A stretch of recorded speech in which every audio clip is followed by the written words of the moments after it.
Exodus chapter 1. Now these are the names of the children of Israel, which came into Egypt. Every man and his household came with Jacob: Reuben, Simeon, Levi, and Judah; Issachar, Zebulun, Benjamin; Dan and Naphtali; Gad and Asher. And all the souls that came out of the loins of Jacob were 70 souls, but Joseph was in Egypt already. And Joseph died, and all his brethren, and all that generation. And the children of Israel were fruitful and increased abundantly and multiplied, and waxed exceeding mighty, and the land was filled with them. Now there arose up a new king over Egypt, which knew not Joseph. And he said unto his people, Behold, the people of the children of Israel are more and mightier than we. Come on, let us deal wisely with them, lest they multiply. And it come to pass that when there falleth out any war, they join also unto our enemies, and fight against us, and so get them up out of the land. Therefore they did set over their taskmasters to afflict them with their burdens, and they built for Pharaoh treasure cities, Pithom and Rameses. But the more they afflicted them, the more they multiplied and grew, and they were grieved because of the children of Israel. And the Egyptians made the children of Israel to serve with rigor, and they made their lives bitter with hard bondage in mortar and in brick, and in all manner of service in the field. All their service, wherein they made them serve, was with rigor. And the king of Egypt spake to the Hebrews midwives, of which the name of the ones was Sapphira, and the name of the other Puah. And he said, When you do the office of the midwife to the Hebrew woman, and see them unto the stools, if it be a son, then you shall kill him. But if it be a daughter, then she shall live. But the midwife feared God, and did not as the king of Egypt commanded them, but saved the men children alive. And the king of Egypt called for the midwives, and said unto them, Why have you done this thing, and have saved the men children alive? And the midwives said unto Pharaoh, Because the Hebrew women are not as the Egyptian women, for they are lively, and have delivered the midwives came in unto them. Therefore God dealt well with the midwives, and the people multiplied and waxed very mighty. And it came to pass, because the midwives feared God, that he made them houses. And Pharaoh charged all his people, saying, Every son that is born ye shall cast into the river, and every daughter ye shall save alive. Exodus 2. And there went a man of the house of Levi, and took a wife, daughter of Levi. And the woman conceived and bare a son. And when she saw him that he was a goodly child, she hid him 3 months. And when she could no longer hid him, she took for him an ark of bulrush, and dabbed it with slime and with pitch, and put the child therein. And she laid it in the flags of the river brink. And his sister stood afar off to wait what would be done to him. And the daughter of Pharaoh came down to wash herself at the river, and her maidens walked along by the river's side. And when she saw the ark among the flags, she sent her maid to fetch it. And when she had opened it, she saw the child, and behold, the babe wept. And she had compassion on him, and said, This is one of the Hebrews' children. Then said his sister to Pharaoh's daughter, Shall I go and call to thee a nurse of the Hebrews woman, that she may nurse the child for thee? And Pharaoh's daughter said to her, Go. And the maid went and called the child's mother. And Pharaoh's daughter said unto her, Take this child away, and nurse it for me, and I will give thee thy wages. And the woman took the child and nursed it. And the child grew, and she brought him into Pharaoh's daughters, and he became her son. And she called his name Moses, and said, Because I drew him out of the water. And it came to pass in those days, when Moses was grown, that he went out unto his brethren, and looked on their burdens. And he spied an Egyptian smiting an Hebrew, one of his brethren. And he looked this way and that way. And when he saw that there was no man, he slew the Egyptian, and hid him in the sand. And when he went out the second day, behold, 2 men of the Hebrews strove together. And he said, to him that did the wrong. Wherefore smitest thou thy fellow? And he said, Who made thee a prince and a judge over us? Intendest thou to kill me as thou killest the Egyptian? And Moses feared and said, Surely this thing is known. Now when Pharaoh heard this thing, he sought to slay Moses. But Moses fled from the face of Pharaoh and dwelt in the land of Midian, and he sat down by a well. Now the priest of Midian had 7 daughters, and they came and drew water, and filled the troughs to water their father's flock. And the shepherds came and drove them away. But Moses stood up and helped them, and watered their flocks. And when they came to Reuel their father, he said, How is it that you are come up so soon today? And they said, An Egyptian delivered us out of the hands of the shepherds, and also drew water enough for us, and watered the flock. And he said unto his daughters, And where is he? Why is it that ye have left a man? Call him, that he may eat bread. And Moses was content to dwell with the man, and he gave Moses Zipporah his daughter, and she bare him a son, and called his name Gershom, for he said, I have been a stranger in a strange land. And it came to pass in process of time that the king of Egypt died, and the children of Israel sighed by reason of the bondage, and they cried. And they cried, I came up unto God by reasons of the bondage. And God heard their groaning, and God remembered his covenant with Abraham, with Isaac, and with Jacob. And God looked upon the children of Israel, and God had respect unto them. Exodus 3. Now Moses kept the flock of Jethro, his father-in-law, the priest of Midian, and he led the flock to the backside of the desert and came to the mountain of God, even to Horeb. And the angel of the Lord appeared unto him in a flame of fire out of the midst of a bush. And he looked, and behold, the bush burned with fire, and the bush was not consumed. And Moses said, I will now turn aside and see this great sight, why the bush is not burnt. And when the Lord saw that he turned aside to see, God called unto him out of the midst of the bush and said, Moses, Moses. And he said, Here am I. And he said, Draw not nigh hither, put off thy shoes from off thy feet, for the place whereon thou standest is holy ground. Moreover, he said, I am the God of thy father, the God of Abraham, the God of Isaac, and the God of Jacob. And Moses hid his face, for he was afraid to look upon God. And the Lord said, I have surely seen the affliction of my people which are in Egypt, and have heard their cry by reason of their taskmasters, for I know their sorrows. And I am come down to deliver them out of the hand of the Egyptians, and to bring them up out of thy land unto a good land, and a large, unto a land flowing with milk and honey, unto the place of the Canaanites, and the Hittites, and the Amorites, and the Perizzites, and the Hivites, and the Jebusites. Now therefore, behold, the cry of the children of Israel is come unto me, and I have also seen the oppression wherewith the Egyptians oppressed them. Come now, therefore, and I will send thee unto Pharaoh, that thou mayest bring forth my people, the children out of Israel out of Egypt.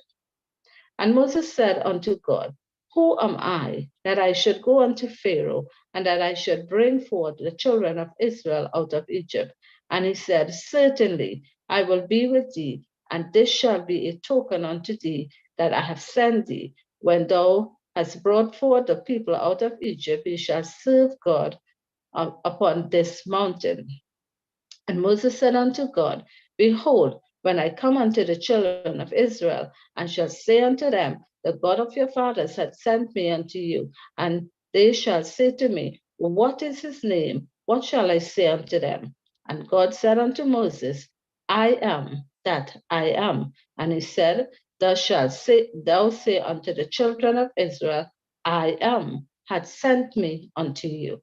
And God said moreover unto Moses, Thus shalt thou say unto the children of Israel, The Lord God of your father, the God of Abraham, the God of Isaac, and the God of Jacob, hath sent me unto you. This is my name forever, and this is my memorial unto all generations.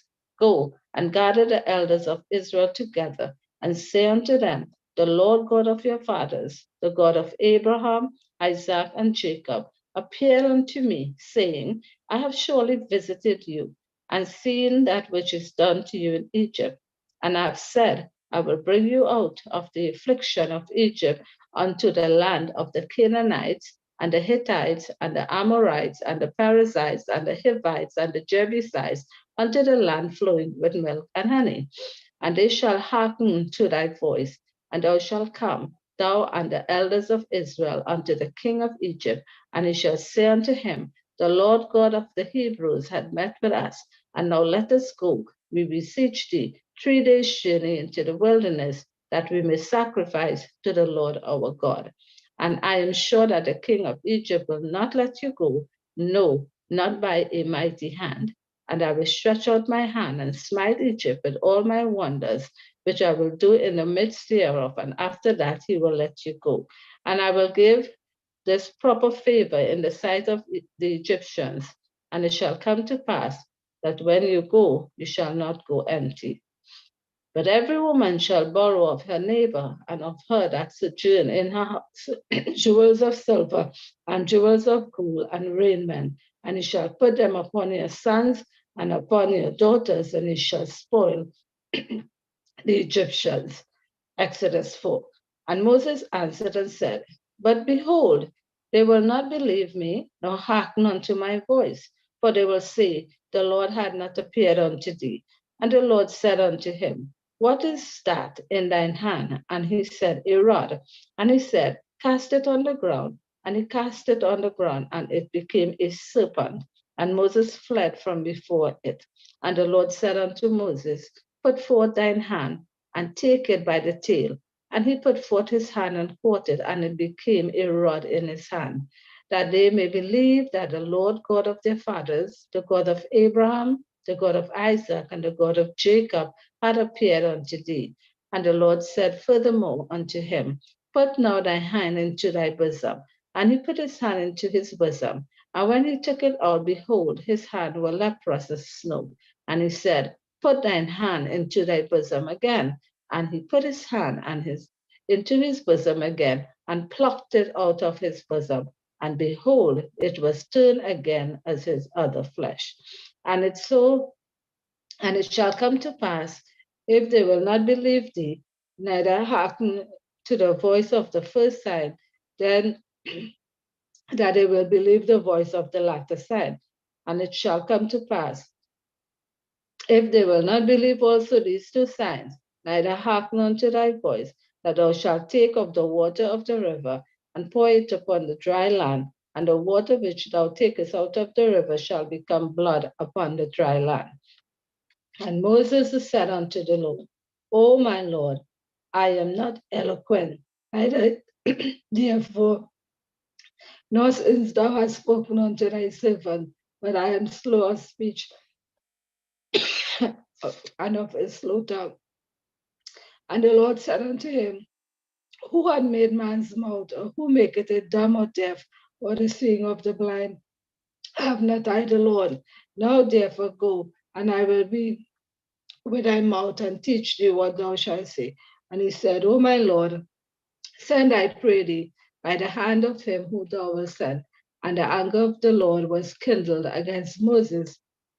And he said, is not Aaron the Levite thy brother? I know that he can speak as well. And also, behold, he cometh forth to meet thee. And when he see thee, he will be glad in his heart. And thou shalt speak upon him, and put words in his mouth. And I will be with thy mouth, and with his mouth, and will teach you what he shall do. And he shall be thy spokesman unto the people, and he shall be to thee instead of a mouth, and thou shalt be to him instead of God. And thou shalt take this rod in thine hand, wherewith thou shalt do signs. And Moses went and returned to Jethro his father-in-law, and said unto him, let me go, I pray thee, and return unto my brethren, which are in Egypt, and see whether they be yet alive. And Jethro said to Moses, go in peace. And the Lord said unto Moses in Midian, Go, return unto Egypt, for all the men are dead which sought thy life. And Moses took his wife and his sons and set them up upon an ass, and he returned into the land of Egypt. And Moses took the rod of God in his hand. And the Lord said unto Moses, When thou goest to return into Egypt, see that thou do all those wonders before Pharaoh, which I have put in thine hand. But I will harden his heart, and he shall not let the people go. And thou shalt say unto Pharaoh, Thus saith the Lord, Israel is my son, even my firstborn. And I say unto thee, Let my son go, that he may serve me. And if thou refuse to let him go, therefore I will slay thy son, even thy firstborn.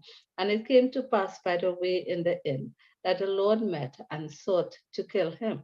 Then Zipporah took a sharp stone and cut off the foreskin of her son, and cast it at his feet, and said, Surely a bloody husband art thou to me. So he let him go. Then she said, A bloody husband thou art because of the circumcision. And the Lord said to Aaron, Go into the wilderness to meet Moses. And he went and met him in the mount of God and kissed him. And Moses told Aaron all the words of the Lord who had sent him, and all the signs which he had commanded him.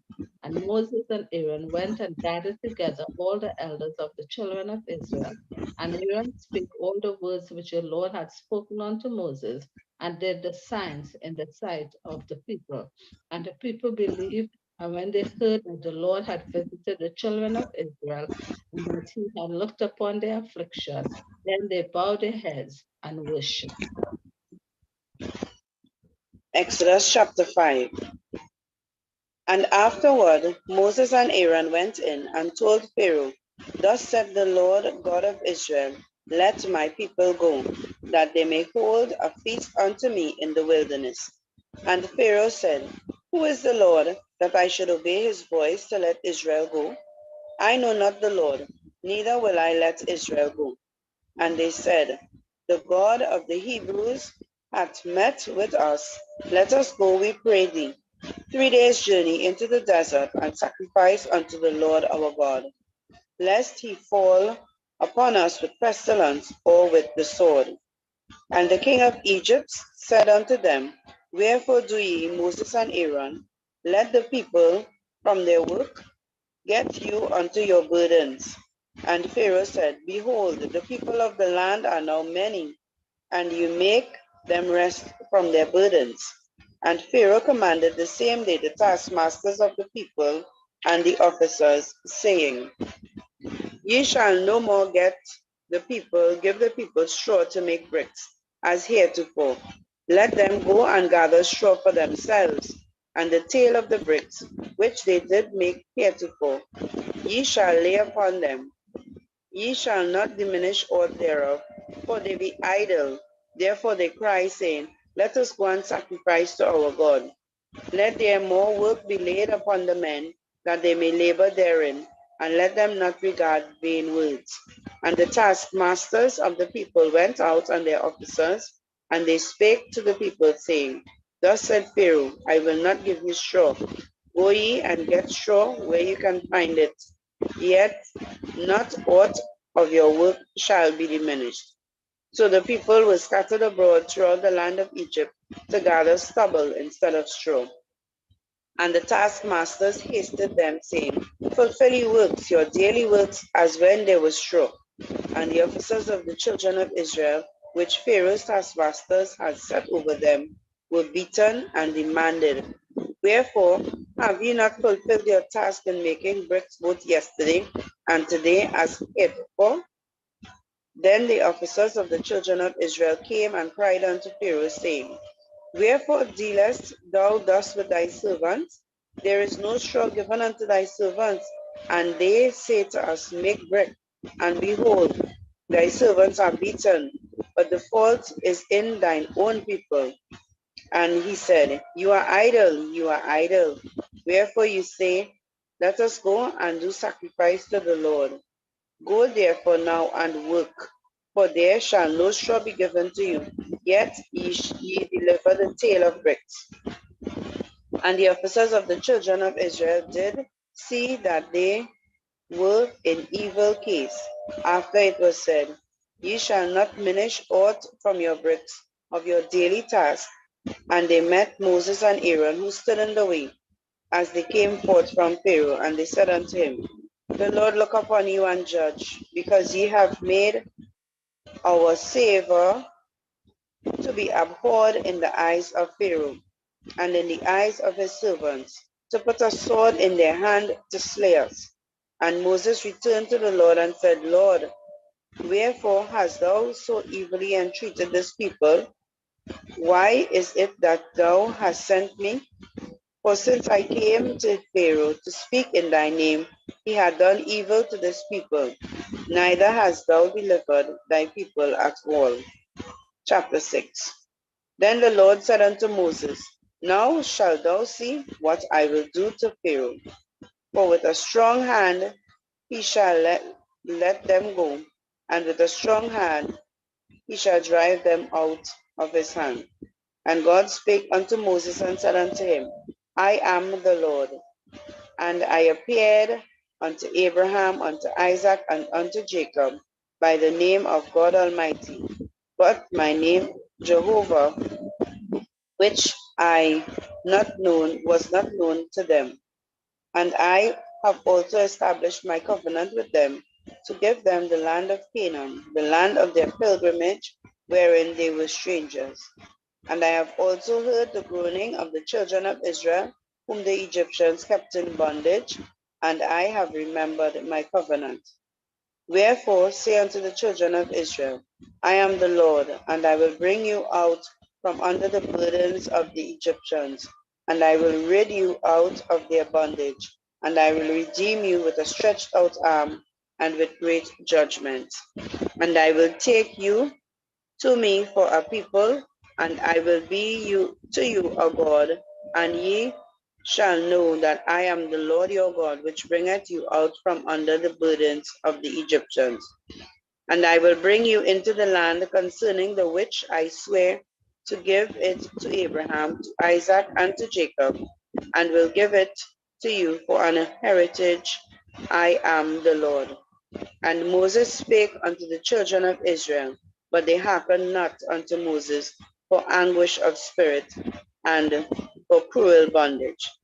And the Lord spake unto Moses, saying, Go in, speak unto Pharaoh king of Egypt, and that he let the children of Israel go out of his land. And Moses spake before the Lord, saying, Behold, the children of Israel have not hearkened unto me.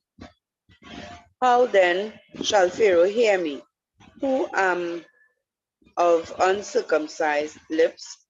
And the Lord said unto Moses and unto Aaron, and gave them a charge unto the children of Israel, and unto Pharaoh king of Egypt, to bring the children of Israel out of the land of Egypt. These be the heads of the fathers' houses. The sons of Reuben, the firstborn of Israel, Hanok and Palu, Hezron and Carmi. These be the families of Reuben. And the sons of Simeon, Jemuel and Jamin, and Ohad and Jashin, and Zohar, and Shaul, the son of a Canaanitish woman. These are the families of Simeon. And these are the names of the sons of Levi, according to their generation: Gershon and Kohath and Merari. And the years of the life of Levi, 157 years. The sons of Gershon, Libni and Shimi, according to their families. And the sons of Kohath, Amram and Izhar and Hebron and Uziel. The years of the life of Kohath were 133 years. And the sons of Merari, Mahalai and Mushi. These are the families of Levi according to their generation. And Amram took to him Jochebed, his father's sister, to wife, and he bare him Aaron and Moses. And the years of the life of Amram were 137 years. And the sons of Ishah, Korah, and Nepheg, and Zitri. The sons of Uziel, Mishael, and Elizaphan, and Zithri. And Aaron took unto him Elisheba, daughter of Amminadab, sister of Nashon, to wife. And she bare him Nadab and Abihu, Eleazar and Ithamar. And the sons of Korah, Asir, Elkanah, and Abishaph. These are the families of the Korahites. And Eleazar, Aaron's son, took to him one of the daughters of Pethuel to wife, and she bare him Phinehas. These are the heads of the fathers of the Levites according to their families. These are that Aaron and Moses, to whom the Lord said, bring out the children of Israel from the land of Egypt, according to their armies.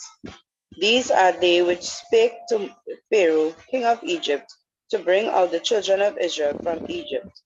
These are they that Moses and Aaron.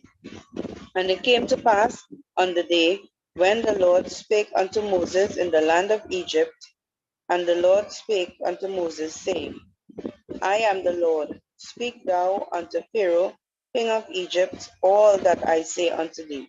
And Moses said before the Lord, behold, I am of uncircumcised lips, and how shall Pharaoh hearken unto me?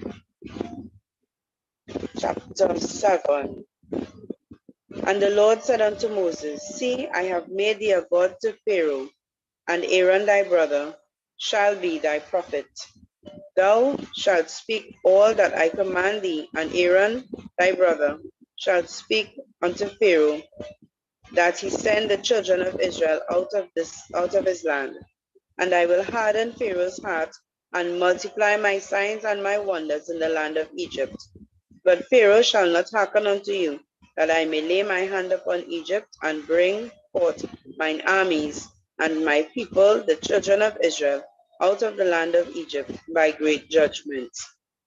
And the Egyptians shall know that I am the Lord, when I stretch forth my hand upon Egypt, and bring out the children of Israel from among them. And Moses and Aaron did as the Lord commanded them. So did they.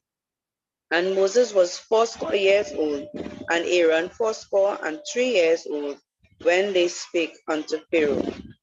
And the Lord spake unto Moses and Aaron, saying, when Pharaoh shall speak unto you, saying, show a miracle for you, then thou shalt say unto Aaron, take thy rod and cast it before Pharaoh, and it shall become a serpent. And Moses and Aaron went in unto Pharaoh, and they did so as the Lord had commanded. And Aaron cast down his rod before Pharaoh and before his servants, and it became a serpent. Then Pharaoh also called the wise men and the sorcerers, now the magicians of Egypt. They also did in like manner with their enchantments. For they cast down every man his rod, and they became serpents. But Aaron's rod swallowed up their rods. And he hardened Pharaoh's heart, and he hearkened not unto them, as the Lord had said. And the Lord said unto Moses, Pharaoh's heart is hardened, he refused to let the people go. Get thee unto Pharaoh in the morning, lo, he goeth out unto the water. And thou shalt stand by the river's brink against he come, and the rod which was turned into a serpent thou shalt take in thine hand. And thou shalt say unto him, the Lord God of the Hebrews hath sent me unto thee, saying, let my people go, that they may serve me in the wilderness. And behold, hitherto thou wouldest not hear. Thus said the Lord, in this thou shalt know I am the Lord. Behold, I will smite with the rod that is in mine hand upon the waters which are in the river, and they shall be turned to blood. And the fish that is in the river shall die, and the river shall stink, and the Egyptians shall loathe to drink the water of the river. And the Lord spake unto Moses, saying, say unto Aaron, take thy rod, stretch out thine hand upon the waters of Egypt, upon their streams, upon their rivers, upon their ponds, and upon all their pools of water, that they may become blood, and that there may be blood throughout the land of Egypt, both in vessels of wood and in vessels of stone. And Moses and Aaron did so as the Lord commanded, and he lifted up the rod and smote the waters that were in the river, in the sight of Pharaoh and in the sight of his servants, and all the waters that were in the river were turned into blood. And the fish that were in the river died, and the river stank, and the Egyptians could not drink the water of the river, and there was blood throughout the land of Egypt. And the magicians of Egypt did so with their enchantments, and Pharaoh's heart was hardened, neither did he hearken unto them, as the Lord had said. And Pharaoh turned and went into his house, neither did he set his heart to do this also. And all the Egyptians digged round about the river for water to drink, for they could not drink the water of the river. And 7 days were fulfilled after that the Lord had smitten the river. Exodus chapter 8. And the Lord spoke unto Moses, Go unto Pharaoh, and say unto him, Thus saith the Lord, Let my people go, that they may serve me. And if thou refuse to let them go, behold, I will smite all the borders with frogs. And the river shall bring forth frogs abundantly, which shall go up and come into thine house, and into thy bedchamber, and upon thy bed, and into the house of thy servants, and upon thy people, and into thine ovens, and into thy kneading troughs. And the frog shall come up both on thee, and upon thy people, and upon all thy servants. And the Lord spoke unto Moses, Say unto Aaron, Stretch forth thine hand with thy rod over the streams, over the rivers, and over the ponds, and cause frogs to come up upon the land of Egypt. And Aaron stretched out his hand over the waters of Egypt, and the frogs came up and covered the land of Egypt. And the magicians did so with their enchantments, and brought up frogs upon the land of Egypt. Then Pharaoh called for Moses and Aaron and said, Entreat the Lord that he may take away the frogs from me and from my people, and I will let the people go, that they may do sacrifice unto the Lord. And Moses said unto Pharaoh, Command me, when shall I entreat for thee and for thy servants and for thy people to destroy the frogs from thee and thy houses, that they may remain in the river only? And he said, Tomorrow. And he said, Be it according to thy word, that thou mayest know that there is none like unto the Lord our God.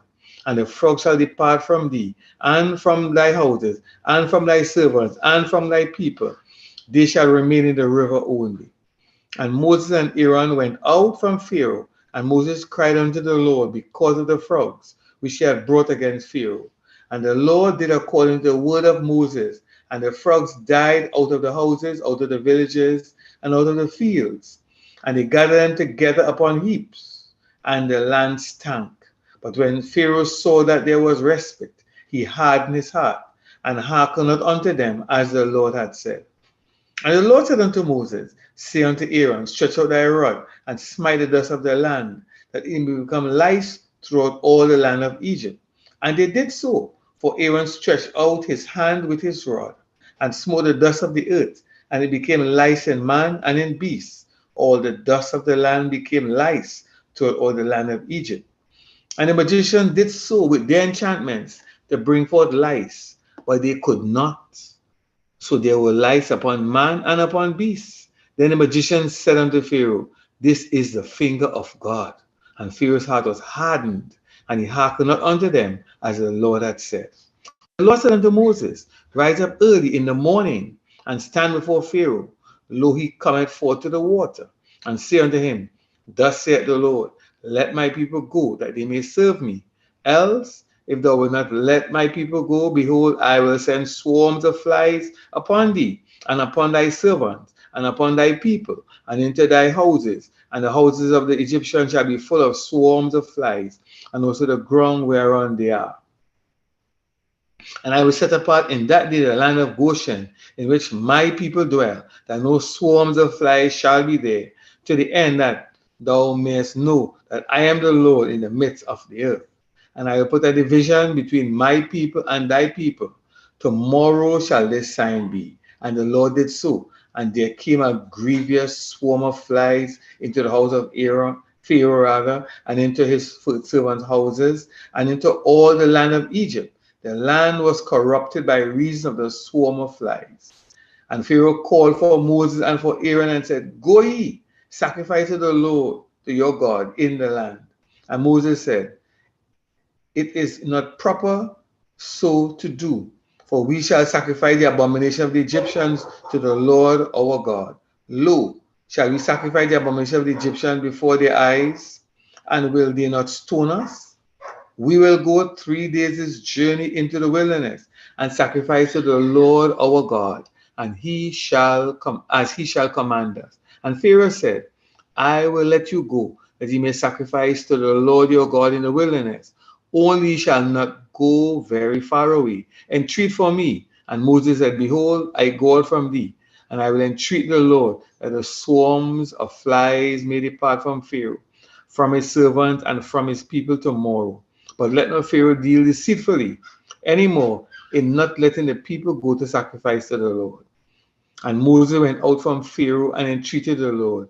And the Lord did according to the word of Moses, and he removed the swarm of flies from Pharaoh, from his servants, and from his people. There remained not one. And Pharaoh hardened his heart at this time also, neither would he let the people go. Exodus chapter 9.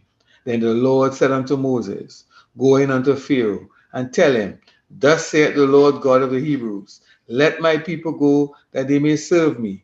For if they refuse to let them go, and will hold them still, behold, the hand of the Lord is upon thy cattle, which is in the field, upon the horses, upon the asses, upon the camels, upon the oxen, and upon the sheep.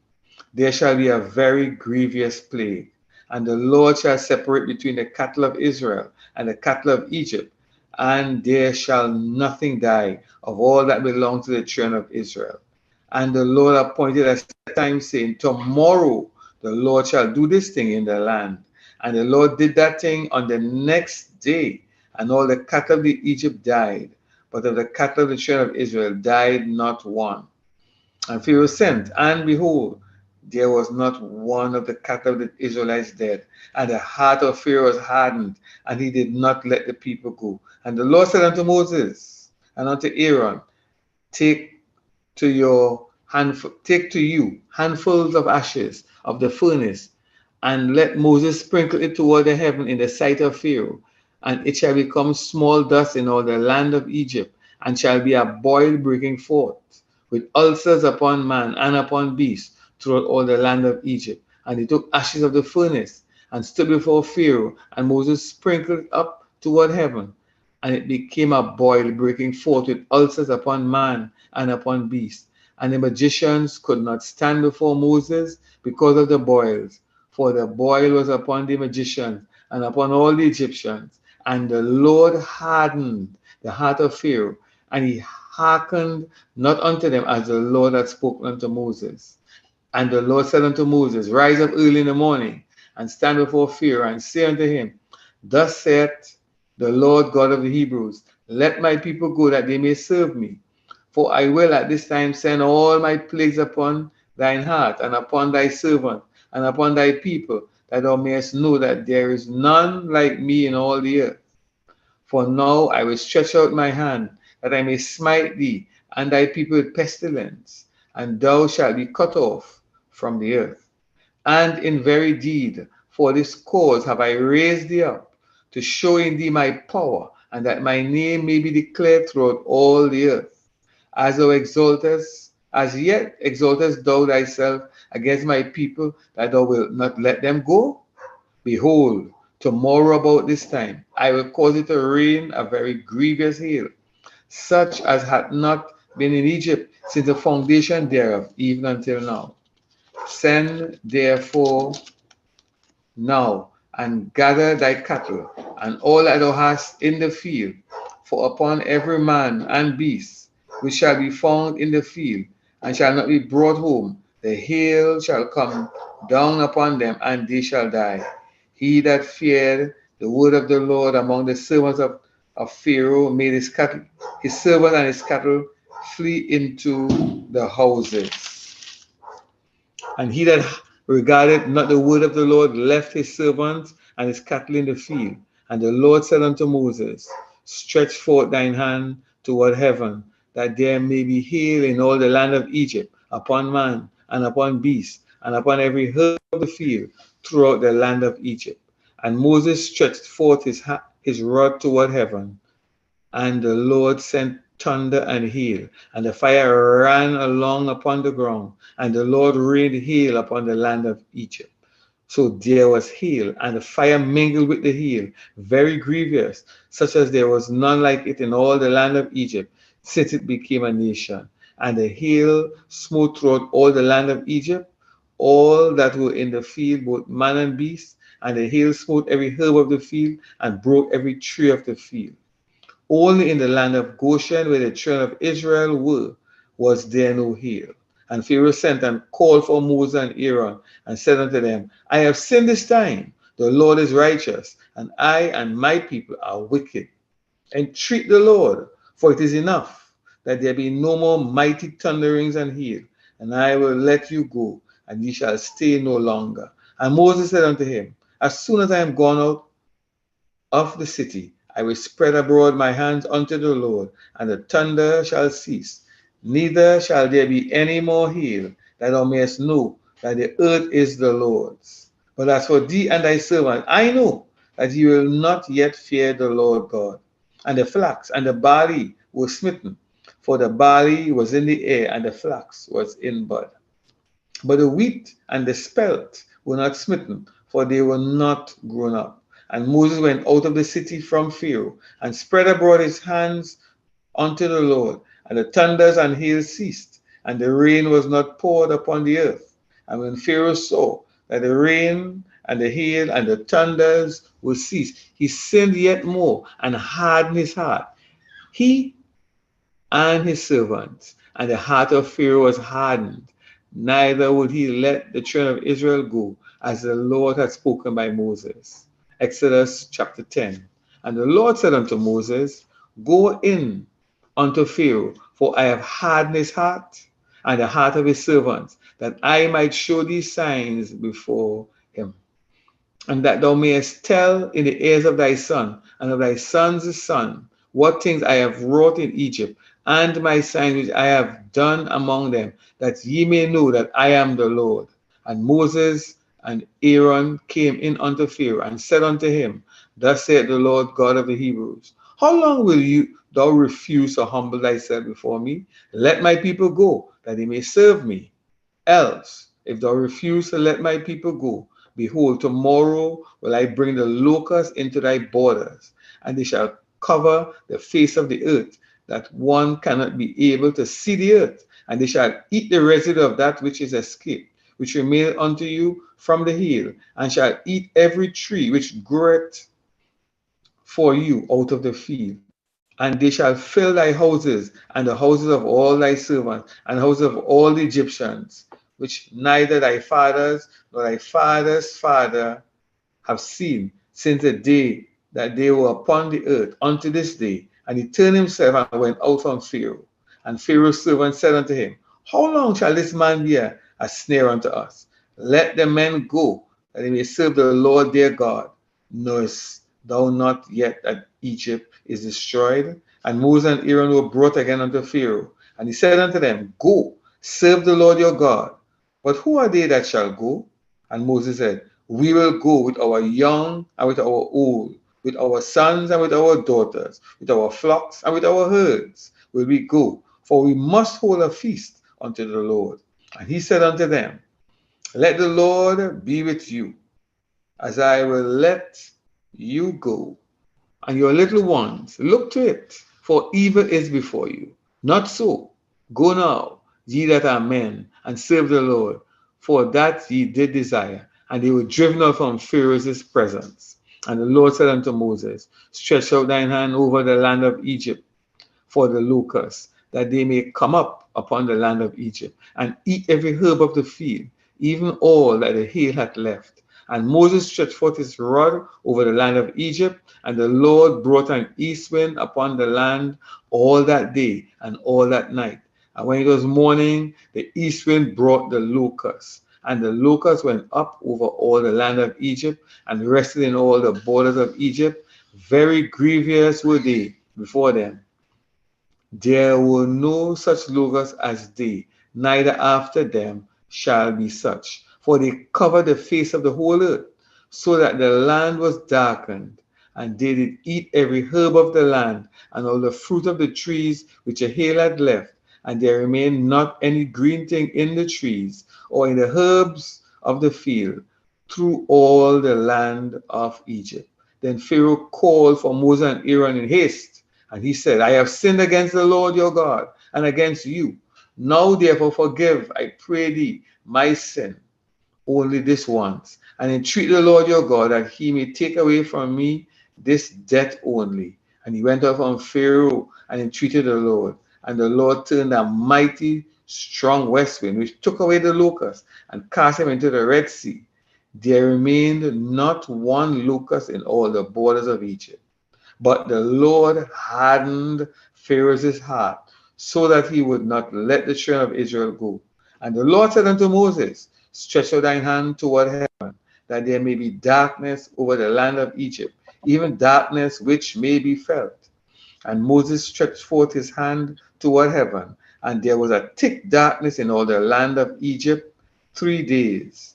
They saw not one another, neither rose any from his place for 3 days, but all the children of Israel had light in their dwellings. And Pharaoh called unto Moses and said, Go ye, serve the Lord, only let your flocks and your herds be left behind. Let your little ones also go with you. And Moses said, Thou must give us also sacrifices and burnt offerings, that we may sacrifice unto the Lord our God. Our cattle also shall go with us. There shall not an hoof be left behind, for thereof must we take to serve the Lord our God, and we know not what we must serve the Lord until we come there. But the Lord hardened Pharaoh's heart, and he would not let them go. And Pharaoh said unto him, Get thee from me, take heed to thyself, see my face no more, for in that day thou seest my face, thou shalt die. And Moses said, Thou hast spoken well, I will see thy face again no more. Exodus 11. And the Lord said unto Moses, Yet will I bring one plague more upon Pharaoh and upon Egypt. Afterwards he will let you go hence. When he shall let you go, he shall surely thrust you out hence altogether. Speak now in the ears of the people, and let every man borrow of his neighbor, and every woman of her neighbor, jewelry of silver and jewelry of gold. And the Lord gave the people favor in the sight of the Egyptians. Moreover, the man Moses was very great in the land of Egypt, in the sight of Pharaoh's servants and in the sight of the people. And Moses said, Thus said the Lord, about midnight will I go out in the midst of Egypt, and all the firstborn in the land of Egypt shall die, from the firstborn of Pharaoh that sitteth upon his throne, even unto the firstborn of the maidservant that is behind the mill, and all the firstborn of beasts. And there shall be a great cry throughout all the land of Egypt, such as there was none like it, nor shall be like it any more. But against any of the children of Israel shall not a dog move his tongue against man or beast, that ye may know how that the Lord doth put a difference between the Egyptians and Israel. And all these thy servants shall come down unto me, and bow down themselves unto me, saying, Get thee out, and all the people that follow thee, and after that I will go out. And he went out from Pharaoh in a great anger. And the Lord said unto Moses, Pharaoh shall not hearken unto you, that my wonders may be multiplied in the land of Egypt.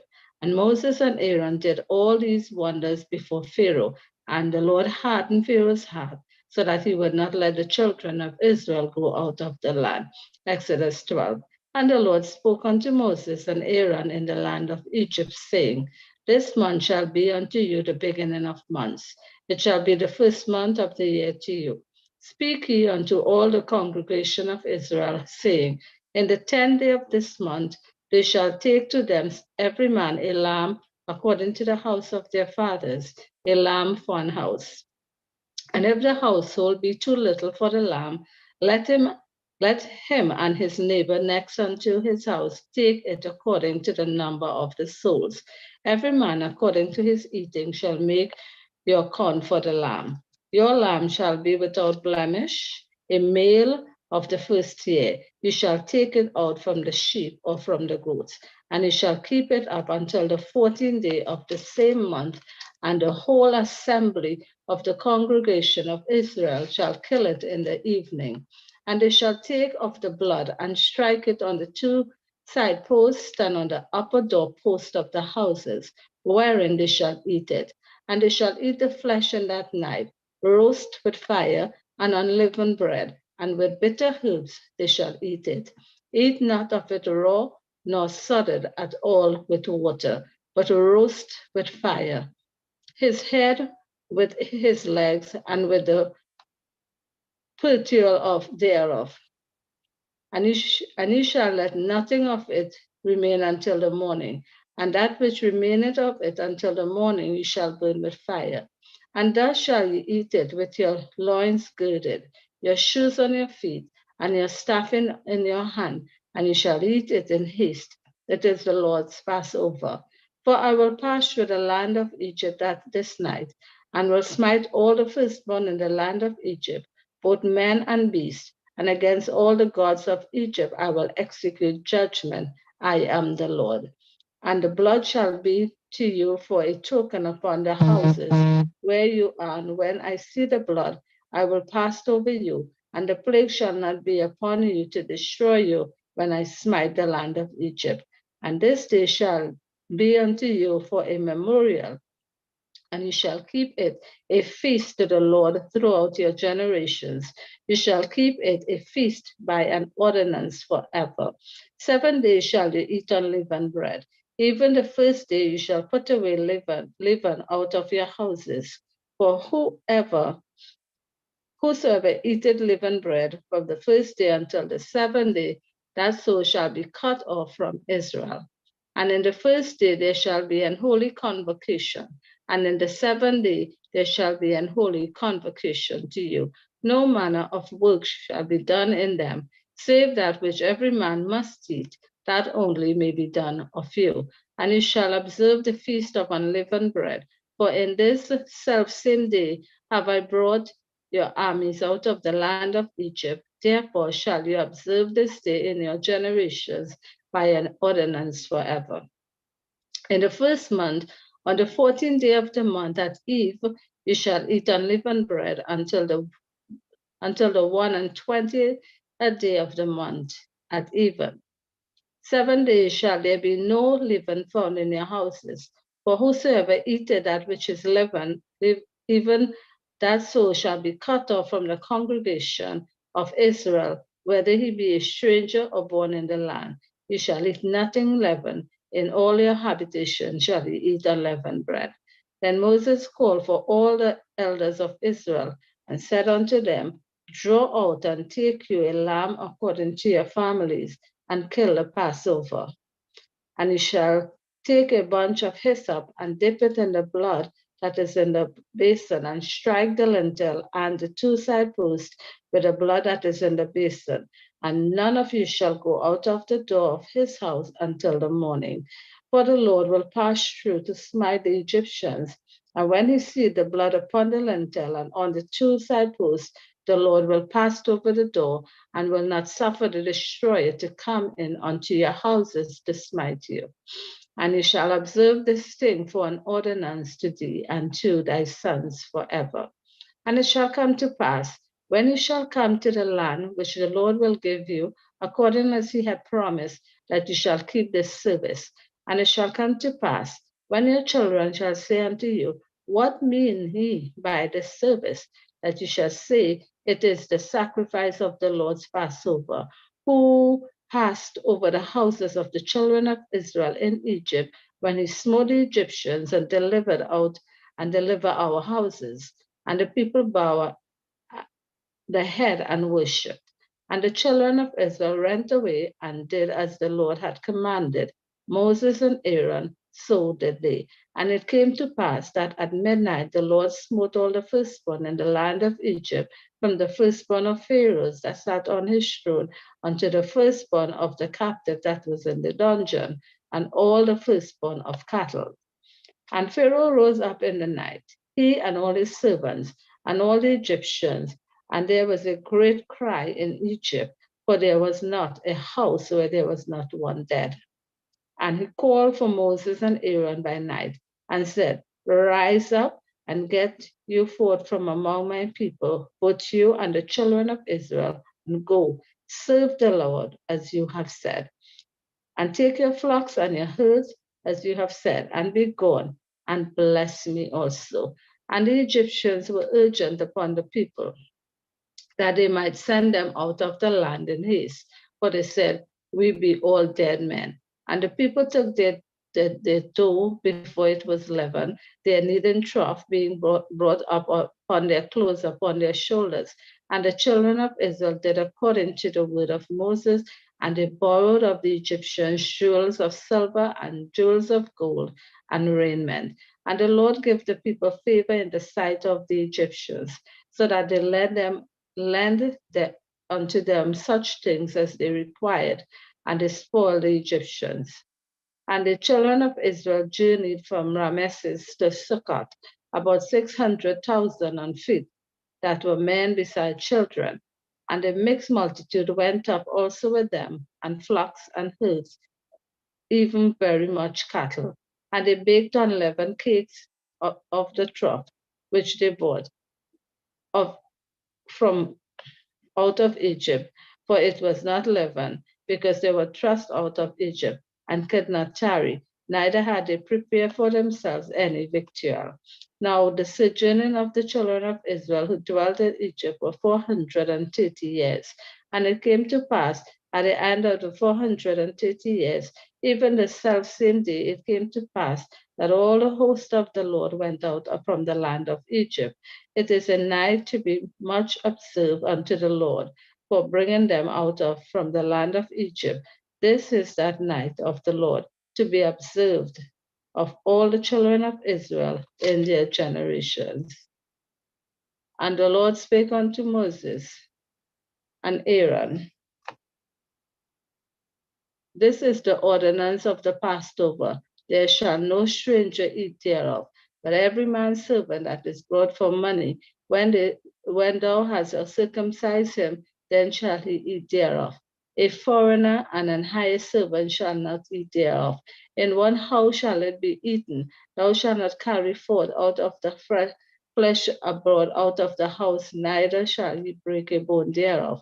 All the congregation of Israel shall keep it. And when a stranger shall sojourn with thee, and will keep the Passover to the Lord, let all his males be circumcised, and then let him come near and keep it.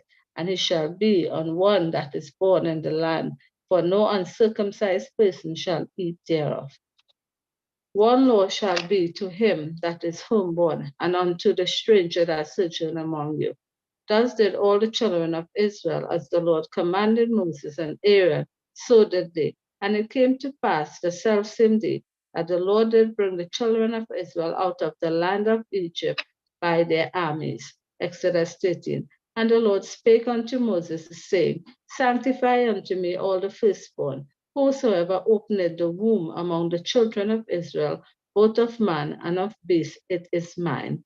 And Moses said unto the people, Remember this day in which you come out of Egypt, out of the house of bondage, for by strength of hand the Lord brought you out from this place. There shall no leavened bread be eaten. This day came ye out in the month Abib. And it shall be when the Lord shall bring thee into the land of the Canaanites and the Hittites and the Amorites and the Hivites and the Jebusites, which he sware unto thy fathers to give thee, a land flowing with milk and honey, that thou shalt keep this service in this month. 7 days thou shalt eat unleavened bread, and in the 7th day shall be a feast to the Lord. Unleavened bread shall be eaten 7 days, and there shall be no leavened bread be seen with thee, neither shall there be leaven seen with thee in all thy quarters. And thou shalt shew thy son in that day, saying, This is done because of that which the Lord did unto me when I came forth out of Egypt. And it shall be for a sign unto thee upon thine hand, and for a memorial between thine eyes, that the Lord's law may be in thy mouth, for with a strong hand had the Lord brought thee out of Egypt. Thou shalt therefore keep this ordinance in his season from year to year. And it shall be when the Lord shall bring thee in the land of the Canaanites, as he swore unto thee and to thy fathers, and shall give thee, that thou shalt set upon unto the Lord all that opening the matrix, and every firstling that cometh of a beast which thou hast, the male shall be the Lord's. And every firstling of an ass thou shalt redeem with a lamb, and if thou wilt not redeem it, then thou shalt break its neck, and all the firstborn of man among the children shalt thou redeem. And it shall be when thy son ask thee in time to come, saying, What is this? That thou shalt say unto him, By strength of hand the Lord brought us out from Egypt, from the house of bondage. And it shall come to pass, when Pharaoh would hardly let us go, that the Lord show all the firstborn in the land of Egypt, that the Lord God slay all the firstborn in the land of Egypt, both the firstborn of men and the firstborn of beasts thereof. I sacrifice to the Lord all that open in the matrix, being males, but all the firstborn of mine children I redeem. And it shall be for a token upon thine hand, and for frontlets between thine eyes. For by strength of hand, and the Lord brought us forth out of Egypt. And it came to pass, when Pharaoh had let the people go, that God led them not through the way of the land of the Philistines, although that was near. For God said, Lest peradventure the people repent when they see war, and they return to Egypt.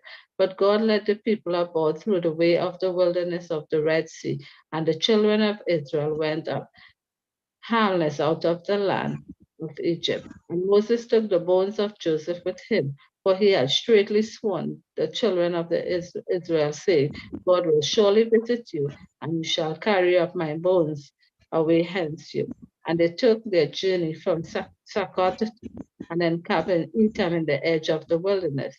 And the Lord went before them by day in a pillar of cloud to lead the way, and by night in a pillar of fire to give them light, to go by day and night. He took not away the pillar of the cloud by day, nor the pillar of the fire by night from before the people. Exodus chapter 14. And the Lord spake unto Moses, saying, Speak unto the children of Israel that they turn and encamp before Pi-hahiroth, between Migdol and the sea, over against Baal-zephon, before it shall ye encamp by the sea. For Pharaoh will say of the children of Israel, They are entangled in the land, the wilderness hath shut them in. And I will harden Pharaoh's heart, and he shall follow after them. And I will be honored upon Pharaoh, and upon all his hosts, and the Egyptians may know that I am the Lord. And they did so. And it was told the king of Egypt that the people fled, and the heart of Pharaoh and of his servants was turned against the people. And they said, Why have we done this, that we have let Israel go from serving us? And he made ready his chariot and took his people with him. And he took 600 chosen chariots and all the chariots of Egypt and captains, one over every one of them. And the Lord hardened the heart of Pharaoh, king of Egypt, and he pursued after the children of Israel. And the children of Israel went out with a high hand. But the Egyptians pursued after them, all the horses and chariots of Pharaoh, and his horsemen and his army, and overtook them encamping by the sea, besides Pi-hahiroth, before Baal-zephon. And when Pharaoh drew nigh, the children of Israel lifted up their eyes, and behold, the Egyptians marched after them, and they were sore afraid. And the children of Israel cried out unto the Lord. And they said unto Moses, Because there were no graves in Egypt, hast thou taken us away to die in the wilderness? Wherefore hast thou dealt thus with us to carry us forth out of Egypt? Is not this the word that we did tell thee in Egypt, saying, Let us alone, that we may serve the Egyptians?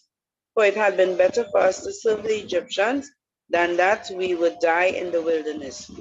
And Moses said unto the people, Fear not, stand still and see the salvation of the Lord, which he had shown to you today. For the Egyptians whom ye seen today, ye shall see them no more forever. The Lord shall fight for you, and you shall hold your peace. And the Lord said unto Moses, Wherefore criest thou unto me? Speak unto the children of Israel, and that they go forward. But lift thou up thy rod, and stretch out thine hand over the sea, and divide it.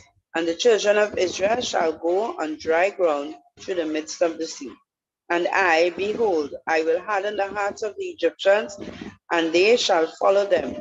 And I will get me honor upon Pharaoh and upon all his hosts, upon his chariots and upon his horsemen. And the Egyptians shall know that I am the Lord, when I have gotten me honor upon Pharaoh, upon his chariots and upon his horsemen. And the angel of the Lord which went forth before the camp of Israel, removed and went behind them. And the pillar of cloud went from before their face and stood behind them. And it came between the camp of the Egyptians and the camp of Israel, and it was a cloud of darkness to them. And it gave light by night to these, so that the one came not near the other all the night.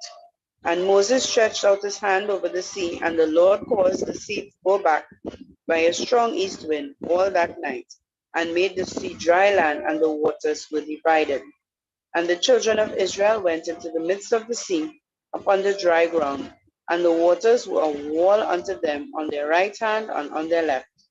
And the Egyptians pursued and went in after them to the midst of the sea, even all Pharaoh's horses, his chariots, and his horsemen. And it came to pass that in the morning watch the Lord looked unto the host of the Egyptians through the pillar of fire and of the cloud, and troubled the host of the Egyptians, and took off their chariot wheels, that they drave them heavily, so that the Egyptians said, Let us flee from the face of Israel, for the Lord fighteth for them against the Egyptians. And the Lord said unto Moses, Stretch out thine hand over the sea, that the waters may come again upon the Egyptians, upon their chariots, and upon their horsemen. And Moses stretched forth his hand over the sea, and the sea returned his strength when the morning appeared. And the Egyptians fled against it, and the Lord overthrew the Egyptians in the midst of the sea. And the waters returned and covered the chariots and the horsemen, and all the host of Pharaoh that came into the sea after them. There remaineth not so much as one of them. And the children of Israel walked upon dry land in the midst of the sea, and the waters were a wall unto them on their right hand and on their left. Thus the Lord saved Israel that day out of the hand of the Egyptians, and Israel saw the Egyptians dead upon the seashore. And Israel saw the great work which the Lord did upon the Egyptians, and the people feared the Lord and believed the Lord and his servant Moses. Chapter 15. Then sang Moses and the children of Israel this song unto the Lord, and spake, saying, I will sing unto the Lord, for he hath triumphed gloriously. The horse and his rider he hath thrown into the sea. The Lord is my strength and song, and he is become my salvation. He is my God, and I will prepare him an habitation. My father's God, and I will exalt him. The Lord is a man of war. The Lord is his name.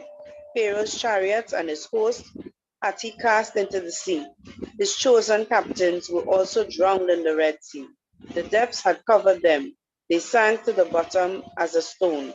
Thy right hand, O Lord, is become glorious in power. Thy right hand, O Lord, hath dashed in pieces the enemy. And in greatness of thine excellency, thou hast overthrown them that rose up against thee. Thou sentest forth thy wrath, which consumed them as stubble. And with the blast of thy nostrils the waters were gathered together.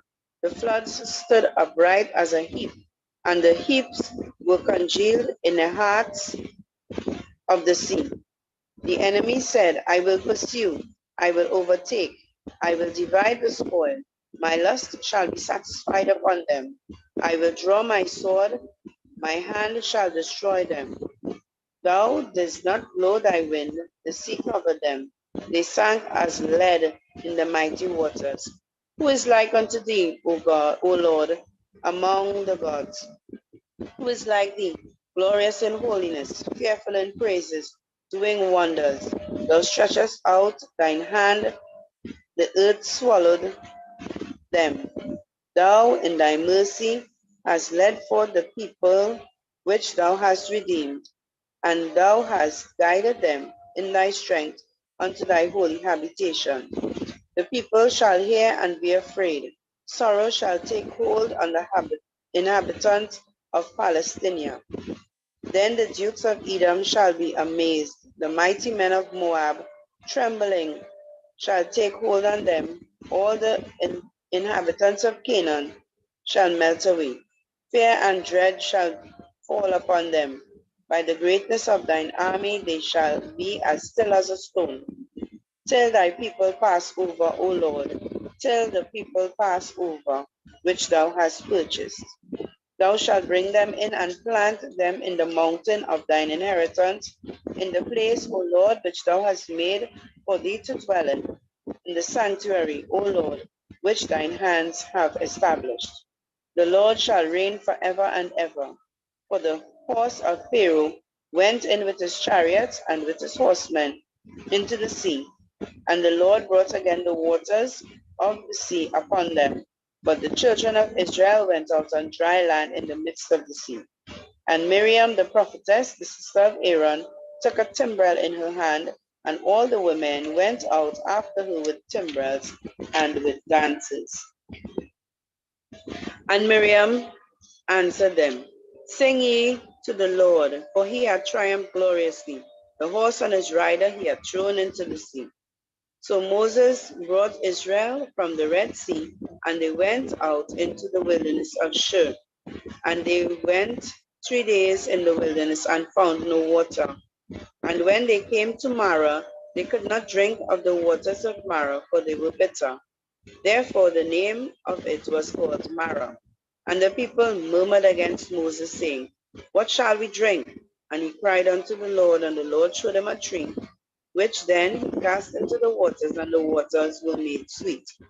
There he made for them a statute and an ordinance, and there he proved them, and said, If thou wilt diligently hearken to the voice of the Lord thy God, and will do that which is right in his sight, and will give ear to his commandments, and keep all his statutes, I will put none of these diseases upon thee, which I have brought upon the Egyptians, for I am the Lord that healeth thee. And they came to Elim, where there were 12 wells of water, and 10 palm trees, and they encamped there by the waters. Chapter 16. And they took their journey from Elim, and all the congregation of the children of Israel came into the wilderness of Sin, which is between Elim and Sinai, on the 15th day of the second month after their departing out of the land of Egypt. And the whole congregation of the children of Israel murmured against Moses and Aaron in the wilderness. And the children of Israel said unto them, Would to God we had died by the hand of the Lord in the land of Egypt, when we sat by the flesh pots, and when we did eat bread to the full. For ye have brought us forth into the wilderness to kill this whole assembly with hunger. Then said the Lord unto Moses, Behold, I will rain bread from heaven for you, and the people shall go out and gather a certain rate every day, and that I may prove them whether they will walk in my law or no.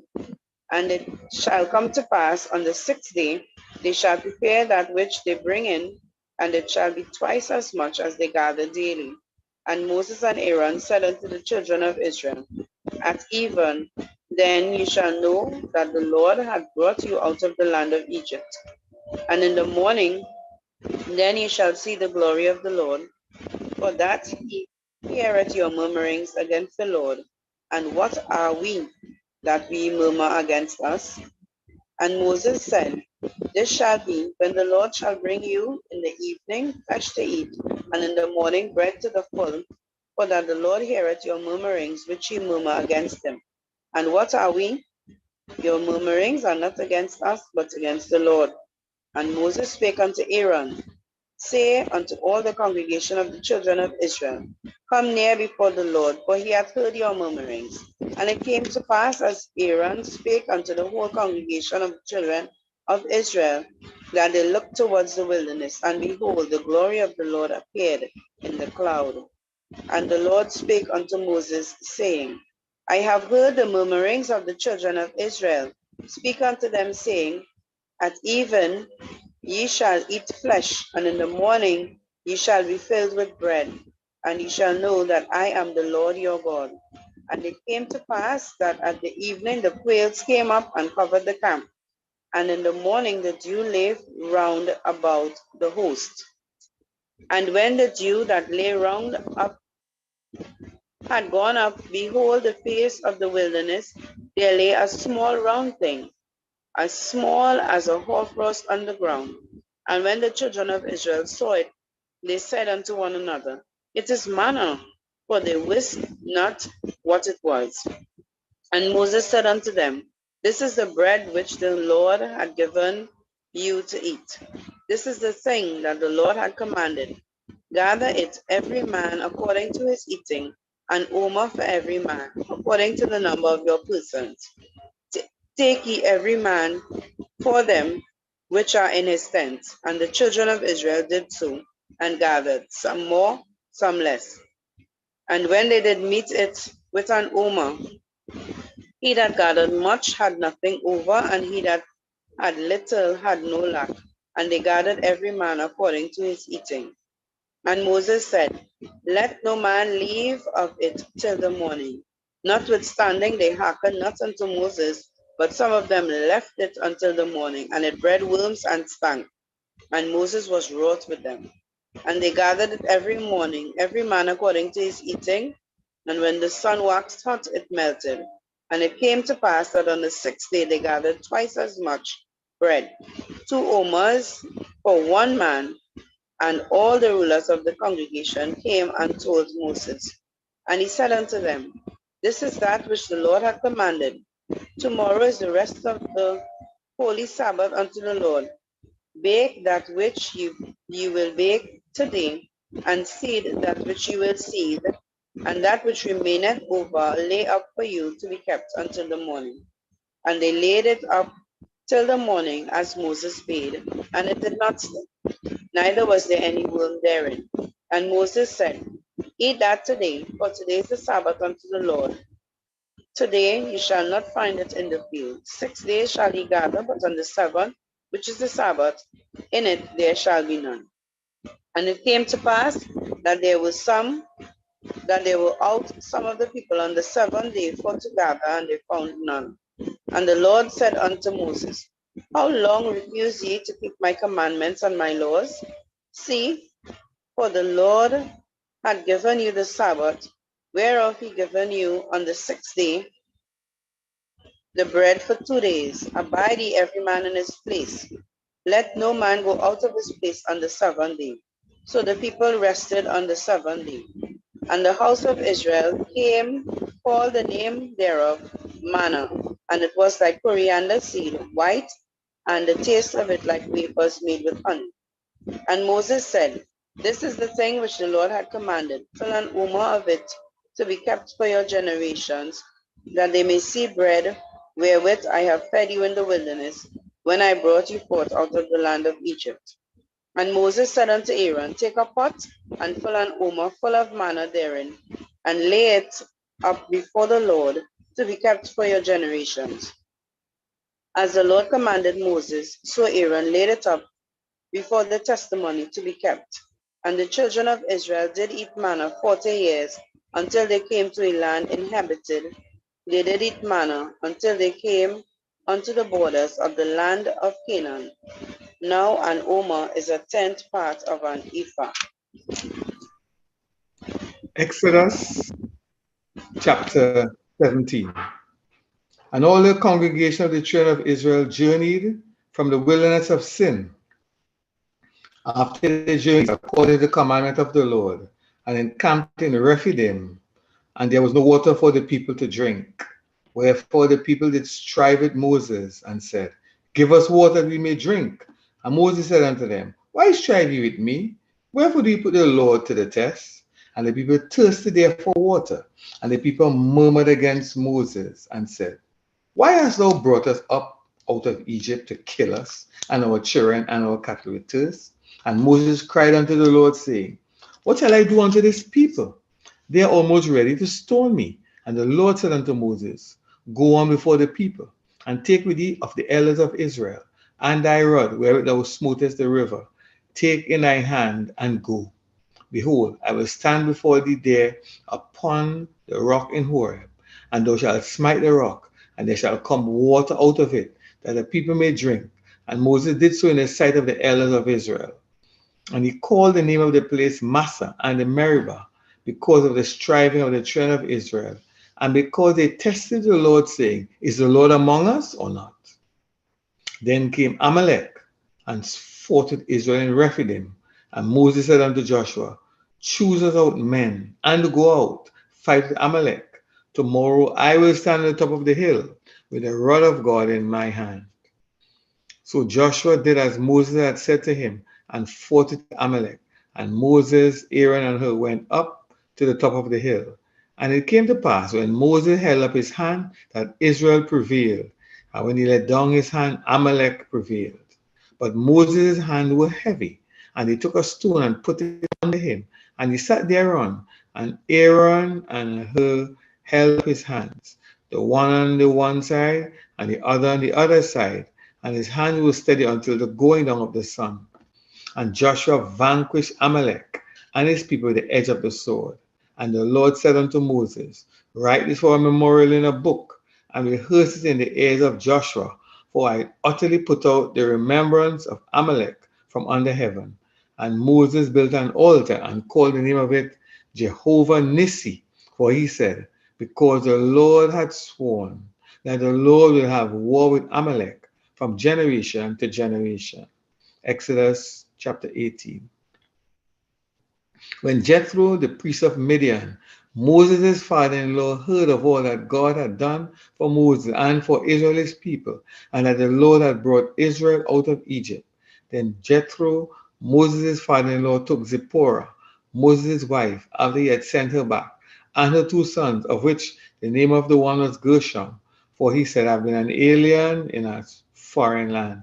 And the name of the other was Eleazar, for the God of my father said he was mine help, and delivered me from the sword of Pharaoh.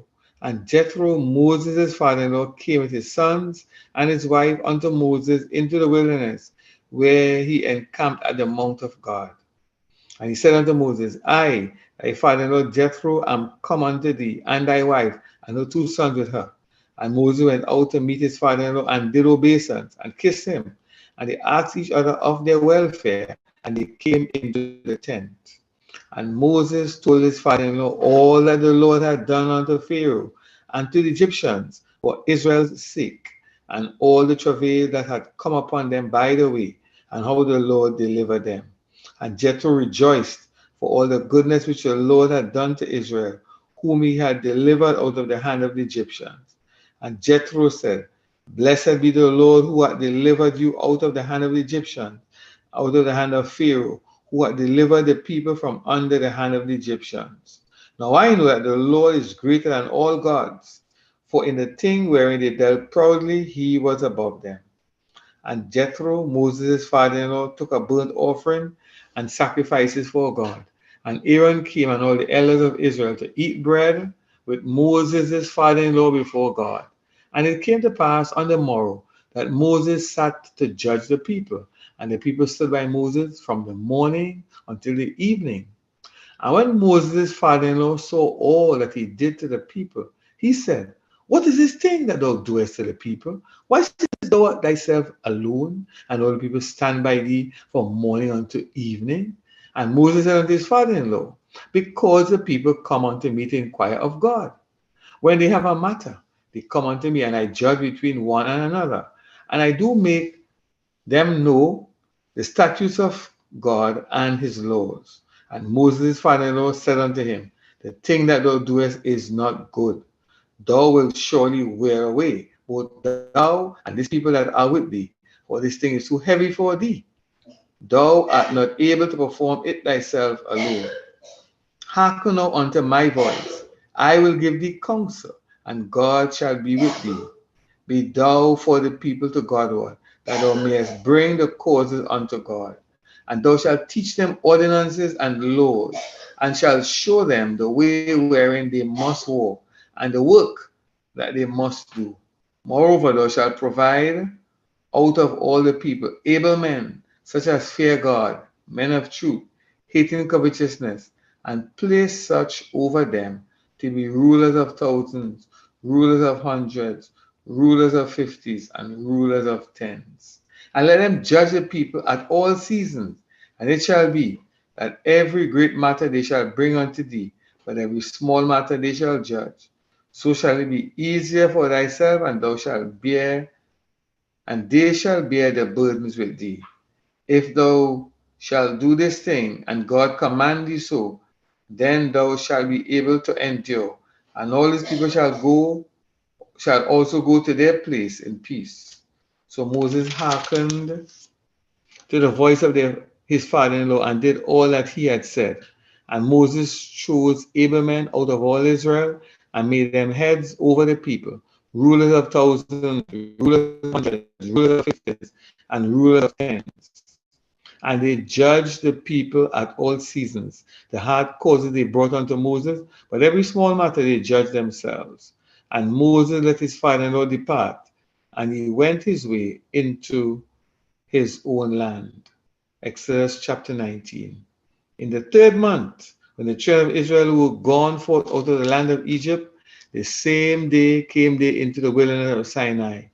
For they were departed from Rephidim, and were come to the desert of Sinai, and encamped in the wilderness, and there Israel camped before the mount. And Moses went up unto God, and the Lord called unto him out of the mountain, saying, Thus shalt thou say to the house of Jacob, and tell the children of Israel, Ye have seen what I did unto the Egyptians, and how I bore you on eagle's wings, and brought you unto myself. Now therefore, if ye will obey my voice indeed, and keep my covenant, then ye shall be a peculiar treasure unto me above all people, for all the earth is mine. Ye shall be unto me a kingdom of priests and a holy nation. These are the words which thou shalt speak to the children of Israel. And Moses came and called for the elders of the people, and all these words which the Lord commanded him. And all the people answered together and said, All that the Lord hath spoken we will do. And Moses returned the words of the people unto the Lord. And the Lord said unto Moses, Lo, I come unto thee in a thick cloud, that the people may hear when I speak with thee, and believe thee forever. And Moses told the words of the people unto the Lord. And the Lord said unto Moses, Go unto the people, and sanctify them today and tomorrow, and let them wash their clothes, and be ready on the third day. For the third day the Lord will come down in the sight of all the people upon Mount Sinai. And thou shalt set bounds unto the people round about, saying, Take heed to yourself that ye go not up into the mount, or touch the border of it. Whosoever toucheth the mount shall be surely put to death. There shall not an hand touch it, but he shall surely be stoned or shot through, whether it be beast or man, it shall not live. When the trumpet soundeth long, they shall come up to the mount. And Moses went down from the mount unto the people, and sanctified the people, and they washed their clothes. And he said unto the people, Be ready on the third day, come not near your wives.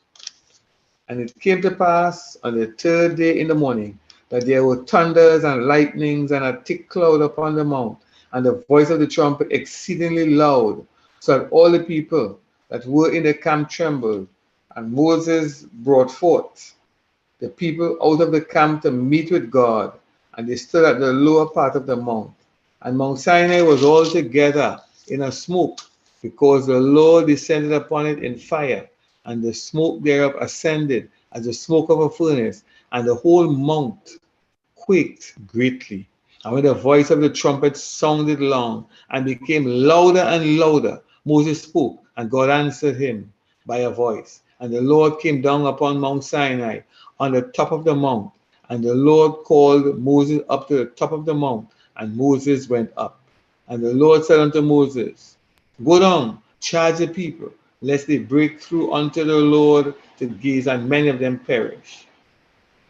And let the priests also who come near to the Lord sanctify themselves, lest the Lord break forth upon them. And Moses said unto the Lord, The people cannot come up among Sinai, so charge the same,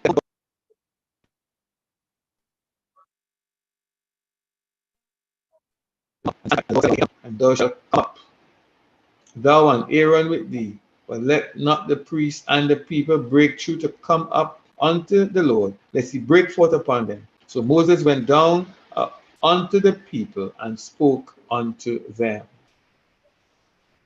Exodus chapter 20. And God spake all these words, saying, I am the Lord thy God,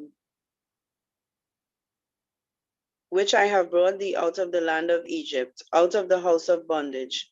Thou shalt have no other gods before me.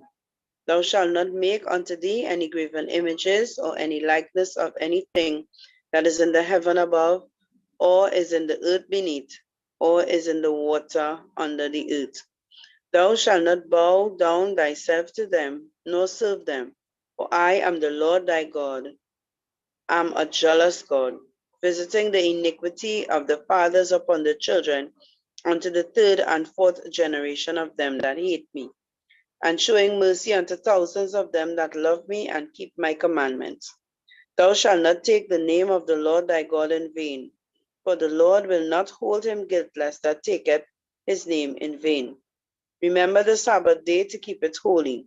6 days shalt thou labor and do all thy work, but the seventh day is a Sabbath unto the Lord thy God. In it thou shalt not do any work, nor thou, nor thy son, nor thy daughter, thy manservant, nor thy maidservant, nor thy cattle, nor thy stranger that is within thy gates. For in the 6 days the Lord made heaven and earth, the sea, and all that in them is, and rested the seventh day. Wherefore the Lord blessed the Sabbath and hallowed it. Honor thy father and thy mother, that thy days may be long upon the land which the Lord thy God giveth thee. Thou shalt not kill, thou shalt not commit adultery, thou shalt not steal, thou shalt not bear false witness against thy neighbor, thou shalt not covet thy neighbor's house, thou shalt not covet thy neighbor's wife, nor his manservant, nor his maidservant, nor his ox, nor his ass, nor anything that is thy neighbor's. And all the people saw the thunderings and the lightnings and the noise of the trumpet and the mountain smoking. And when the people saw it, they removed and stood afar off. Then they said unto Moses, Speak thou with us, and we will hear, but let not God speak with us, lest we die. And Moses said unto the people, Fear not, for God has come to prove you, and that his fear may be before your faces, that ye sin not. And the people stood afar off, and Moses drew near unto the thick darkness where God was. And the Lord said unto Moses, Thus thou shalt say unto the children of Israel, Ye have seen that I have talked with you from heaven. Ye shall not make with me gods of silver, neither shall ye make unto you gods of gold. An altar of earth shalt thou make unto me, and shalt sacrifice thereon thy burnt offerings, and thy peace offerings, thy sheep and thine oxen. In all places where I record my name, I will come unto thee, and I will bless thee. And if thou wilt make me an altar of stone, thou shalt not build it of hewn stone. For if thou lift up thy stool upon it, thou hast polluted it. Neither shalt thou Go up by steps unto mine altar, that thy nakedness be not discovered thereon.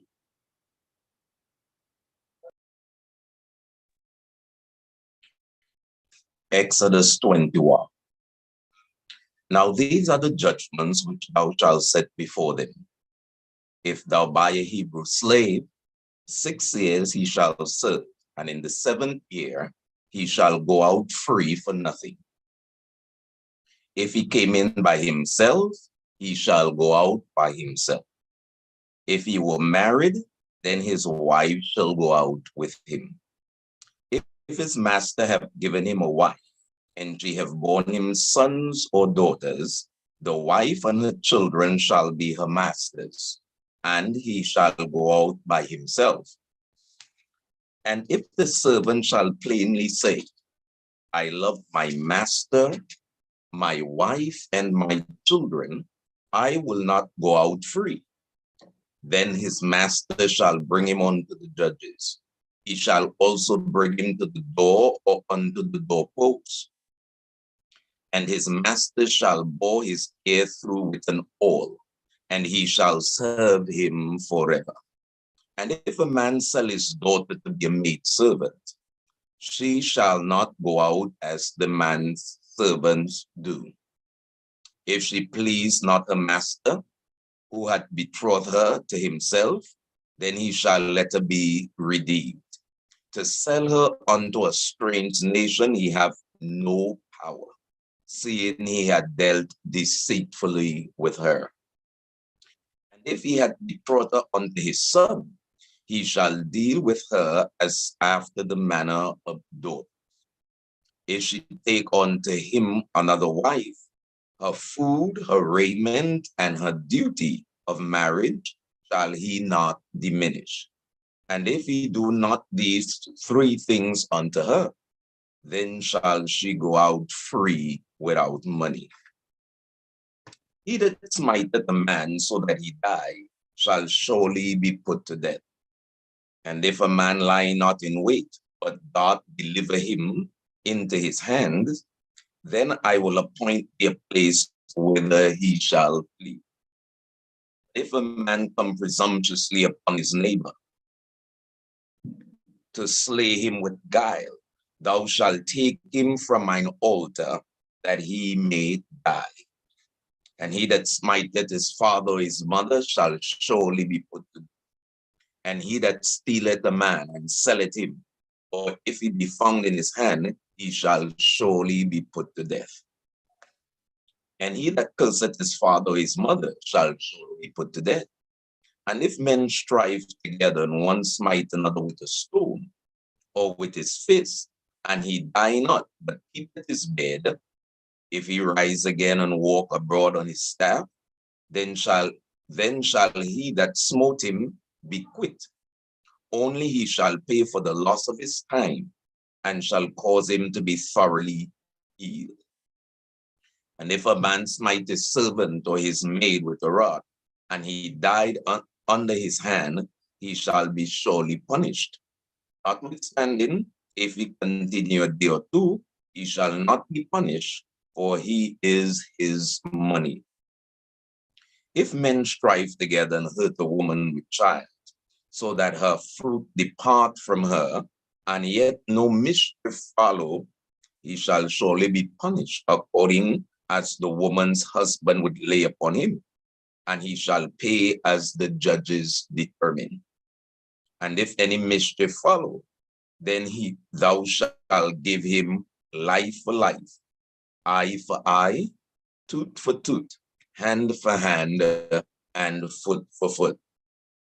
Burning for burning, wound for wound, stripe for stripe. And if a man smite the eye of his servant or the eye of his maid, that it perish, he shall let him go free for his eyes' sake. And if he smite out his manservant's tooth or his maidservant's tooth, he shall let him go for free for his tooth's sake. If an ox gore a man or a woman that they die, then the ox shall be surely stoned, and his flesh shall not be eaten. but the owner of the ox shall be quit. But if the ox were one to push with his horn in time past, and if he had been testified to his owner, and he had not kept him in, but that he had killed a man or woman, the ox shall be stoned, and his owner also shall be put to death. If there be laid on him a sum of money, then he shall give for the ransom of his life whatsoever is laid upon him. Whether he had got a son or had got a daughter, according to this judgment shall it be done unto him. If the ox shall push a manservant or a maidservant, he shall give unto their master 30 shekels of silver, and the ox shall be stoned. And if a man shall open a pit, or if a man shall dig a pit and not cover it, and an ox or an ass fall therein, the owner of the pit shall make it good, and give money unto the owner of it, and the dead beast shall be his. And if one's ox hurts another's, that he die, then they shall sell the live ox, and divide the money of it, and the dead ox also shall they divide. Or if it be known that the ox had used to push in time past, and his owner had not kept him in, he shall surely pay ox for ox, and the dead shall be his own. Exodus 20. If a man shall steal an ox or a sheep and kill it, or sell it, he shall restore 5 oxen for the ox, and 4 sheep for a sheep. If a thief be found breaking up, and be smitten that he die, there shall no blood be shed for him. If the sun be risen upon him, there shall be blood shed for him, for he should make full restitution. If he have nothing, then he shall be sold for his theft. If the thief be currently found in his hand alive, whether it be ox or ass or sheep, he shall restore double. If a man shall cause a field or a vineyard to be eaten, and shall put in his beast, and shall feed in another man's field, of the best of his own field, and of the best of his own vineyard, shall he make restitution. If fire break out and catch in thorns, so that the stacks of corn, or the standing corn, or the field be consumed therewith, he that kindleth the fire shall surely make restitution. If a man shall deliver unto his neighbor money or stuff to eat, and it be stolen out of the man's house, if the thief be found, let him pay double. If the thief be not found, then the master of the house shall be brought unto the judges, to see whether he have put his hand unto his neighbor's goods. For all manner of trespass, whether it be for ox or ass, for sheep, for raiment, or for any manner of lost thing, which another challengeth to be his, the cause of both parties shall come before the judges, whom the judges shall condemn, he shall pay double unto his neighbor. If a man deliver unto his neighbor an ass or an ox or a sheep, or any beast to keep, and it die, or be hurt, or driven away, no man seeing it, then shall an oath of the Lord be between them both, that had not put his hand unto his neighbor's goods, and the owner of it shall accept thereof, and he shall not make it good. And if it be stolen from him, he shall make restitution unto the owner. If it be torn in pieces, then let him bring it for witness, and he shall not make good that which was torn. And if a man borrow aught of his neighbor, and it be hurt or die, the owner thereof being not with it, he shall surely make it good. But if the owner thereof be with it, he shall not make it good. If it be an hired thing, it came for his hire. And if a man entice his maid that is not betrothed, and lie with her, he shall surely endow her, be his wife.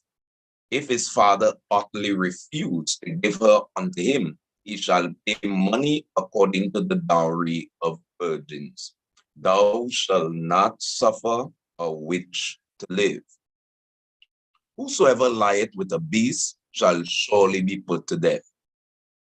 He that sacrificeth unto any god save unto the Lord only, he shall be utterly destroyed. Thou shalt neither vex a stranger nor oppress him, for you were strangers in the land of Egypt. Ye shall not afflict any widow or fatherless child. If thou afflict them in any wise, and they cry at all unto me, I will surely hear their cry. And my wrath shall wax hot, and I will kill you with the sword, and your wives shall be widows, and your children fatherless. If thou lend money to any of my people that is poor by thee, thou shalt not be to him as an usurer, neither shalt thou lay upon him usury. If thou at all take thy neighbor's raiment to pledge, thou shalt deliver it unto him by that the sun goeth down. For that is his covering only. It is his raiment for his skin, wherein shall he sleep. And it shall come to pass, when he crieth unto me, that I will hear, for I am gracious. Thou shalt not revile the gods, nor curse the ruler of thy people. Thou shalt not delay to offer the first of thy ripe fruits, and of thy liquors, the firstborn of thy sons, thou shalt give unto me. Likewise shalt thou do with thine oxen and with thy sheep. 7 days it shall be with his dam. On the 8th day thou shalt give it me. Ye shall be holy men unto me, neither shall ye eat any flesh that is torn of beast in the field. Ye shall cast it to dogs. Exodus 23. Thou shalt not raise a false report, nor put thine hand with the wicked to be an unrighteous witness. Thou shalt not follow a multitude to do evil, neither shalt thou speak in a cause to decline after many to wrest judgment. Neither shalt thou countenance a poor man in his cause. If thou meet thine enemy's ox or his ass going astray, thou shalt surely bring it back to him again. Thou see the ass of him that hated thee lying under his burden, and wouldest forbear to help him, thou shalt surely help him. Thou shalt not wrest the judgment of thy poor in his cause. Keep thee far from a false matter, and the innocent and the righteous slay thou not, for I will not justify the wicked. And thou shalt take no gift, for the gift blinded the wise, and perverted the words of the righteous. Also thou shalt not oppress a stranger, for ye know the heart of a stranger, seeing you were strangers in the land of Egypt. And 6 years thou shalt sow thy land, and shalt gather in the fruits thereof. But the 7th year thou shalt let it rest, and lie still, that the poor of thy land may eat, and what they leave the beasts of the field shall eat. In like manner thou shalt deal with thy vineyard and with thy oliveyard. 6 days thou shalt do thy work, and on the 7th day thou shalt rest, that thine ox and thine ass may rest, and the son of thy handmaid and the stranger may be refreshed. And in all things that I have said unto thee, you be circumspect, and make no mention of the name of other gods, neither let it be heard out of thy mouth. 3 times a year thou shalt keep a feast unto me in a year. Thou shalt keep the feast of unleavened bread. Thou shalt eat unleavened bread 7 days, as I commanded thee. And in the time appointed of the month of Abib, for in it thou camest out from Egypt, and none shall appear before me empty. And the feast of harvest, the first fruit of thy labors, which thou hast sown in the field, and the feast of ingathering, which is in the end of the year, when thou hast gathered in thy labors out of the field. 3 times in a year all males shall appear before the Lord God. Thou shalt not offer the blood of my sacrifice with leavened bread, neither shall the fat of my sacrifice remain until the morning. The first of the first fruits of thy land thou shalt bring into the house of the Lord thy God. Thou shalt not seek a kid in his mother's milk. Behold, I send an angel before thee, to keep thee in the way, and to bring thee into the place which I have prepared. Beware of him, and obey his voice. Provoke him not, or he will not pardon your transgressions, for my name is in him. But if thou shalt indeed obey his voice, and do all that I speak, then I will be an enemy unto thine enemies, and an adversary unto thine adversaries. For mine angel shall go before thee, and bring thee unto the Amorites, and the Hittites, and the Perizzites, and the Canaanites, the Hivites, and the Jebusites, and I will cut them all. Thou shalt not bow down to their gods, nor serve them, nor do after their works, but thou shalt utterly overthrow them, and break down their altars. And ye shall serve the Lord your God, and he shall bless thy bread and thy water, and I will take sickness away from the midst of thee. There shall nothing cast their young, nor be barren in thy land. The number of thy days I will fulfill. I will send my fear before thee, and will destroy all the people to whom thou shalt come. And I will make all thine enemies turn their backs unto thee.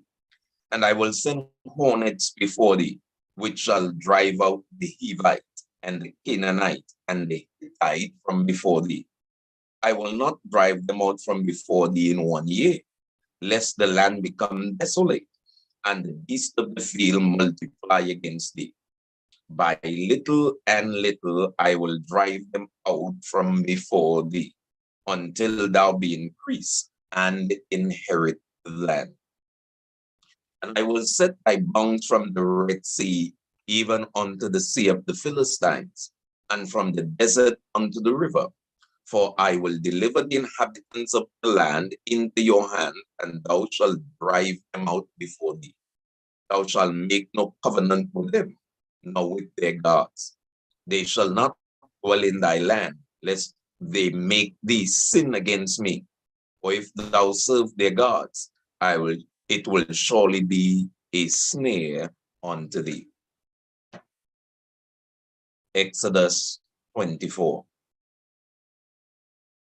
And he said unto Moses, Come up unto the Lord, thou and Aaron, and Nabahat, and Abihu, and 70 elders of Israel, and worship ye afar off. And Moses alone shall come near the Lord, but they shall not come nigh, neither shall the people go up with him. And Moses came and told the people all the words of the Lord, and all the judgments. And all the people answered with one voice and said, All the words which the Lord had said will we do. Moses wrote all the words of the Lord, and rose up early in the morning, and builded an altar unto the hill, or under the hill, and 12 pillars, according to the 12 tribes of Israel. And he sent young men of the children of Israel, which offered burnt offerings and sacrificed peace offerings of oxen unto the Lord. And Moses took half of the blood and put it in basins, and half of the blood he sprinkled on the altar. Took the book of the covenant and read in the audience of the people. And they said, all that the Lord had said will we do, and be obedient. And Moses took the blood and sprinkled it on the people and said, behold the blood of the covenant which the Lord had made with you concerning all these words. Then went up Moses and Aaron and Nadab and Abihu and 70 of the elders of Israel. And they saw the God of Israel, and there was under his feet, as it were, a paved work of sapphire stone, and as it were the body of heaven in his clearness. And upon the nobles of the children of Israel he laid not his hand. Also they saw God, and did eat and drink. And the Lord said unto Moses, come up to me into the mount, and be there, and I will give thee tablets of stone, and a law and commandments which I have written, that thou mayest teach them. And Moses rose up, and his minister Joshua, and Moses went up into the mount of God. And he said unto the elders, tarry ye here for us, until we come again unto you. And behold, Aaron and Hur are with you. If any man have any matters to do, let them come unto them. And Moses went up into the mount, and a cloud covered the mount. And the glory of the Lord abode upon Mount Sinai. And the cloud covered it 6 days. And the 7th day he called unto Moses out of the midst of the cloud. And the sight of the glory of the Lord was like devouring fire on the top of the mountain in the eyes of the children of Israel. And Moses went into the midst of the cloud and got him up into the mount. And Moses was in the mount 40 days and 40 nights. Exodus 25.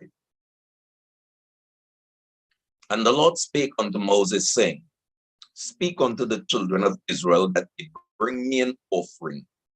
Every man that giveth it willingly with his heart, he shall take my offering.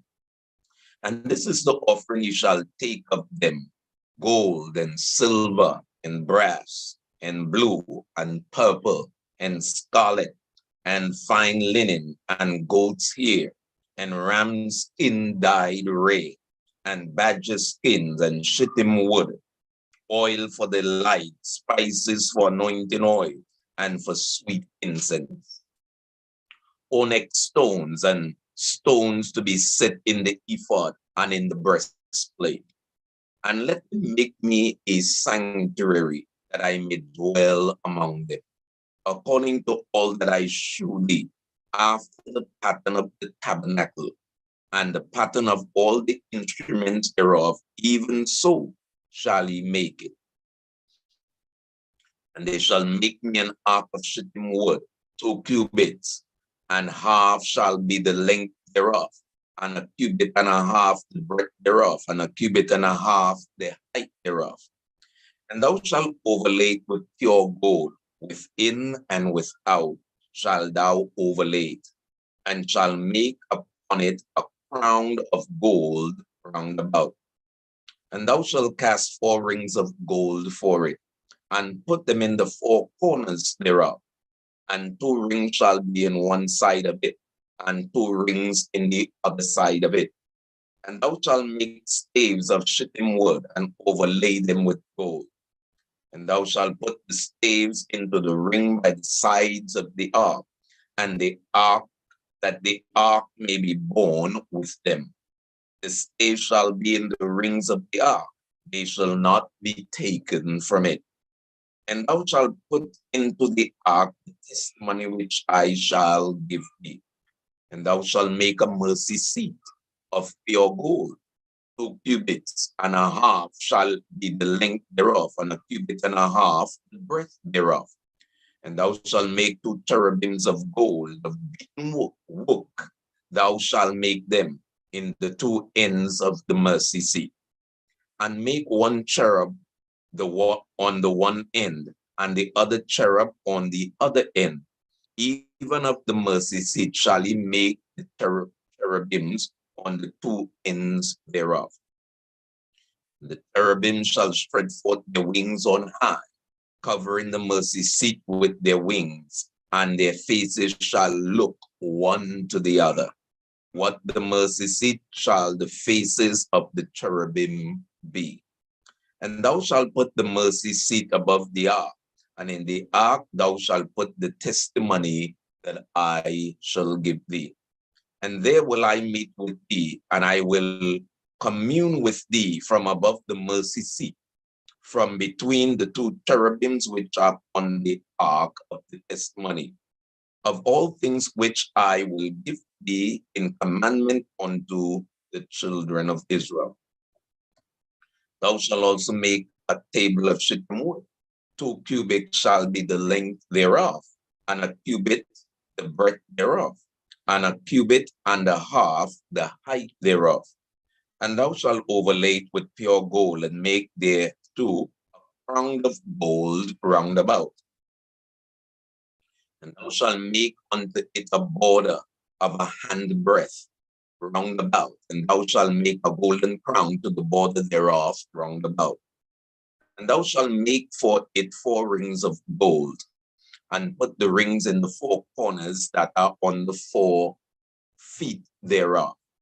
Over against the border shall the rings be for places of the staves to bear the table. And thou shalt make the staves of shittim wood, and overlay them with gold, and the table, that the table may be borne with them. And thou shalt make the dishes thereof, and the spoons thereof, the covers thereof, and the bowls thereof, to cover withal. Of pure gold shalt thou make them. Thou shalt set upon the table shewbread before me always. And thou shalt make a candlestick of pure gold. Of beaten work shall the candlestick be made. His shaft and his branches, his bowls, his knobs, and his flowers shall be of the same. And 6 branches shall come out of the sides of it. 3 branches of the candlestick out of one side, and 3 branches of the candlestick out of the other side. 3 bowls make like unto almonds, with a knob and a flower in one branch, and 3 bowls made like almonds in the other branch, with the knob and the flower. So in the 6 branches that come out of the candlestick. And in the candlestick shall be 4 bowls made like unto almonds, with their knobs and their flowers.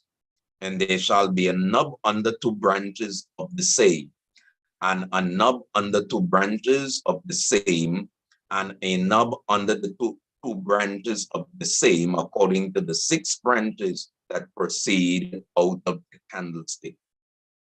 Their knobs and their branches shall be of the same.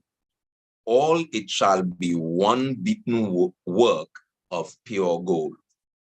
And thou shalt make the 7 lamps thereof, and they shall light the lamps thereof, that they may give light over against. And the tongues thereof, and the snub dishes thereof, shall be of pure gold.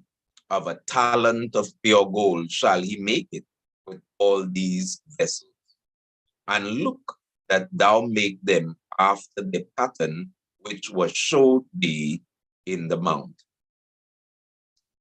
Exodus 26. Moreover, thou shalt make the tabernacle with 10 curtains of fine twined linen, and blue and purple and scarlet, with cherubims of cunning work shalt thou make them. The length of 1 curtain shall be 8 and 20 cubits, and the breadth of 1 curtain 4 cubits. and every one of the curtains shall have one measure. The 5 curtains shall be coupled together one to another, and the other 5 curtains shall be coupled one to another. And thou shalt make loops of blue upon the edge of one curtain from the fledge in the coupling. And likewise thou shalt make in the uttermost edge of another curtain in the coupling of the second. 50 loops shalt thou make in one curtain, and 50 loops shalt thou make in the edge of the curtain that is in the coupling, and of the second, that the loops may take hold one of another.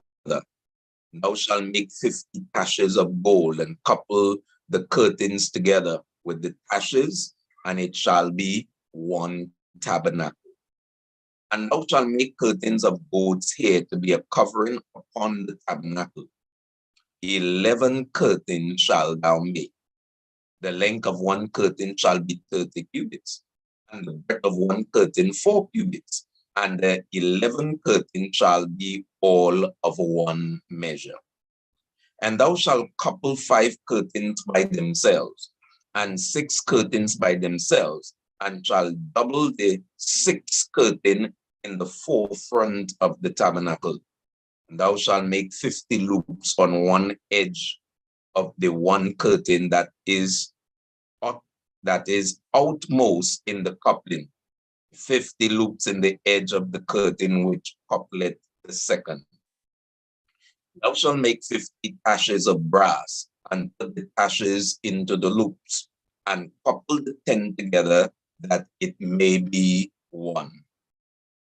And the remnant that remaineth of the curtains of the tent, the half curtain that remaineth shall hang over the backside of the tabernacle, and a cubit on the one side, and a cubit on the other side of that which remaineth in the length of the curtains of the tent. It shall hang over the sides of the tabernacle on this side and on that side to cover it. And thou shalt make a covering for the tent of ram's skins, dyed red, and a covering above the badger's skin. And thou shalt make boards of the tabernacle of shittim wood standing up. 10 cubits shall be the length of a board, and a cubit and a half shall be the breadth of one board. 2 tenons shall there be in one board, set in order one against another. Thus shalt thou make for all the boards of one tabernacle. And thou shalt make the boards for the tabernacle, 20 boards on the south side, southward. And thou shalt make 40 sockets of silver under the 20 boards, 2 sockets under one board for his tenons, and 2 sockets under another board for his 2 tenons. And for the second side of the tabernacle on the north side, there shall be 20 boards, and there 40 sockets of silver, 2 sockets under one board, and 1 socket under another board. And for the sides of the tabernacle westward, thou shalt make 6 boards, and 2 boards shalt thou make for the corners of the tabernacle in the 2 sides. And they shall be coupled together beneath, and they shall be coupled together above the head of it unto one ring. Thus shall it be for them both. They shall be for the 2 corners. And they shall be 8 boards, and the sockets of silver, 16 sockets, 2 sockets under one board, and 2 sockets under another board.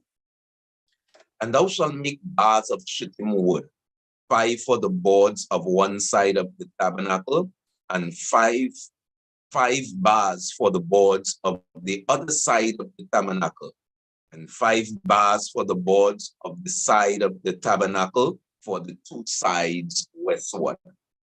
And the middle bar in the midst of the board shall reach from end to end. And thou shalt overlay the boards with gold, and make their rings of gold for places for the bars, and thou shalt overlay the bars with gold. And thou shalt rear up the tabernacle according to the fashion thereof, which was showed thee in the mount. And thou shalt make a veil of blue and purple and scarlet and fine twined linen of cunning work. With cherubim shall it be made. And thou shalt hang it upon the pillars of shittim wood, overlaid with gold. Their hooks shall be of gold upon the 4 sockets of silver. And thou shalt hang up the veil under the sashes, that thou mayest bring it thither within the veil of the ark of the testimony. And the veil shall divide unto you between the holy place and the most holy place. And thou shalt put the mercy seat upon the ark of the testimony in the most holy place. And thou shalt set the table without the veil, and the candlestick over against the table on the side of the tabernacle toward the south. And thou shalt put the table on the north side. And thou shalt make an hanging for the door of the tent of blue and purple and scarlet and fine twined linen wrought with needlework. And thou shalt make for the hanging 5 pillars of shittim wood, and overlay them with gold. And their hook shall be of gold, and thou shalt cast 5 sockets of brass for them. Exodus 27. Thou shalt make an altar of shittim wood, 5 cubits long and 5 cubits broad. The altar shall be 4 square, and the height thereof shall be 3 cubits. And thou shalt make the horns of it upon the 4 corners thereof. His horn shall be of the same, and thou shalt overlay it with brass. And thou shalt make his pans to receive his ashes, and his shovels, and his basins, and his flesh hooks, and his fire pans. All the vessels thereof thou shalt make of brass. And thou shalt make for it a grate of network of brass, and upon the net shalt thou make 4 brazen rings in the 4 corners thereof. And thou shalt put it under the compass of the altar beneath, that the net may be even to the midst of the altar. And thou shalt make staves for the altar, staves of shittim wood, and overlay them with brass. And the stave shall be put into the rings, and the stave shall be upon the 2 sides of the altar to bear it. Hollow with boards shalt thou make it, as it was showed thee in the mount, so shall they make it. And thou shalt make the court of the tabernacle for the south side southward.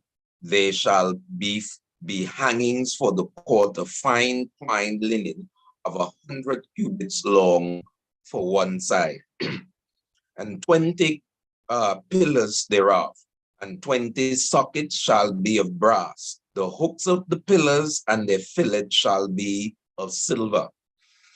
And likewise for the north side in length there shall be hangings of 100 cubits long, and his 20 pillars, and their 20 sockets of brass, the hooks of the pillars and their fillets of silver.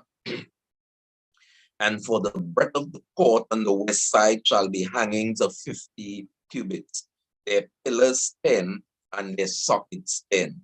And the breadth of the court on the east side eastward shall be 50 cubits. And the hangings of one side of the gate shall be 15 cubits, their pillars 3, their sockets 3. And on the other side shall be hangings 15 cubits, their pillars 3, and their sockets 3. And for the gate of the court shall be an hanging of 20 cubits of blue and purple, scarlet, fine twined linen, wrought with needlework, and their pillars shall be 4, and their sockets 4. All the pillars round about the court shall be filled with silver. Their hooks shall be of silver, and their sockets of brass. The length of the court shall be 100 cubits, and the breadth 50 everywhere, and the height 5 cubits of fine twined linen, and their sockets of brass. All the vessels of the tabernacle in all the service thereof, and all the pins thereof, and all the pins of the cord shall be of brass. And thou shalt command the children of Israel that they bring the pure oil, olive beaten for the light, to cause the lamp to burn always. In the tabernacle of the congregation without the veil, which is before the testimony, Aaron and his son shall order it from evening to morning before the Lord. It shall be a statute forever unto their generations on behalf of the children of Israel. Exodus 28.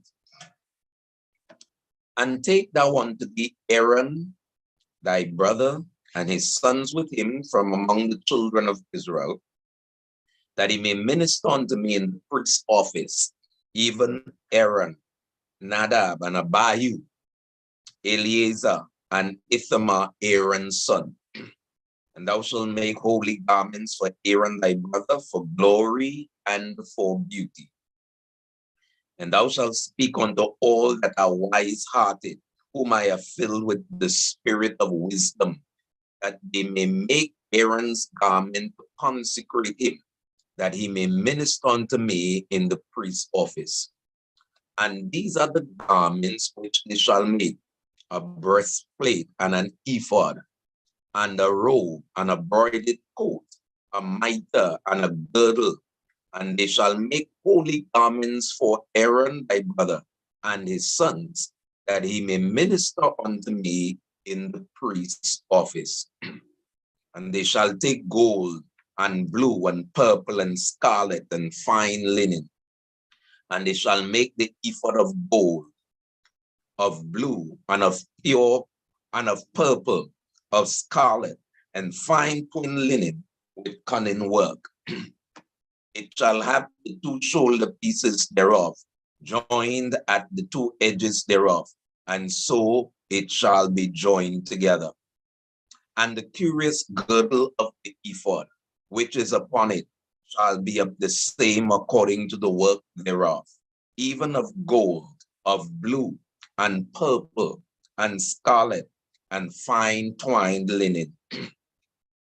And thou shalt take 2 onyx stones, and grave upon them the names of the children of Israel, 6 of their names on 1 stone, and the other 6 names of the rest on the other stone, according to their birth. With the work of an engraver in stone, like the engravings of a signet, shall thou engrave the 2 stones with the names of the children of Israel. Thou shalt make them to be set in ouches of gold. And thou shalt put the 2 stones upon the shoulders of the ephod for stones of memorial unto the children of Israel. And Aaron shall bear their names before the Lord upon his shoulders for a memorial. And thou shalt make ouches of gold, and the 2 chains of pure gold at the ends of a written work shall thou make them, and fasten the written chains to the ouches. And thou shalt make the breastplate of judgment with cunning work. After the work of the ephod shall thou make it, of gold, of blue, and of purple, and of scarlet, and of fine twined linen shall thou make it. 4 square it shall be, being doubled. A span shall be the length thereof, and a span shall be the breadth thereof. And thou shalt set in it settings of stones, even 4 rows of stones. The first row shall be a sardius, a topaz, and a carbuncle. This shall be the first row. And the second row shall be an emerald, sapphire, and a diamond. And the third row a lego, an agate, and an amethyst. And the fourth row, a beryl, an onyx, and a jasper. They shall be set in gold in their enclosings. And the stones shall be with the names of the children of Israel, 12 according to their names, like the engravings of a signet. Every one with the name shall they be according to the 12 tribes. And thou shalt make upon that the breastplate chains of the ends of written work of pure gold.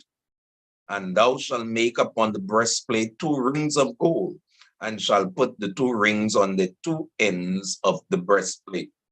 And thou shalt put the 2 written chains of gold in the 2 rings which are on the ends of the breastplate. And the other 2 ends of the 2 written chains shall thou fasten in the 2 ouches, and put them on the shoulder pieces of the ephod before it. And thou shalt make 2 rings of gold, and thou shalt put them upon the 2 ends of the breastplate in the border thereof, which is in the side of the ephod inward. And 2 other rings of gold thou shalt make, and shalt put them on the 2 sides of the ephod underneath, what the forepart thereof over against the other couplings thereof above the curious girdle of the ephod. And they shall bind the breastplate by the rings thereof unto the rings of the ephod with a lace of blue, that it may be above the curious girdle of the ephod, and that the breastplate be not loose from the ephod. And Aaron shall bear the names of the children of Israel in the breastplate of judgment upon his heart, when he goeth in unto the holy place, for a memorial before the Lord continually. And thou shalt put in the breastplate of judgment the Urim and the Thummim, and they shall be upon Aaron's heart when he goeth in before the Lord. Aaron shall bear the judgment of the children of Israel upon his heart before the Lord continually. And thou shalt make the robe of the ephod all of blue, and there shall be an hole in the top of it, and in the midst thereof it shall have a binding of woven work round about the whole of it, as it were the whole of an habigoon, that it be not rent. And beneath upon the hem of it thou shalt make pomegranates of blue, and of purple, and of scarlet, round about the hem thereof, and bells of gold between them round about. A golden bell and a pomegranate, a golden bell and a pomegranate, upon the hem of the robe round about. And it shall be upon Aaron to minister, and his sound shall be heard when he goeth into the holy place before the Lord, and when he cometh out, that he die not. And thou shalt make a plate of pure gold, and engrave upon it like the engravings of a signet, holiness to the Lord. And thou shalt put it on a blue lace, that it be upon the mitre, upon the forehead of the mitre shall be. And it shall be upon Aaron's forehead, that Aaron may bear the iniquity of the holy things, which the children of Israel shall hallow in all their holy gifts. And it shall be always upon his forehead, that they may be accepted before the Lord. And thou shalt embroider the coat of fine linen, and thou shalt make a mitre of fine linen, and thou shalt make the girdle of needlework. And for Aaron's sons thou shalt make coats, and thou shalt make for them girdles, and bonnets shalt thou make for them for glory and for beauty. Thou shalt put them upon Aaron thy brother and his sons with him, and shall anoint them, and consecrate them, and sanctify them, that they may minister unto me in the priest's office. And thou shalt make them linen breeches to cover their nakedness. From the loins even unto the thighs they shall reach. And they shall be upon Aaron and upon his sons when they come in unto the tabernacle of the congregation, or when they come near unto the altar to minister in the holy place, that they bear not iniquity and they die. It shall be a statute forever unto him and his seed after him. Exodus 29. And this is the thing that thou shalt do unto them to hallow them, to minister unto me in the priest's office. Take one young bullock and 2 rams without blemish, and unleavened bread, and cakes of unleavened, tempered with oil, and wafers unleavened, anointed with oil. Of wheaten flour shalt thou make them. Thou shalt put them into one basket, and bring them in the basket with the bullock and the 2 rams. And Aaron and his son shall bring them unto the door of the tabernacle of the congregation, and shall wash them with water. And thou shalt take the garments and put upon Aaron the coat and the robe of the ephod, and the ephod and the breastplate, and gird him with the curious girdle of the ephod. And thou shalt put the mitre upon his head, and put the holy crown upon the mitre. Then thou shalt take the anointing oil and pour it upon his head, and anoint him.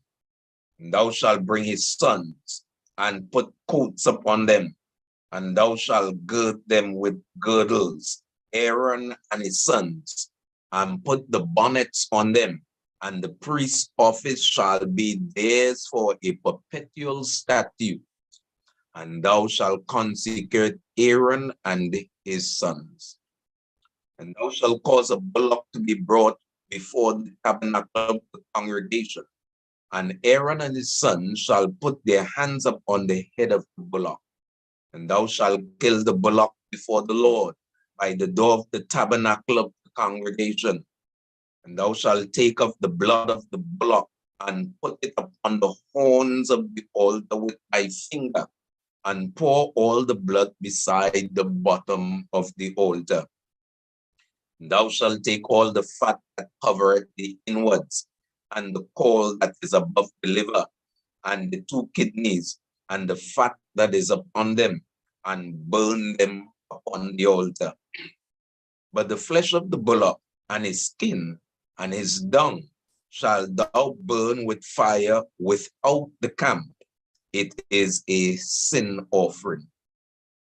Thou shalt also take 1 ram, and Aaron and his son shall put their hands upon the head of the ram. And thou shalt slay the ram, and thou shalt take his blood, and sprinkle it round about upon the altar. And thou shalt cut the ram in pieces, and wash the inwards of him and his legs, and put them into his pieces, and unto his head. And thou shalt burn the whole ram upon the altar. It is a burnt offering unto the Lord. It is a sweet savor, an offering made by fire unto the Lord. And thou shalt take the other ram, and Aaron and his son shall put their hands upon the head of the ram. Then shalt thou kill the ram, and take his blood, and put it upon the tip of the right ear of Aaron, and upon the tip of the right ear of his sons, and upon the thumb of their right hand, and upon the great toe of their right foot, and sprinkle the blood upon the altar round about. And thou shalt take of the blood that is upon the altar, and of the anointing oil, and sprinkle it upon Aaron, and upon his garments, and upon his sons, and upon the garments of his sons with him, and he shall be hallowed, and his garments and his sons' garments with him. Also thou shalt take of the ram the fat and the rump, and the fat that covered the inwards, and the caul above the liver, and the two kidneys, and the fat that is upon them, and the right shoulder, for it is a ram of consecration, and one loaf of bread, and one cake of oiled bread, and one wafer out of the basket of the unleavened bread that is before the Lord. And thou shalt put all in the hands of Aaron and in the hands of his sons, and shall wave them for a wave offering before the Lord. And thou shalt receive them in their hands, and burn them upon the altar for a burnt offering, for a sweet savor before the Lord. It is an offering made by fire unto the Lord. And thou shalt take the breast of the ram of Aaron's consecration, and wave it for a wave offering before the Lord, and it shall be thy part. And thou shalt sanctify the breast of the wave offering, and the shoulder of the heave offering, which is waved, and which is heaved up, of the ram of the consecration, even of that which is for Aaron, and of that which is for his sons. And it shall be for Aaron and his sons by a statute forever from the children of Israel. Of the sacrifice of their peace offering, even their heave offering unto the Lord.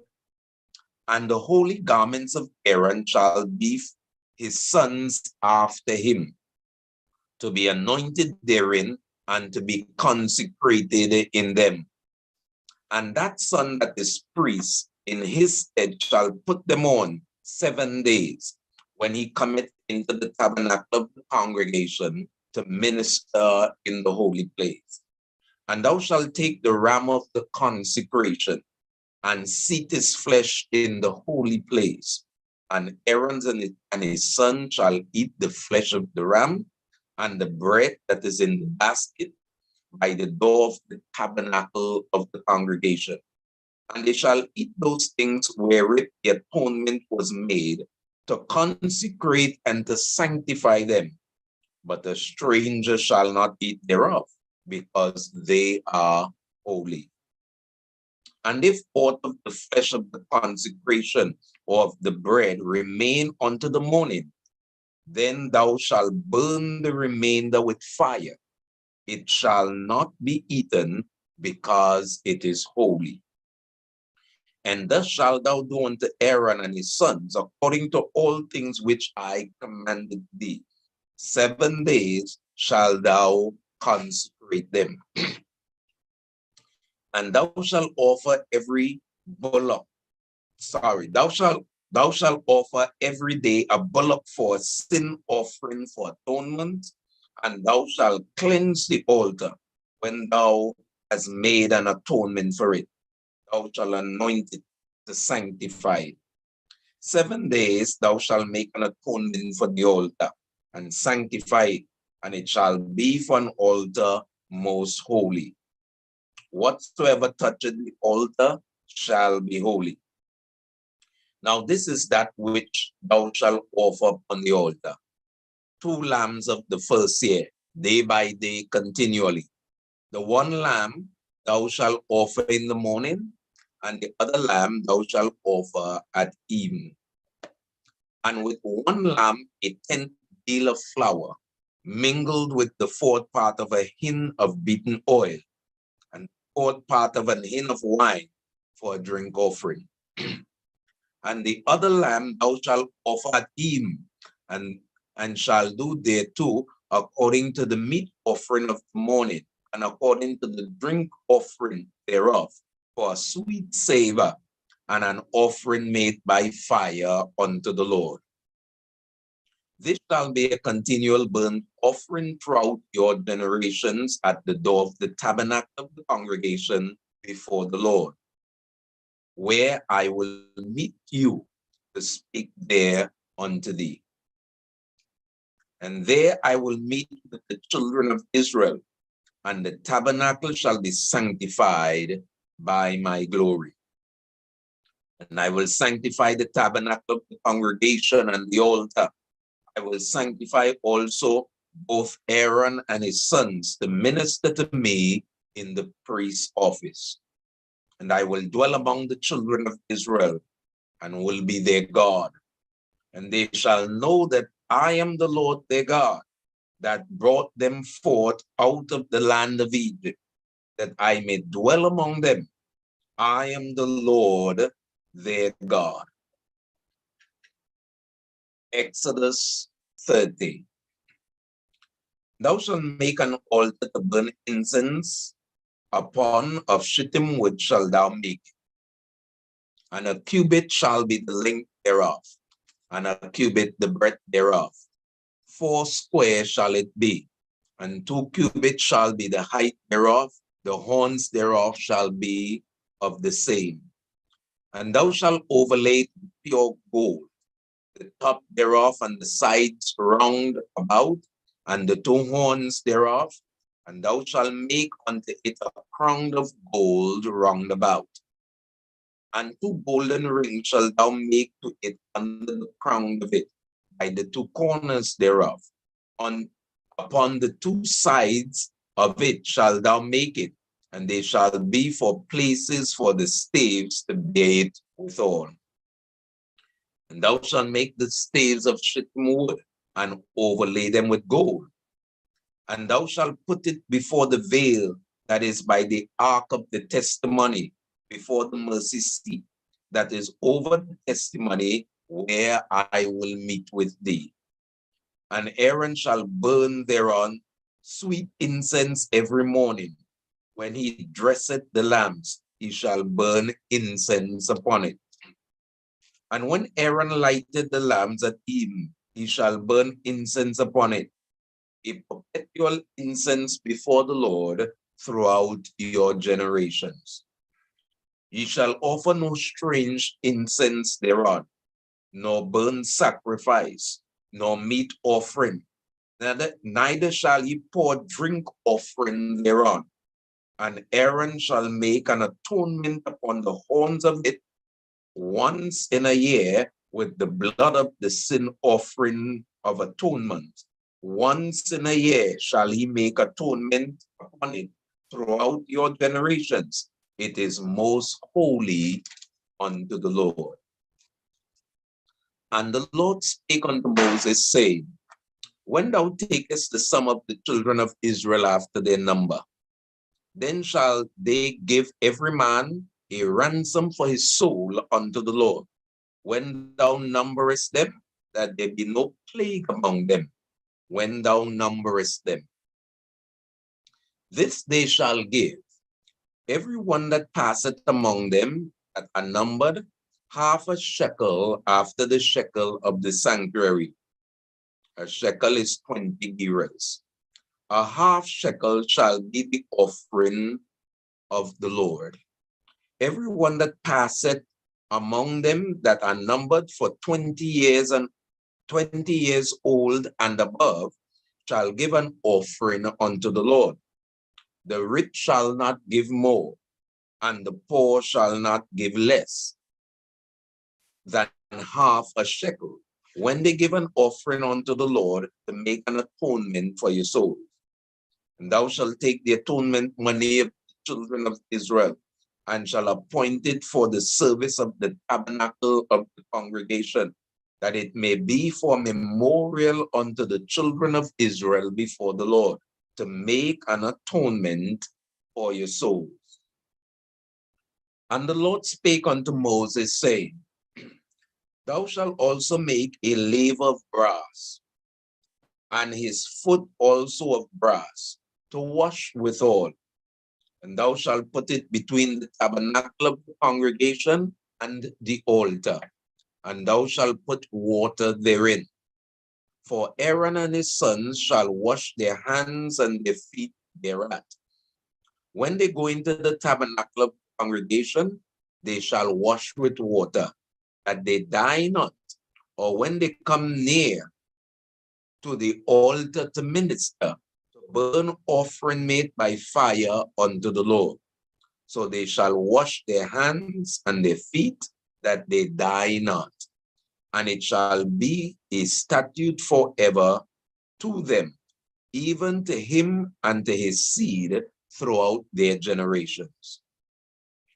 Moreover, the Lord spake unto Moses, saying, Take thou also unto thee principal spices of pure myrrh, 500 shekels, and of sweet cinnamon, half so much, even 250 shekels, and of sweet calmus, 250 shekels, and of cassia, 500 shekels, after the shekel of the sanctuary, and olive oil and hin.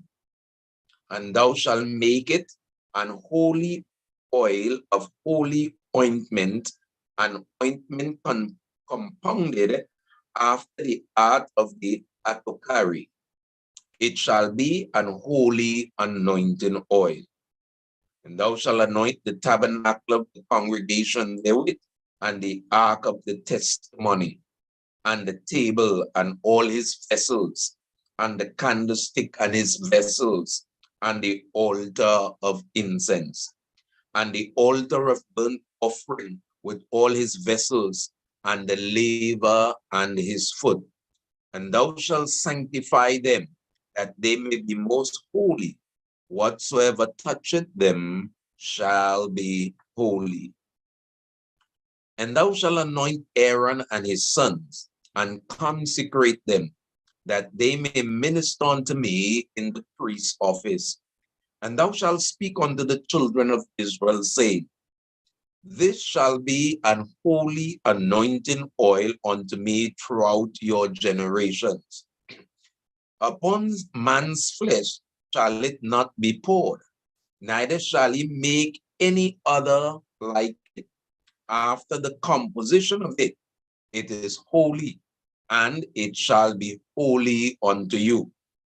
Whosoever compoundeth any like it, or whosoever putteth any of it upon a stranger, shall even be cut off from his people.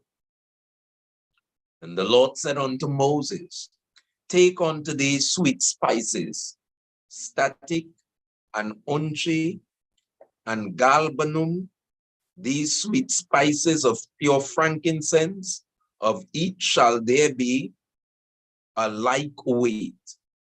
And thou shalt make it a perfume, a confection after the art of the apothecary, tempered together, pure and holy. And thou shalt beat some of it very small, and put of it before the testimony of the tabernacle of the congregation, where I will meet with thee. It shall be unto you most holy. And as for the perfume which thou shalt make, ye shall not make to yourselves according to the composition thereof. It shall be unto thee holy for the Lord. Whosoever shall make like unto that, to smell thereto, shall even be cut off from his people.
Exodus 31.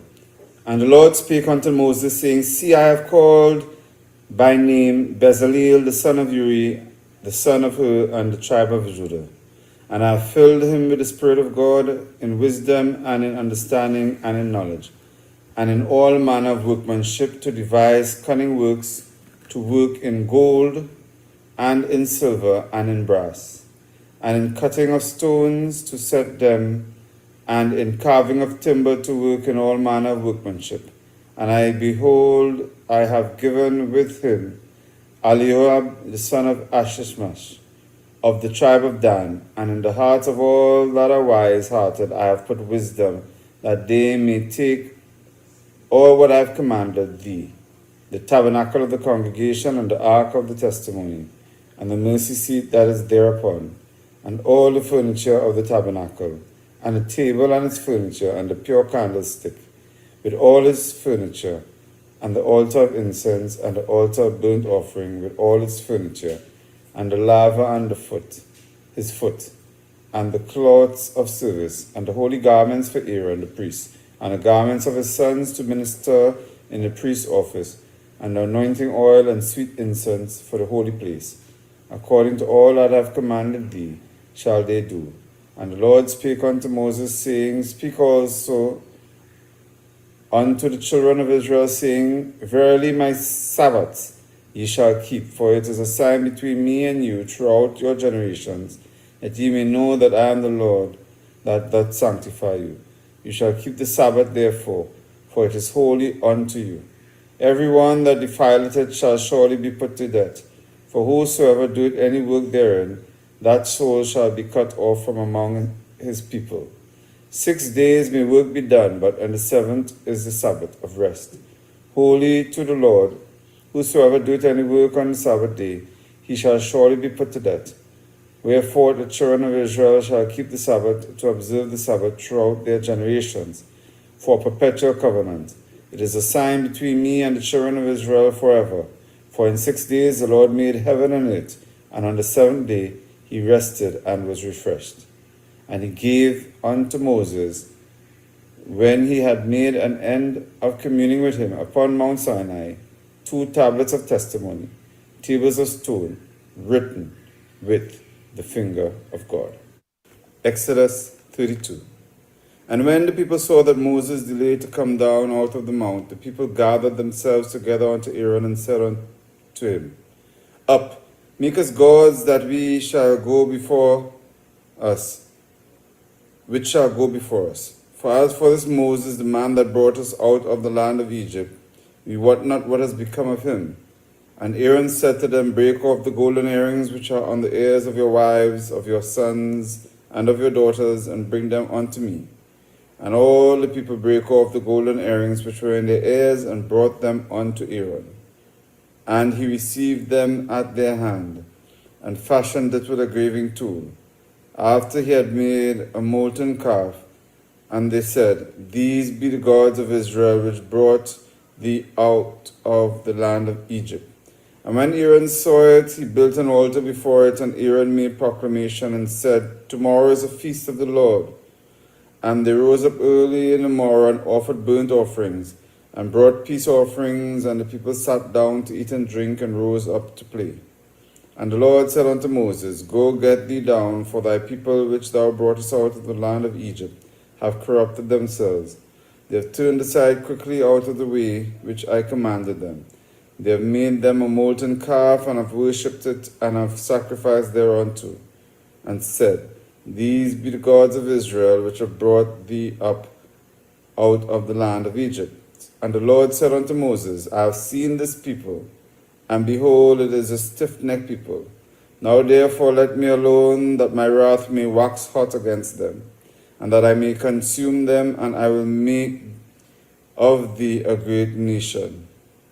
And Moses besought the Lord his God, and said, Lord, why doth thy wrath wax hot against thy people, which thou hast brought forth out of the land of Egypt with great power, and with a mighty hand? Wherefore should the Egyptians speak and say, For mischief did he bring them out to slay them in the mountains, and to consume them from the face of the earth? Turn from thy fierce wrath and repent of the evil against thy people. Remember Abraham, Isaac, and Israel, thy servants, to whom you swearest by thine own self, and said unto them, I will multiply your seed as the stars of heaven. And all this land that I have spoken of I will give unto your seed, and they shall inherit it forever. And then the Lord repented of the evil which he thought to do against his people. And Moses turned and went down from the mount.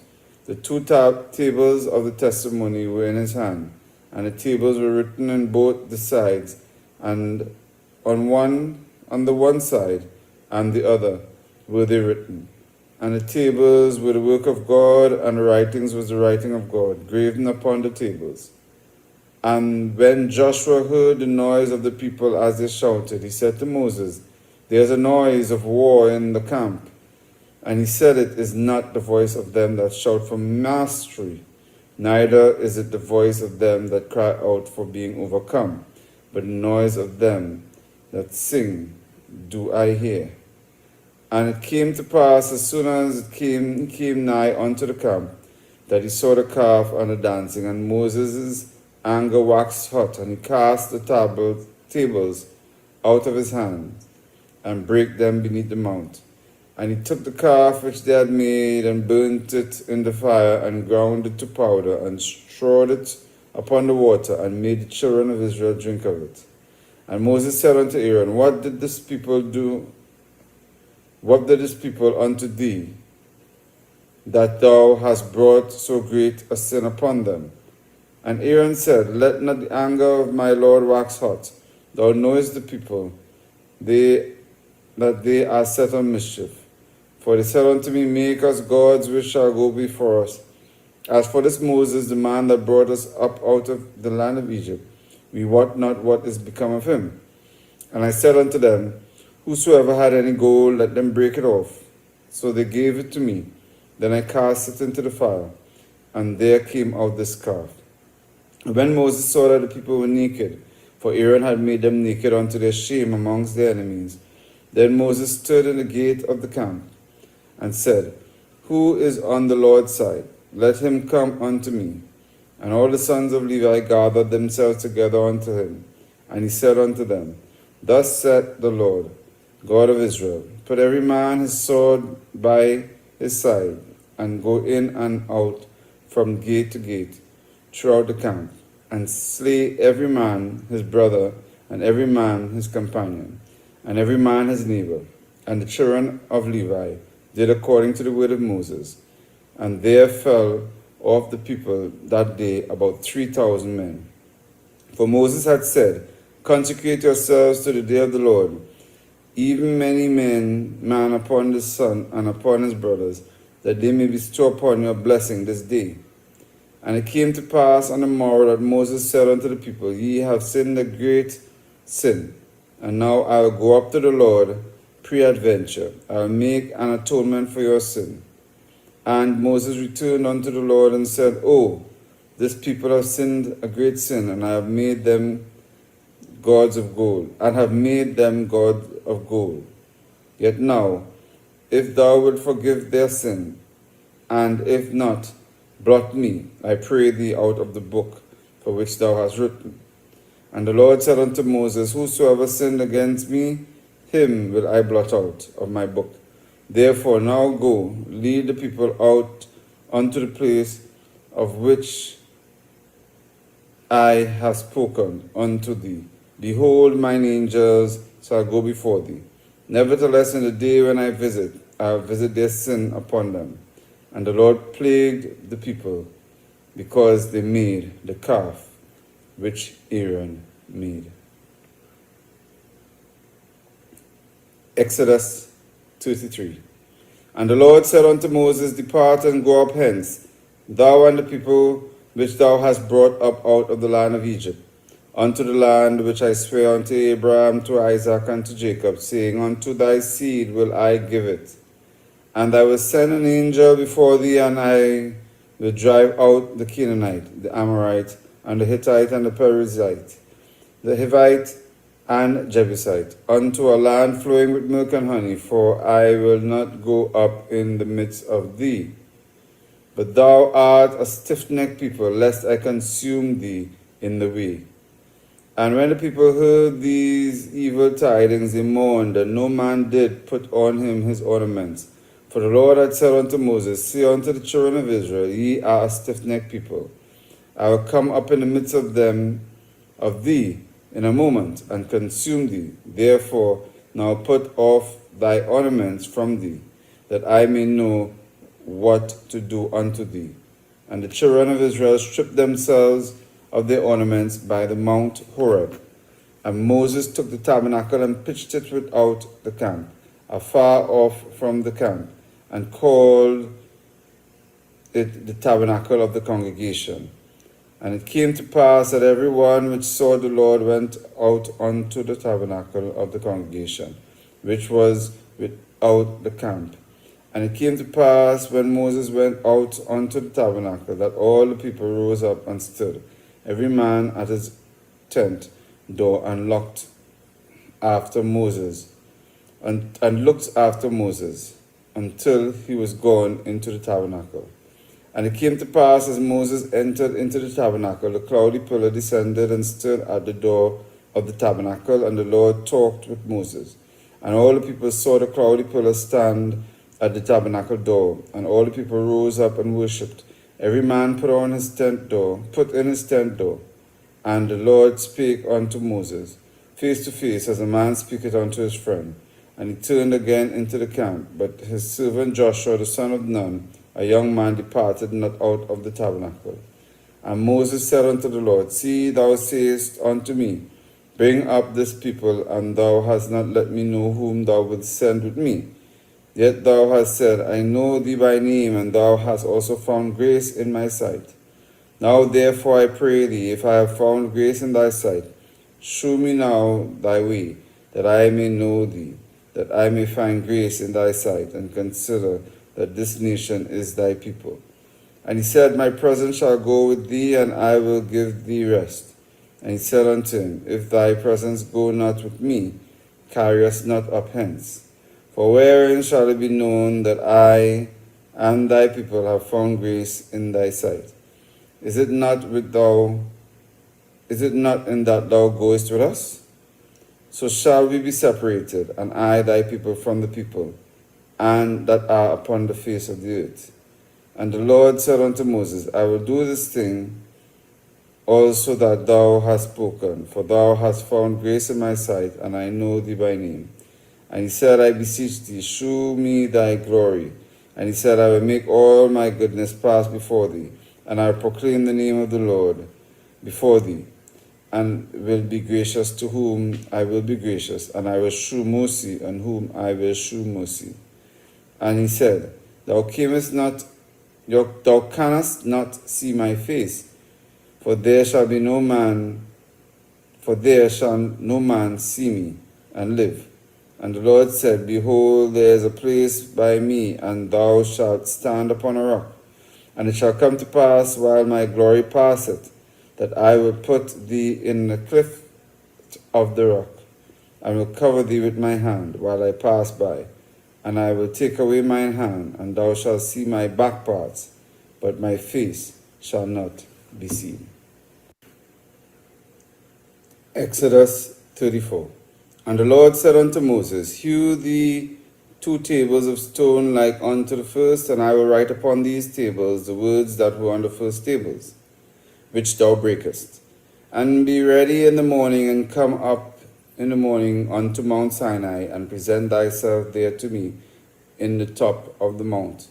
And no man shall come up with thee, neither let any man be seen throughout all the mount, neither let the flocks nor herds feed before the mount. And he hewed 2 tablets of stone like unto the first, and Moses rose up early in the morning, and went up unto the Mount Sinai, as the Lord had commanded him. And he took into his hand the 2 tables of stone, and the Lord descended on the cloud, and stood with him there, and proclaimed the name of the Lord. And the Lord passed by before him, and proclaimed the Lord God merciful and gracious, long-suffering and abundant in goodness and truth, keeping mercy for thousands, forgiving iniquity and transgression and sin, and that will by no means clear the guilty, visiting the iniquity of the fathers upon the children and upon the children's children, unto the third and the fourth generation. And Moses made haste and bowed his head toward the earth and worshipped. And he said, If now I have found grace in thy sight, O Lord, let my Lord, I pray thee, go among us. For it is a stiff-necked people, and pardon our iniquity and our sin, and take us for thine inheritance. And he said, Behold, I make a covenant before all thy people. I will do marvels, such as have not been done on all the earth, nor in any nation, and all the people among which thou art shall see the work of the Lord. For it is a terrible thing that I will do with thee. Observe thou that which I command thee this day. Behold, I drive out before thee the Amorite, and the Canaanite, and the Hittite, and the Perizzite, and the Hivite, and Jebusite. Take heed to thyself, lest thou make a covenant with the inhabitants of the land whither thou goest, lest it be for a snare in the midst of thee. But ye shall destroy their altars, break their images, and cut down their groves. For thou shalt worship no other God for the Lord, whose name is jealous. It's a jealous God. Lest thou make a covenant with the inhabitants of the land, and they go to a warring after other gods, and do sacrifice unto their gods. And one call thee, and thou eat of his sacrifice. And thou take of their daughters unto thy sons, and their daughters go a whoring after their gods, and make thy sons go a whoring after their gods. Thou shalt make thee no molten gods. The feast of unleavened bread thou shalt keep 7 days. Thou shalt eat unleavened bread as I command thee, and on the time of the month of Abib, for it in the month of Abib thou camest out of Egypt. All that openeth the matrix is mine, and every firstling among the cattle, whether ox or sheep, that is a male. But the firstling of an ass thou shalt redeem with a lamb, and thou shalt redeem him not, then shalt thou break his neck. And all the firstborn of thy sons thou shalt redeem, and none shall appear before me empty. 6 days thou shalt work, but on the 7th day thou shalt rest. In airing time and in harvest thou shalt rest. And thou shalt observe the feast of weeks, of the first fruits of wheat harvest, and the feast of ingathering at your year's end. Thrice in the year shall all your men children appear before the Lord God, the God of Israel. For I will cast out the nations before thee, and enlarge thy borders. Neither shall any man desire thy land, when thou shalt go up and appear before the Lord thy God thrice in the year. Thou shalt not offer the blood of my sacrifice with leaven, neither shall the sacrifice of the feast of the Passover be left unto the morning. The first of the first fruits of thy land thou shalt bring unto the house of the Lord thy God. Thou shalt not seed a kid in his mother's milk. And the Lord unto Moses, Write thou these words, for after the tenor of these words I have made a covenant with thee and with Israel. And he was there with the Lord 40 days and 40 nights. He did neither eat bread nor drink water. And he wrote upon the tablets the words of the covenant, the 10 commandments.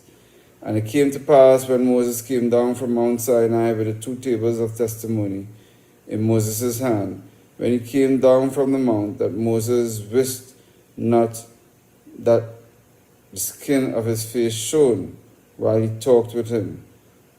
And when Aaron and all the children of Israel saw Moses, behold, the skin of his face shone, and they were afraid to come nigh him. And Moses called unto them, and Aaron and all the rulers of the congregation returned unto him. And Moses talked with them, and afterward all the children of Israel came nigh, and he gave them in commandment all that the Lord had spoken with him in the Mount Sinai. And till Moses had done speaking with them, he put a veil on his face. But when Moses went in before the Lord to speak with him, he took the veil off until he came out. And he came out and spake unto the children of Israel that which he was commanded. And the children of Israel saw the face of Moses, that the skin of Moses' face shone, and Moses put the veil upon his face again until he went to speak with him.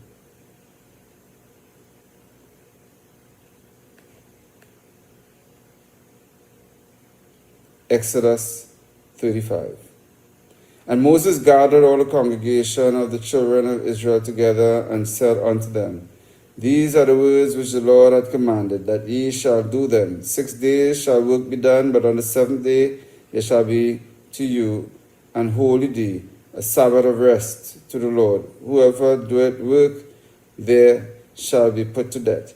Ye shall kindle no fire throughout your habitation upon the Sabbath day.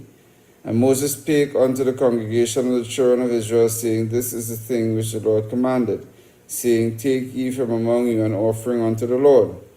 Whoever is of a willing heart, let him bring it, an offering of the Lord, gold and silver and brass, and blue and purple and scarlet, and the fine linen, and goat's hair, and ram's skin, dyed red, and badger's skin, and shittim wood, and oil for the light, and spices for anointing oil, and for the sweet incense, and onyx stones, and stones to be set for the ephod, and for the breastplate. And every wise hearted among you shall come and make all that the Lord has commanded: the tabernacle, his tent and his covering, his taches and his boards, his bars, his pillars, and his sockets, the ark and the staves thereof, with the mercy seat, and the veil of the covering, the table and his staves, and all his vessels, and the shewbread, the candlestick also for the light, and his furniture and his lamps, with the oil for the light, and the incense altar, and his staves, and the anointing oil, and the sweet incense, and the hanging for the floor, for the door of the entering, at the entering in the tabernacle, the altar of burnt offerings, with his brazen grate, his staves, and all his vessels, the laver and his foot, the hangings of the court, his pillars and their sockets, and the hangings of the door of the court, the pins of the tabernacle, and the pins of the court, and their cords, the cloth of service to do service in the holy place, the holy garments for Aaron the priest, and the garments of his sons to minister in the priest's office. And all the congregation of the children of Israel departed from the presence of Moses, and they came every one whose heart stirred him up, and every one whom his spirit made willing. And they brought the Lord's offering to the work of the tabernacle of the congregation, and for all his service and the holy garments. And they came, both men and women, as many as were willing hearted, and brought bracelets and earrings and rings and tablets, all jewels of gold. Every man that offered an offering of gold unto the Lord, and every man with whom was found blue and purple and scarlet and fine linen, and goat's hair, and red skins and rams and badger skins brought them. Every one that did offer an offering of silver and brass brought to the Lord's offering, and every man with whom was found shittim wood for any work of the service brought it, and all the women that were wise-hearted did spin with their hands, and brought what they had spun, both of blue and of purple and of scarlet and of fine linen. And all the women whose hearts stirred them up in wisdom spun goat's hair, and the rulers brought onyx stones and stones to be set for the ephod and for the breastplate, and the spice and the oil for the light, and for the anointing oil, and the sweet incense. The children of Israel brought a willing offering unto the Lord, every man and woman, whose heart made them willing to bring for all manner of work, which the Lord had commanded to be made by the hand of Moses. And Moses said unto the children of Israel, See, the Lord has called by name Bezalel, the son of Uri, the son of and of the tribe of Judah. And he had filled him with the Spirit of God in wisdom and in understanding and in knowledge, and in all manner of workmanship, and to devise curious works, to work in gold and in silver and in brass, and in the cutting of stones to set them, and in carving of wood to make any manner of cunning work. And he had put in his heart that he may teach both he and the Aholib, and the son of Ashimash, of the tribe of Dan. Then had he filled with wisdom the heart to work all manner of the engravement and the cunning workmen, and the embroiderer, in blue and in purple and scarlet, and in fine linen, and the weavers, even of them that do any work, and of those that devise cunning work. Exodus 36. Then wrought Bezaleel and Aholiab, and every wise-hearted man in whom the Lord put wisdom and understanding to know how to work all manner of work for the service of the sanctuary, according to all that the Lord had commanded. And Moses called Bezaleel and Aholiab, and every wise-hearted man in whose heart the Lord had put wisdom, even every one whose heart stirred him up to come into the work and do it. And they received of Moses all the offering which the children of Israel had brought for the work of the service of the sanctuary, to make it withal. And they brought yet unto him free offerings every morning. And all the wise men that wrought all the work of the sanctuary came, every man from his work, which they made. And they spake unto Moses, saying, The people bring much more than enough for the service of the work which the Lord commanded to make. And Moses gave commandment, and they ceased to be proclaimed, and they caused it to be proclaimed throughout the camp, saying, Let neither man nor woman make any more work of the offering of the sanctuary. So the people were restrained from bringing, for the stuff they had was sufficient for all the work to make it, and too much. And every wise-hearted man among them that wrought the work of the tabernacle made 10 curtains of fine twined linen, and blue and purple and scarlet. With cherubims of cunning work made he them. The length of one curtain was 21 and 8 cubits, and the breadth of one curtain 4 cubits. The curtains were all of one size, and he coupled the 5 curtains unto one another, and the other 5 curtains he coupled one unto another. And he made loops of blue on the edges of one curtain from the selvage of the couplings. Likewise he made in the uttermost side of another curtain in the coupling of the second. 50 loops made he in one curtain, and 50 loops made he in the edge of the curtain which was in the coupling of the second. The loops held one curtain to another, and he made 50 taches of gold, and coupled the curtains one unto another with the taches, so it became one tabernacle. And he made curtains of goat's hair for the tent over the tabernacle. 11 curtains he made them.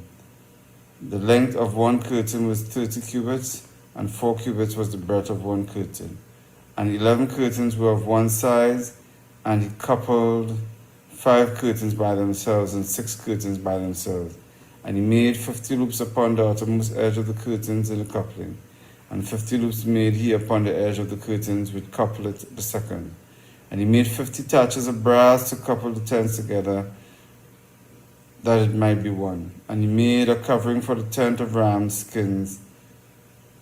He made a covering for the tent of ram skins dyed red, and a covering of badger skins above that. And he made boards for the tabernacle of shittim wood, standing up. The length of the board was 10 cubits, and the breadth of the board was 1 cubit and a half. One board had 2 tenons equal distance one from another. Thus did he make for all the boards of the tabernacle. And he made boards for the tabernacle, 20 boards for the south side, southward, and 40 sockets of silver. He made under the 20 boards 2 sockets under one board for his 2 tenons, tenons, and 2 sockets under another board for his 2 tenons. And for the other side of the tabernacle, which he is towards the north corner, he made 20 boards, and their 40 sockets of silver, 2 sockets under the board and 2 sockets under another board. And for the sides of the tabernacle westward, he made 6 boards, and 2 boards made he for the corners of the tabernacle in the 2 sides. And they were coupled beneath and coupled together as the head thereof, to 1 ring. Thus he did to both of them in both the corners. And there were 8 boards, and their sockets were 16 sockets of silver. And every board 2 sockets, and he made bars of shittim wood, 5 for the boards of the one side of the tabernacle, and 5 bars for the boards of the other side of the tabernacle, and 5 bars for the boards of the tabernacle, and for the sides westward. And he made the middle bar to shoot through the boards from the one end to the other. And he overlaid the boards with gold, and made the rings of gold to be places for the bars, and overlaid the bars with gold. And he made a veil of blue and purple and scarlet, and fine twined linen, with cherubims made he, of cunning work. And he made thereunto 4 pillars of shittim wood, and overlaid them with gold, and their hooks were gold. And he cast for them 4 sockets of silver. And he made a hanging for the tabernacle, doors of blue, and purple, and scarlet, and fine twined linen of needlework, and the 5 pillars of which their hooks, and he overlaid their chapiters and their fillets with gold, but their 5 sockets were of brass.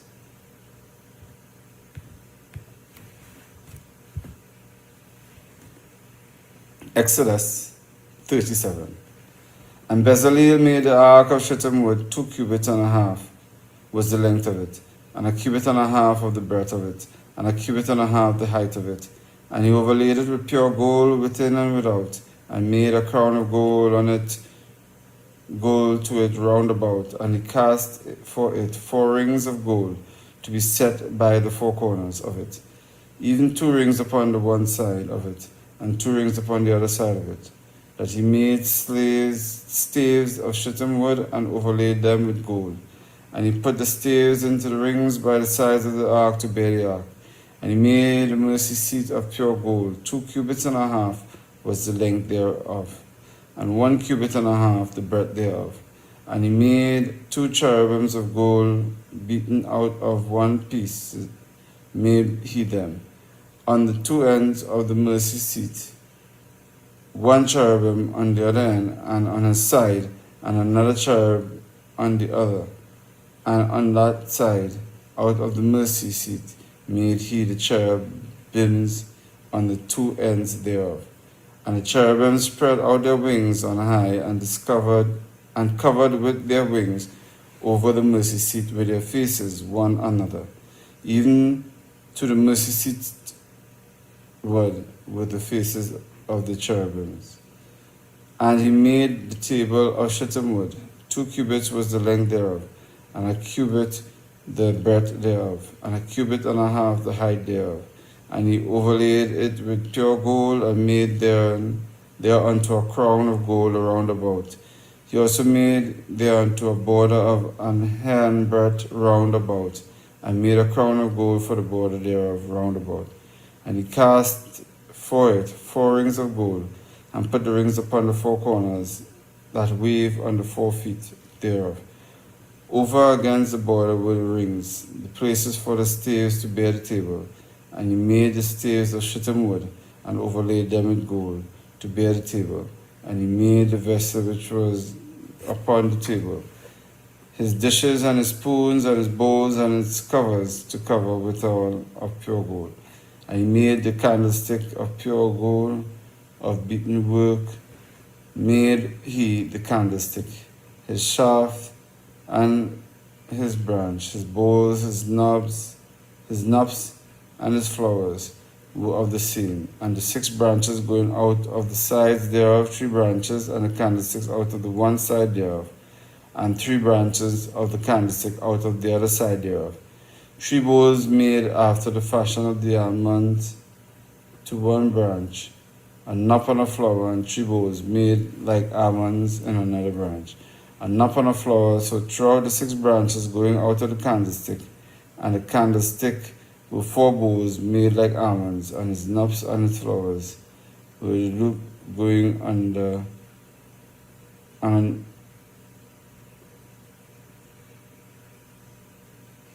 4 bowls made of almonds, its knops and its flowers, and a knot under 2 branches of the same, and a knot under 2 branches of the same, and a knot under 2 branches of the same, according to the 6 branches going out of it. Their knops and their branches were of the same, and all was one beaten work of pure gold.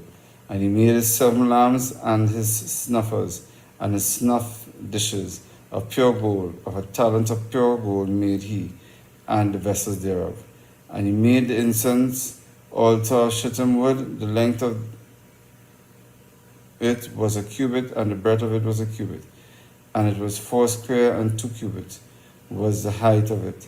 The forms thereof were of the same, and he overlaid it with pure gold, both from the top of it and the sides thereof, round about, and the horns of it. Also he made unto it a crown of gold and round about, and he made 2 rings of gold for it, under the crown thereof, by the 2 corners of it, upon the 2 sides thereof, to be places for the staves to bear it withal.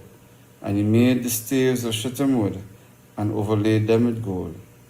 And he made the holy anointing oil with the pure incense of sweet spices, according to the rule of the apothecary. Exodus 38. And he made the altar of burnt offering of shittim wood. 5 cubits was the length thereof, and 5 cubits the breadth thereof. It was 4 square, it had 3 cubits the height thereof, and he made the horns thereof on the 4 corners of it. The horns thereof were of the same, and he overlaid it with brass. And he made all the vessels of the altar, the pots and the shovels, and the basins and the flash hooks, and the fire pans and the vessels thereof, made he of brass. And he made the altar a brazen grate of network under the compass thereof beneath, unto the midst of it. And he cast 4 rings for the 4 ends of the grate of brass, and he played to be places for the staves. And he made the staves of shittim wood, and overlaid them with brass. And he put the staves into the rings on the sides of the altar to bear it withal. He made the altar hollow with boards, and he made the laver of brass, and the foot of it of brass, of the looking glass of the women assembling, which assemble at the door of the tabernacles and the congregation. And he made the courts on the south side southward. The hangings of the court were of fine twined linen, 100 cubits. Their pillars were 20, and their brazen sockets 20. The hooks of the pillars and their fillets were of silver. And for the north side, the hangings were 100 cubits. Their pillars were 20, and their sockets of brass 20. The hooks of the pillars and their fillets of silver, and for the west side were hangings of 50 cubits. Their pillars 10, and their sockets 10. The hooks of the pillars and their fillets of silver, and for the east side eastward 50 cubits. The hangings of the one side of the gate were 15 cubits. Their pillars 3, and their sockets 3. And for the other side of the court gate on this hand and the hand were hangings of 15 cubits. Their pillars 3, and their sockets 3. All the hangings of the court round about were of fine twined linen, and the sockets for the pillars were of brass. The hooks of the pillars and their fillets of silver, and the overlaying of the chapters of silver, were all the pillars of the court. And all the pillars of the court were filleted with silver. And the hangings for the gate of the court were red needlework of blue and purple and scarlet and fine twined linen. And 20 cubits was the length of the height of the breadth. And in the breadth was 5 cubits, answerable to the hangings of the court. And their pillars were 4, and their sockets of brass 4, their hooks of silver, and the overlaying of their chapiters, and their fillets of silver, and all the pins of the tabernacle and the courts round about were of brass. This is the son of the tabernacle, even the tabernacle of testimony, as it was counted according to the commandments of Moses, for the perseverance for the service of the Levites, by the hand of Ithamar, son of Aaron, the priest, and Bezaleel, the son of Uri, the son of Hur, of the tribe of Judah, made all of that the Lord commanded Moses. And with him was Aholiab, son of Ashimach, of the tribe of Dan, an engraver, and a cunning workman, and an embroiderer in blue, and in purple, and in scarlet and fine linen. All the gold was occupied for the work, in all the work of the holy place. Even the gold of the offering was 29 talents, and 730 shekels, after the shekel of the sanctuary, and the silver of them were numbered to the congregation, was 100 talents, and 1,750 shekels. After the shekel of the sanctuary, a becker for every man, that is half a shekel. After the shekel of the sanctuary, for every one of that went to be numbered, from 20 years old and upward, for 600,000 and 3,550 men, and all the 100 talents of silver were cast. The sockets of the sanctuary and the sockets of the veil, and 100 sockets of the 100 talents, a talent for a socket, and for the 1,775 shekels he made hooks for the pillars, and overlaid their chapiters, and filtered them. And the brass of the offering was 70 talents, and 2,400 shekels. And therewith he made the sockets to the doors of the tabernacle of the congregation, and the brazen altar, and the brazen grate for it, and all the vessels of the altar, and the sockets of the court round about, and the sockets of the court gate, and all the pins of the tabernacle, and all the pins of the court round about. Exodus 39. And all the blue and purple and scarlet they made cloths of the service, to do service in the holy place, and made the holy garments for Aaron, as the Lord commanded Moses. And he made the ephod of gold, blue and purple and scarlet and fine twined linen. And they did beat the gold into thin plates and cut it into wires, so to work it in the blue and in the purple and in the scarlet and in the fine linen. With cunning work they made shoulder pieces for it, a couple to couple it together. By the 2 edges was it coupled together. And the curious girdle of the ephod that was upon it was of the same, according to the work thereof, of gold, blue, and purple, and scarlet, and fine twined linen, as the Lord commanded Moses. And they wrought onyx stones enclosed in ouches of gold, graven as signets are graven, with the names of the children of Israel. And he put them on the shoulders of the ephod, that they would be stones for a memorial to the children of Israel, as the Lord commanded Moses. And he made the breastplate of cunning work, like the work of the ephod, of gold, blue, and purple, and scarlet, and fine twined linen. It was 4 square. They made the breastplate double. A span was the length thereof, and a span of the breadth thereof, being double. And they set in it 4 rows of stones. The first row was a sardius, or a topaz, and a carbuncle. This was the first row. And the second row, an emerald, a sapphire, and a diamond. And the third row, a ligure, an agate, and an amethyst. And the fourth row, a beryl, an onyx, and a jasper. They were indeed enclosed in ouches of gold in their enclosings. And the stones were according to the names of the children of Israel, 12 according to their names, like the engravings of a signet, every one with his name, according to the 12 tribes. And he made upon the breastplate chains at the end of wreathen work of pure gold. And he made 2 ouches of gold with gold, 2 gold rings, and put the 2 rings in the 2 ends of the breastplate. And they put the 2 wreathen chains of gold in the 2 rings of the ends of the breastplate. And all the 2 ends of the 2 wreathen chains they fastened in the 2 ouches and put them on the shoulder pieces of the ephod before it. And they made 2 rings of gold and put them in the 2 ends of the breastplate upon the border of it, which was more on the side of the ephod inward.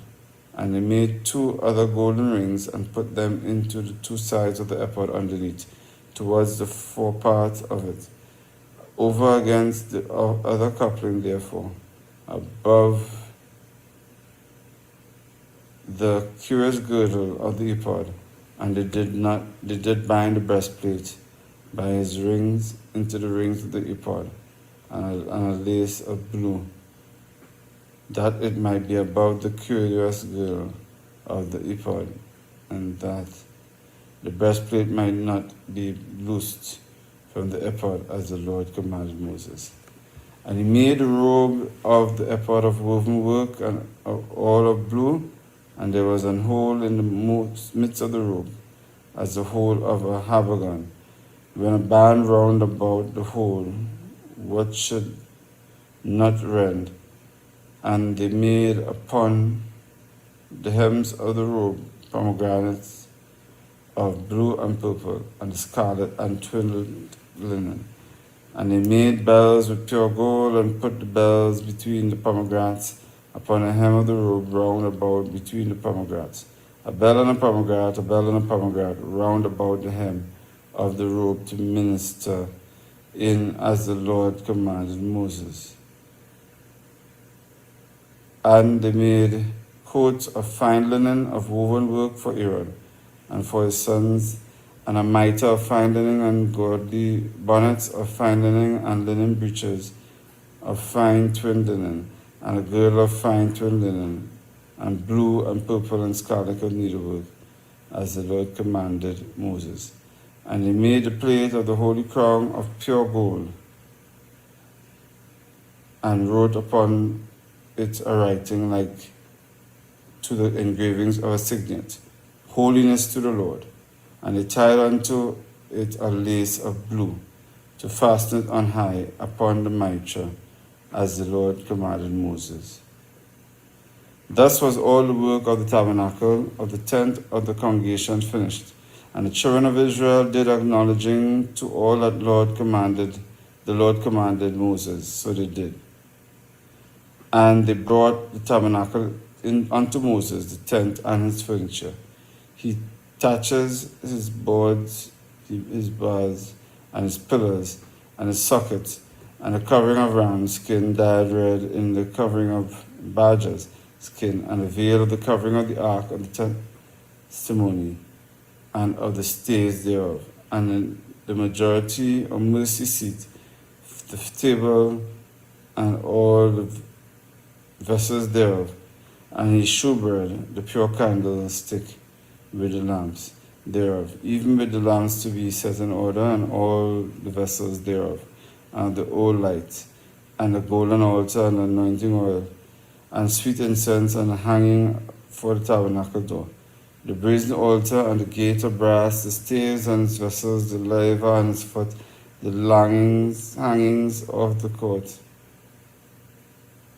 his pillars and his sockets, and the hanging of the court's gate, his cords and his pins, and all the vessels and service of the tabernacle for him, in the tent of the congregation, the cloths service to do service in the holy place, and the holy garments for Aaron the priest and his sons, garments to minister in the priest's office according to all that the Lord commanded Moses. So the children of Israel made all the work. And Moses did look upon the work, but beheld, they had done it as the Lord had commanded. Even so, they had done it, and Moses blessed them. Exodus 40.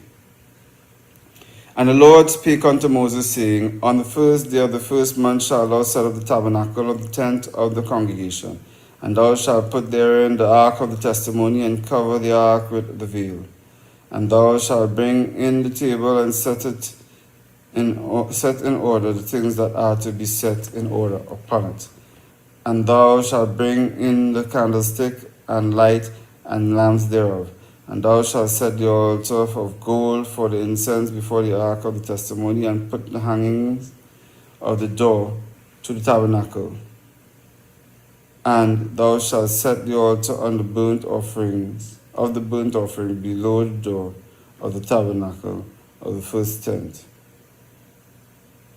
Congregation, tabernacle of the tent of the congregation. And thou shalt set the laver between the tent of the congregation and the altar, and shalt put water therein. And thou shalt set up the court round about, and hang up the hangings at the court gate. And thou shalt take the anointing oil, and anoint the tabernacle, and all that is therein, and shalt hallow it, and all the vessels thereof, and they shall be holy. And holy thou art. Anoint the altar of the burnt offerings, and all his vessels, and sanctify the altar, and it shall be an altar most holy. And thou shalt anoint the laver and his foot, and sanctify it. And thou shalt bring Aaron and his sons into the door of the tabernacle of the congregation, and wash them with water. And thou shalt put upon Aaron the holy garments, and anoint him, and sanctify him, that he might minister unto me in the priest's office. And thou shalt bring his sons, and clothe them with coats. And thou shalt anoint them as thou dost anoint their father, that they may minister unto me in the priest's office. For their anointing shall surely be an everlasting priesthood throughout their generations. Thus did Moses according to all that the Lord commanded him, so did he. And it came to pass on the first month of the second year, on the first day of the month, that the tabernacle was reared up, and Moses reared up the tabernacle, and fastened his sockets, and set up the boards thereof, and put in the bars thereof, and reared up his pillars. And he spread abroad the tent over the tabernacle, and put the covering of the tent above it. And the Lord commanded Moses, and he took and put the testimony before the ark, and set the staves on the ark, and put the mercy seat on the ark, and put the mercy seat above upon the ark. And he brought the ink into the tabernacle, and set up the veil of the covering, and uncovered the ark of the testimony, as the Lord commanded Moses. And he kept the tabernacle in the tent of the congregation upon the side of the tabernacle northward, without the veil.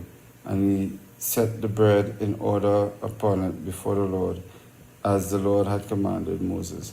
And he put the candlestick in the tent of the congregation over against the table, on the side of the tabernacle southward, and the lighted lamp, and he lighted the lamps before the Lord, as the Lord commanded Moses. And he put the golden altar in the tent of the congregation before the veil, and he burnt sweet incense therein, as the Lord commanded Moses. And he set up the hanging of the door of the tabernacle, and he put the altar of burnt offerings by the door, and the tabernacle of the other, tent of the congregation, and offered upon it the burnt offerings and the meat offerings, as the Lord commanded Moses. And he set the slayer between the tent and the congregation and the altar, and put water out there to wash within. And Moses and Aaron and his sons washed their hands and their feet thereat. When they went out the tent of the congregation, and when they came near unto the altar, they washed as the Lord commanded Moses. And he reared up the court round about the tabernacle and the altar, and set up the hanging of the court gate. So Moses finished the work.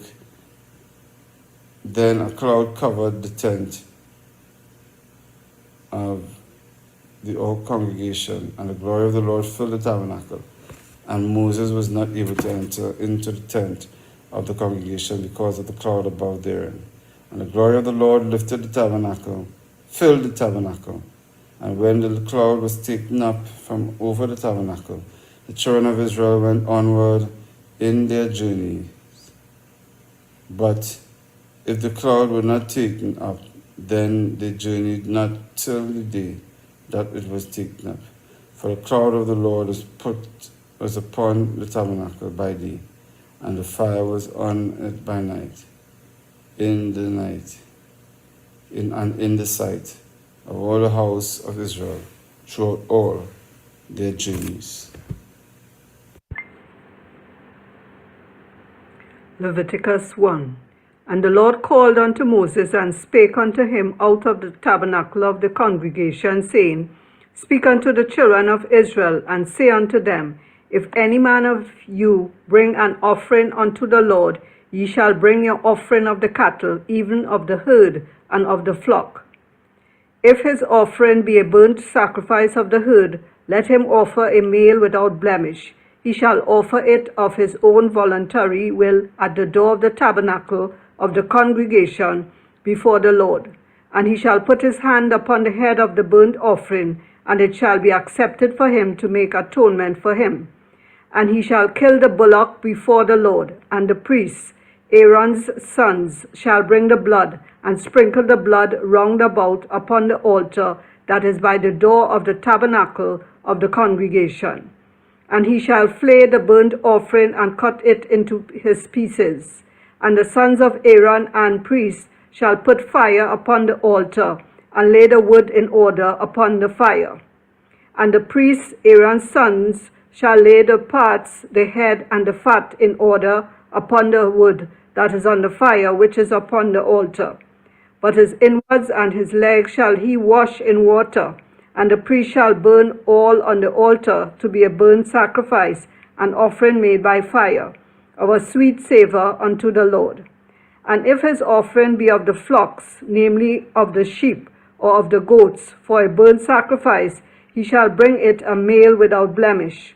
And he shall kill it on the side of the altar, northward before the Lord. And the priests, Aaron's sons, shall sprinkle his blood round about upon the altar. And he shall cut it into his pieces with his head and his fat. And the priest shall lay them in order on the wood that is on the fire, which is upon the altar. But he shall wash the inwards and the legs with water, and the priest shall bring it all, and burn it upon the altar. It is a burnt sacrifice, an offering made by fire, of a sweet savour unto the Lord.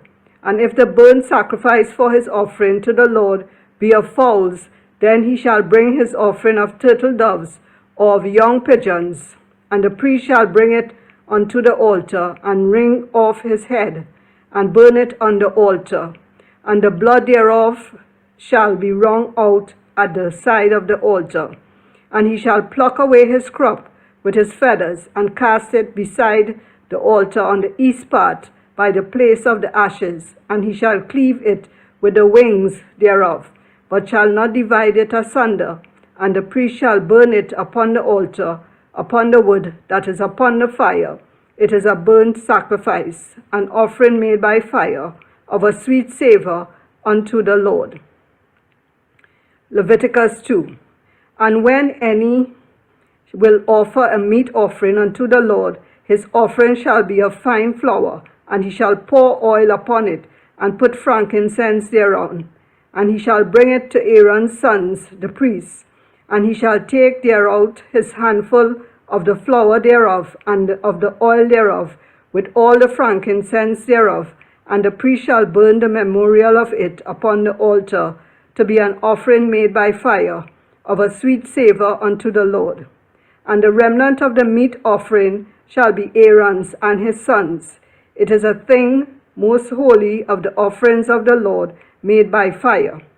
And if thou bring an oblation of a meat offering baken in the oven, it shall be unleavened cakes of fine flour mingled with oil, or unleavened wafers anointed with oil. And if thy oblation be a meat offering baken in a pan, it shall be of fine flour unleavened mingled with oil. Thou shalt part it in pieces and pour oil thereon. It is a meat offering. And if thy oblation be a meat offering baken in the frying pan, it shall be made of fine flour with oil. And thou shalt bring the meat offering that is made of these things unto the Lord. And when it is presented unto the priest, he shall bring it unto the altar. And the priest shall take from the meat offering a memorial thereof, and shall burn it upon the altar. It is an offering made by fire, of a sweet savour unto the Lord. And that which is left of the meat offering shall be Aaron's and his sons. It is a thing most holy of the offerings of the Lord, made by fire.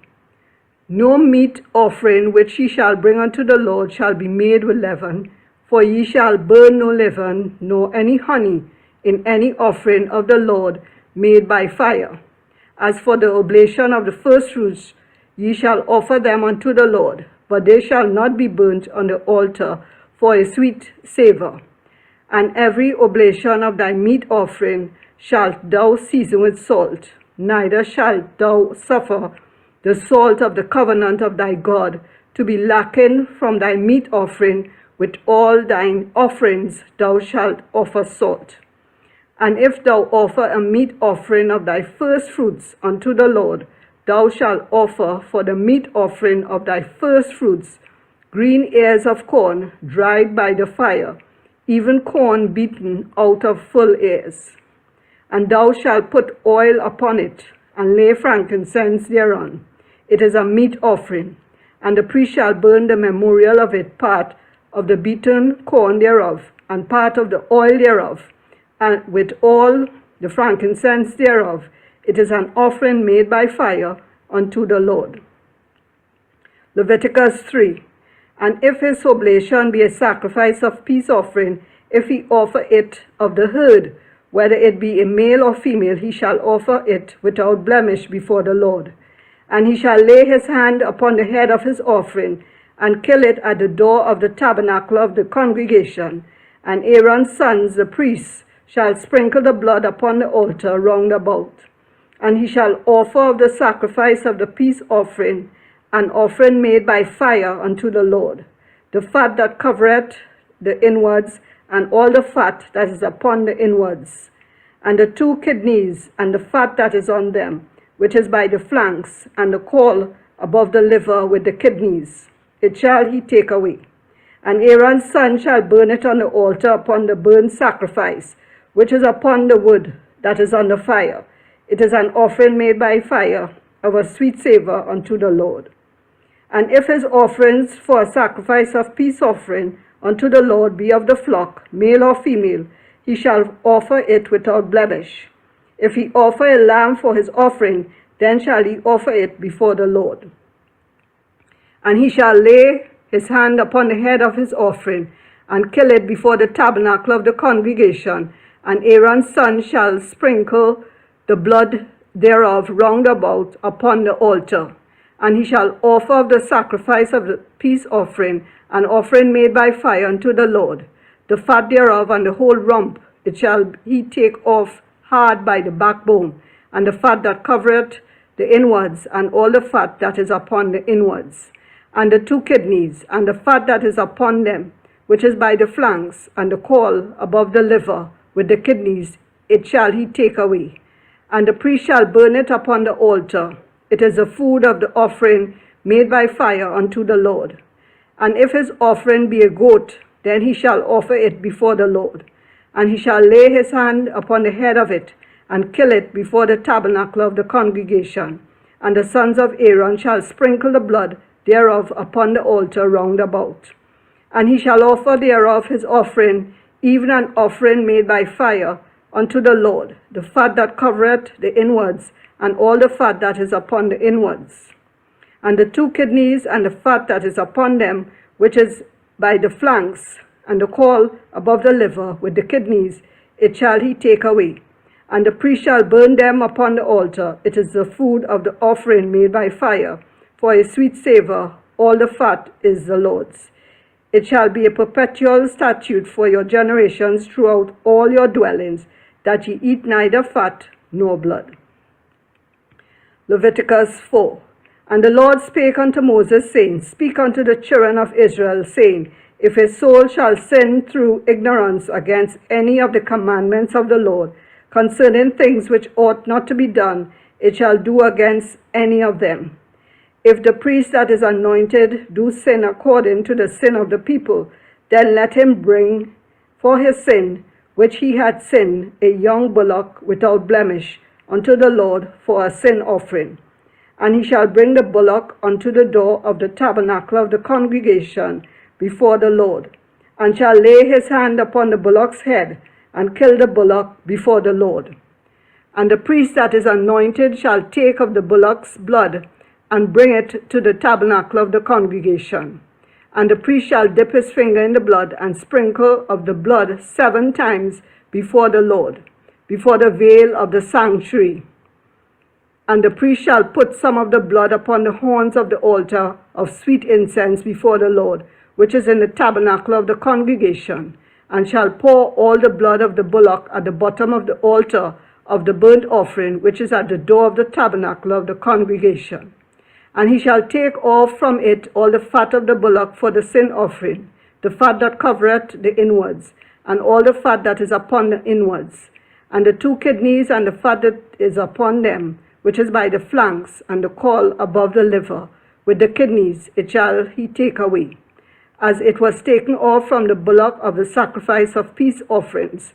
And the priest shall burn them upon the altar of the burnt offering. And the skin of the bullock, and all his flesh, with his head, and with his legs, and his inwards, and his dung. Even the whole bullock shall he carry forth without the camp unto a clean place, where the ashes are poured out, and burn him on the wood with fire. Where the ashes are poured out shall he be burnt. And if the whole congregation of Israel sin through ignorance, and the thing he hid from the eyes of the assembly, and they have done somewhat against any of the commandments of the Lord, concerning things which should not be done, and are guilty, when the sin which they have sinned against it is known, then the congregation shall offer a young bullock for the sin, and bring him before the tabernacle of the congregation. And the elders of the congregation shall lay their hands upon the head of the bullock before the Lord, and the bullock shall be killed before the Lord. And the priest that is anointed shall bring of the bullock's blood to the tabernacle of the congregation. And the priest shall dip his finger in some of the blood, and sprinkle it 7 times before the Lord, even before the veil. And he shall put some of the blood upon the horns of the altar, which is before the Lord, that is, in the tabernacle of the congregation, and shall pour out all the blood at the bottom of the altar of the burnt offering, which is at the door of the tabernacle of the congregation. And he shall take all his fat from him, and burn it upon the altar. And he shall do with the bullock as he did with the bullock for a sin offering, so shall he do with this. And the priest shall make an atonement for them, and it shall be forgiven them.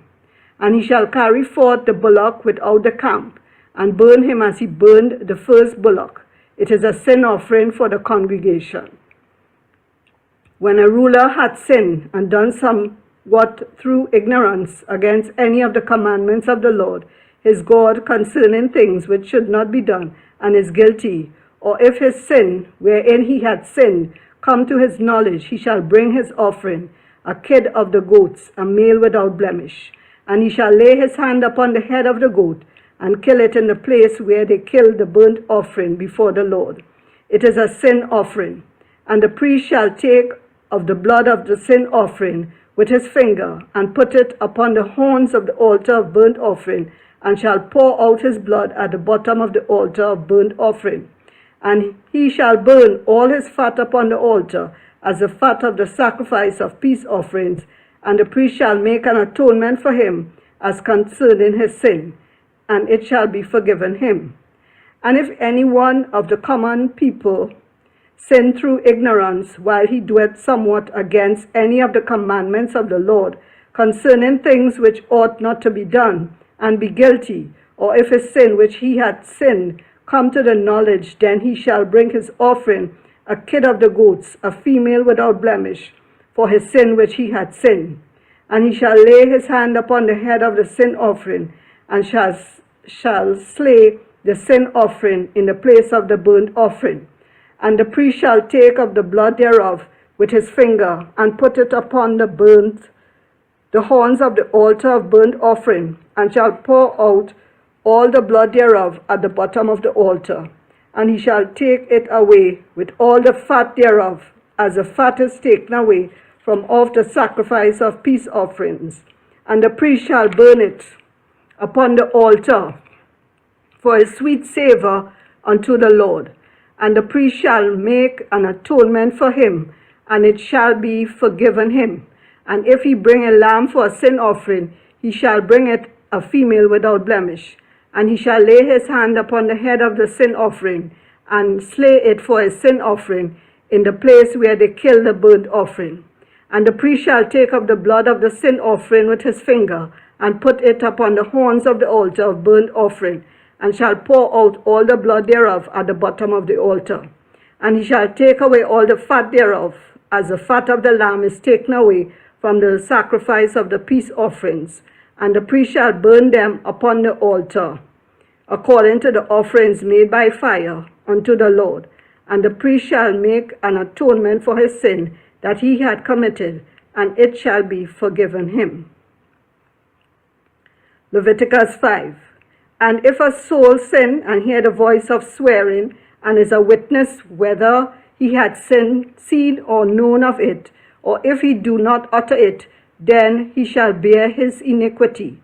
Or if a soul touch any unclean thing, whether it be a carcass of an unclean beast, or a carcass of unclean cattle, or the carcass of unclean creeping things, and if it be hidden from him, he also shall be unclean and guilty. Or if he touch the uncleanness of man, whatsoever uncleanness it be that a man shall be defiled withal, and it be hid from him, when he knoweth of it, then he shall be guilty. Or if a soul swear, pronouncing with his lips to do evil or to do good, whatsoever it be, that a man shall pronounce with an oath, and it be hid from him, when he knoweth of it, then he shall be guilty in one of these. And it shall be when he shall be guilty in one of these things, that he shall confess that he had sinned in that thing, and he shall bring his trespass offering unto the Lord for his sin which he had sinned, a female from the flock, a lamb or kid of the goats for a sin offering. And the priest shall make an atonement for him concerning his sin. And if he be not able to bring a lamb, then he shall bring for his trespass which he had committed 2 turtle doves or 2 young pigeons unto the Lord, one for a sin offering, and the other for a burnt offering. And he shall bring them unto the priest, who shall offer that which is for the sin offering first, and wring off his head from his neck, but shall not divide it asunder. And he shall sprinkle of the blood of the sin offering upon the side of the altar, and the rest of the blood shall be wrung out at the bottom of the altar. It is a sin offering. And he shall offer the second for a burnt offering, according to the manner, and the priest shall make an atonement for him for his sin which he had sinned, and it shall be forgiven him. But if he be not able to bring 2 turtle doves or 2 young pigeons, then he that sinned shall bring for his offering the 10th part of an ephah of fine flour for a sin offering, he shall put no oil upon it, neither shall he put any frankincense thereon, for it is a sin offering. Then shall he bring it to the priest, and the priest shall take his handful of it, even a memorial thereof, and burn it on the altar, according to the offerings made by fire unto the Lord. It is a sin offering. And the priest shall make an atonement for him as touching his sin, that he had sinned in one of these, and it shall be forgiven him, and the remnant shall be the priest's as a meat offering. And the Lord spake unto Moses, saying, If a soul commit a trespass and sin through ignorance in the holy things of the Lord, then he shall bring for his trespass unto the Lord a ram without blemish, out of the flocks, with thy estimation by shekels of silver, after the shekel of the sanctuary, for a trespass offering. And he shall make amends for the harm that he had done in the holy thing, and shall add the 5th part thereto, and give it unto the priest. And the priest shall make an atonement for him with a ram of the trespass offering, and it shall be forgiven him. And if a soul sin and commit any of these things which are forbidden to be done by the commandments of the Lord, though he wist it not, yet is he guilty, and shall bear his iniquity. And he shall bring a ram without blemish out of the flock, with thy estimation, for a trespass offering unto the priest. And the priest shall make an atonement for him concerning his ignorance wherein he erred, and wist it not, and it shall be forgiven him. It is a trespass offering. He had certainly trespassed against the Lord. Leviticus 6.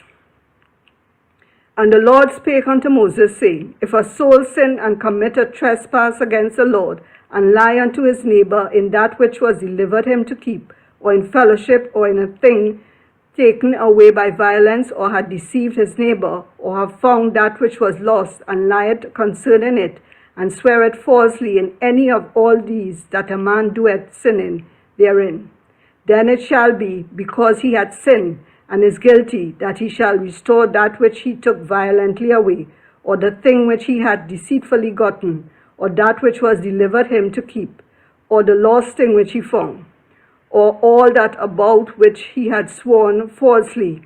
He shall even restore it in the principal, and shall add the 5th part more thereto, and give it unto him to whom it appertaineth in the day of his trespass offering. And he shall bring his trespass offering unto the Lord, a ram without blemish out of the flock, with thine estimation, for a trespass offering unto the priest. And the priest shall make an atonement for him before the Lord, and it shall be forgiven him for anything of all that he had done in trespassing therein. And the Lord spake unto Moses, saying, Command Aaron and his sons, saying, This is the law of the burnt offering. It is the burnt offering because of the burning upon the altar all night unto the morning, and the fire of the altar shall be burning in it. And the priest shall put on his linen garment, and his linen breeches shall he put upon his flesh, and take up the ashes which the fire had consumed with the burnt offering on the altar, and he shall put them beside the altar. And he shall put off his garments, and put on other garments, and carry forth the ashes without the camp unto a clean place. And the fire upon the altar shall be burning in it, it shall not be put out. And the priest shall burn wood on it every morning, and lay the burnt offering in order upon it. And he shall burn thereon the fat of the peace offerings. The fire shall ever be burning upon the altar, it shall never go out. And this is the law of the meat offering. The sons of Aaron shall offer it before the Lord, before the altar. And he shall take of it his handful of the flour of the meat offering, and of the oil thereof, and all the frankincense which is upon the meat offering, and shall burn it upon the altar for a sweet savour, even a memorial of it unto the Lord. And the remainder thereof shall Aaron and his sons eat, with unleavened bread shall it be eaten in the holy place, in the court of the tabernacle of the congregation, they shall eat it. It shall not be baken with leaven. I have given it unto them for their portion of my offerings made by fire. It is most holy, as is the sin offering and as a trespass offering. All the males among the children of Aaron shall eat of it. It shall be a statute forever in your generations concerning the offerings of the Lord, made by fire. Every one that toucheth them shall be holy. And the Lord spake unto Moses, saying, This is the offering of Aaron and of his sons, which they shall offer unto the Lord in the day when he is anointed. The 10th part of an ephah of fine flour for a meat offering perpetual, half of it in the morning, and half thereof at night. In a pan it shall be made with oil, and when it is baken, thou shalt bring it in, and the baken pieces of the meat offering shalt thou offer for a sweet savour unto the Lord. And the priest of his sons that is anointed in his stead shall offer it. It is a statute forever unto the Lord. It shall be wholly burnt. For every meat offering for the priest shall be wholly burnt. It shall not be eaten. And the Lord spake unto Moses, saying, Speak unto Aaron and to his sons, saying, This is the law of the sin offering. In the place where the burnt offering is killed, shall the sin offering be killed before the Lord. It is most holy. The priest that offereth it for sin shall eat it. In the holy place shall it be eaten, in the court of the tabernacle of the congregation. Whatsoever shalt thou touch, the flesh thereof shall be holy.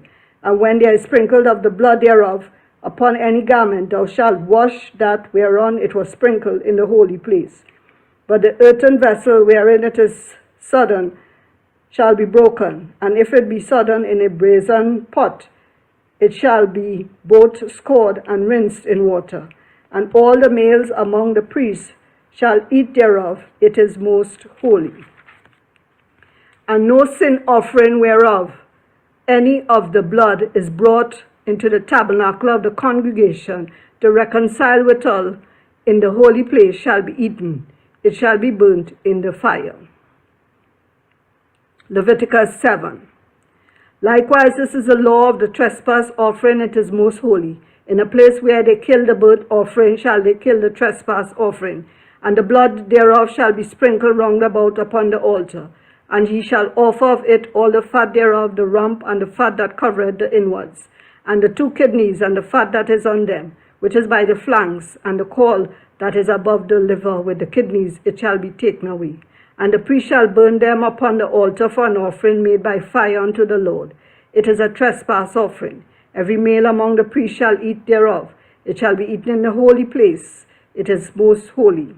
As the sin offering is, so is the trespass offering. There is one law for them. The priest that maketh atonement therewith shall have it. And the priest shall offer it any man's burnt offering. Even the priest shall have to himself the skin of the burnt offering, which he hath offered, and all the meat offering that is baken in the oven, and all that is dressed in the frying pan, and in the pan shall be the priest that offereth it. And every meat offering mingled with oil and dry shall all the sons of Aaron have, one as much as another. And this is the law of the sacrifice of peace offerings, which he shall offer unto the Lord. If he offer it for a thanksgiving, then he shall offer with the sacrifice of thanksgiving unleavened cakes mingled with oil, and unleavened wafers anointed with oil, and cakes mingled with oil of fine flour fried. Besides the cakes, he shall offer for his offering leavened bread with the sacrifice of thanksgiving of his peace offerings. And of it he shall offer one out of the whole oblation for an heave offering unto the Lord. And it shall be the priest that sprinkleth the blood of the peace offerings, and the flesh of the sacrifice of his peace offerings for thanksgiving shall be eaten the same day that it is offered. He shall not leave any of it until the morning. But if the sacrifice of his offerings be a vow or a voluntary offering, it shall be eaten the same day that he offereth his sacrifice on the morrow. Also the remainder of it shall be eaten, but the remainder of the flesh of the sacrifice on the 3rd day shall be burnt with fire. And if any of the flesh of the sacrifice of his peace offerings be eaten at all on the 3rd day, it shall not be accepted, neither shall it be imputed unto him that offereth it. It shall be an abomination. And the soul that eateth of it shall bear his iniquity. And the flesh that toucheth any unclean thing shall not be eaten. It shall be burnt with fire. And as for the flesh, all that be clean shall eat thereof. But the soul that eateth of the flesh of the sacrifice of peace offerings that pertain unto the Lord, having his uncleanness upon him, even that soul shall be cut off from the people. Moreover, the soul that shall touch any unclean thing, as the uncleanness of man, or any unclean beast, or any abominable unclean thing, and eaten of the flesh of the sacrifice of peace offerings, which pertain unto the Lord, even that soul shall be cut off from his people.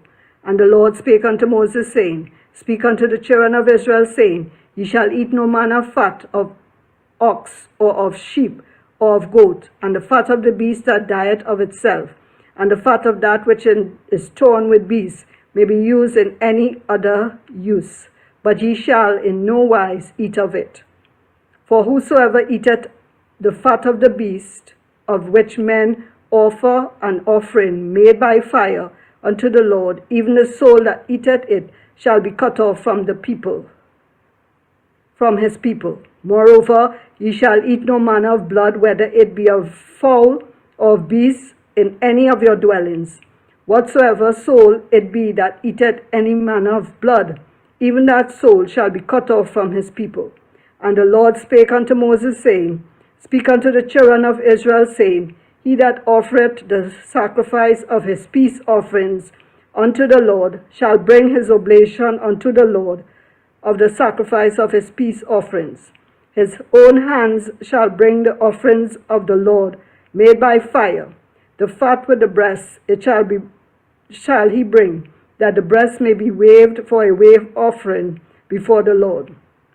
And the priest shall burn the fat upon the altar, but the breast shall be Aaron's and his sons.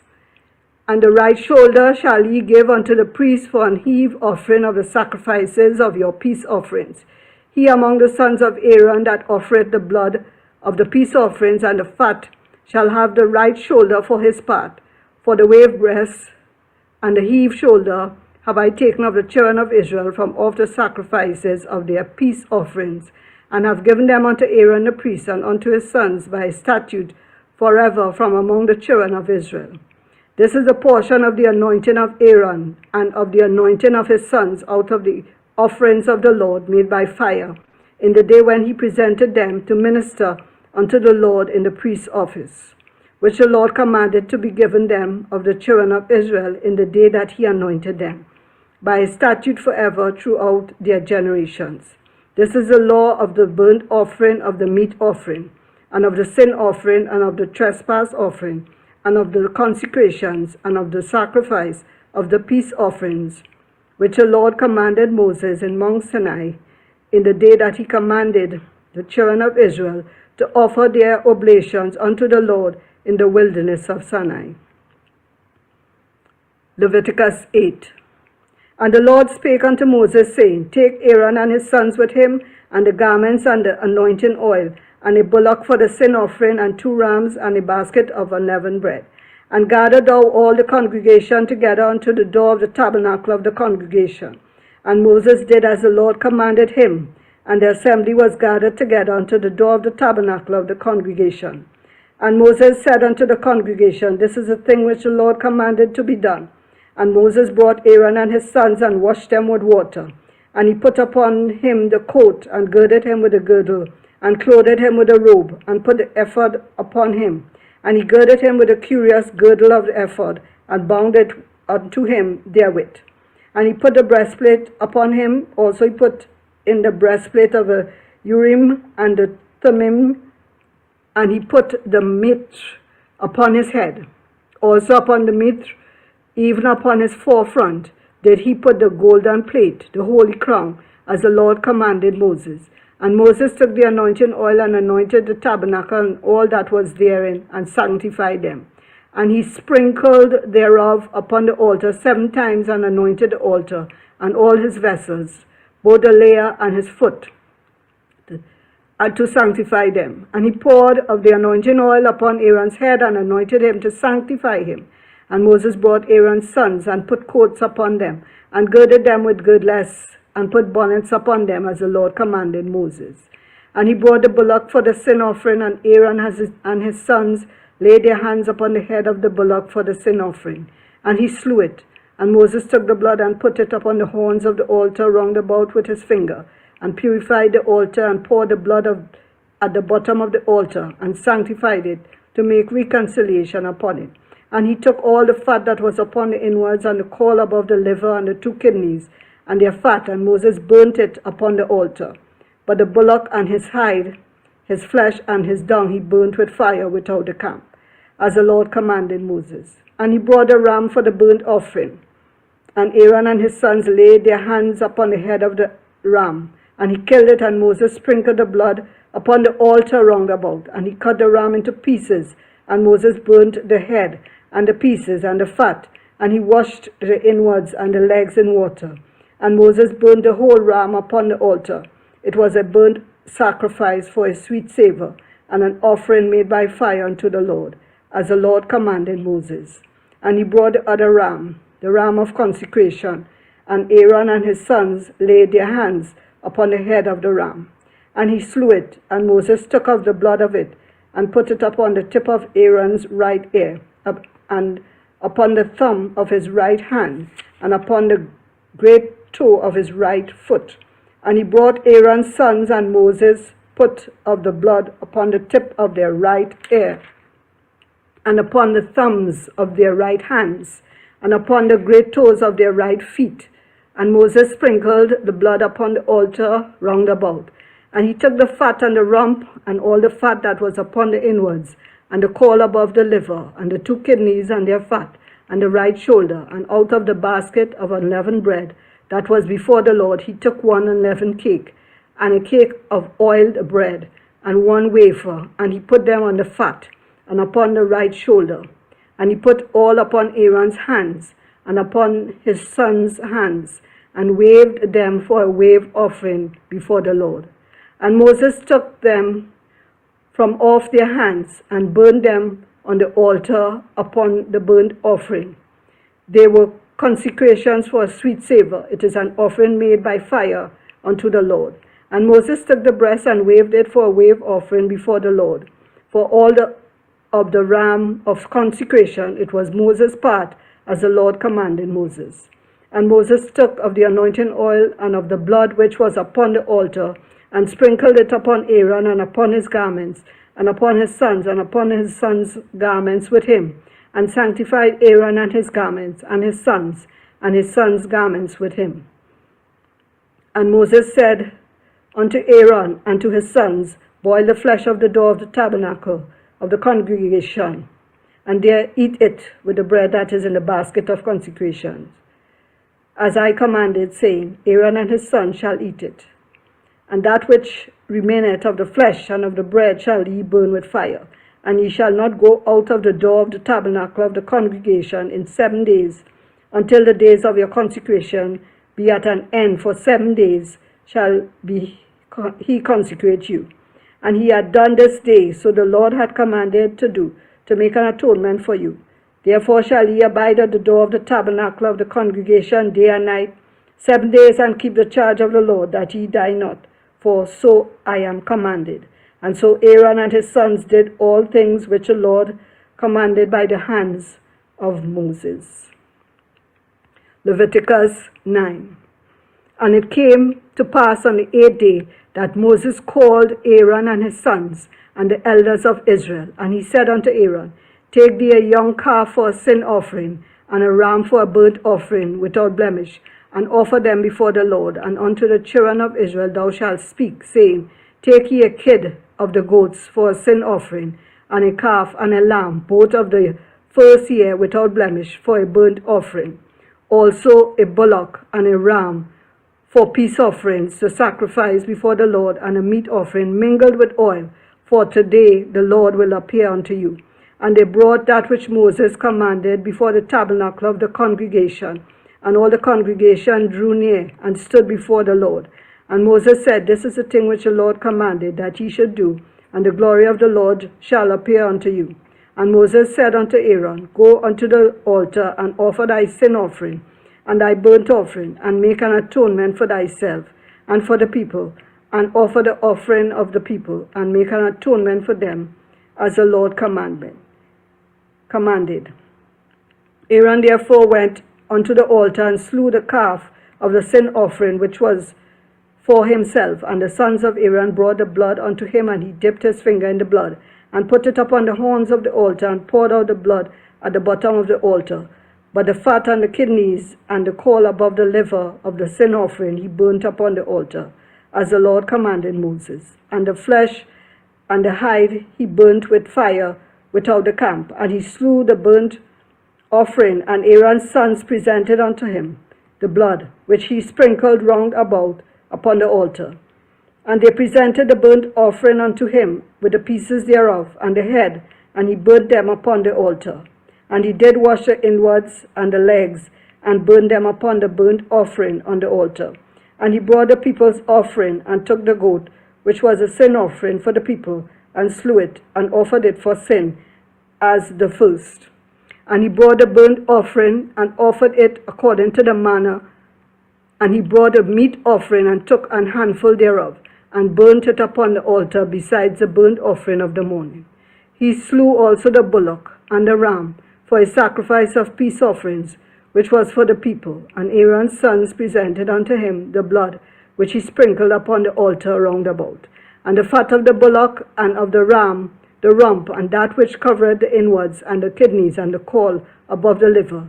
And they put the fat upon the breast, and he burnt the fat upon the altar. And the breast and the right shoulder Aaron waved for a wave offering before the Lord, as Moses commanded. And Aaron lifted up his hand towards the people, and blessed them, and came down from the altar, from offering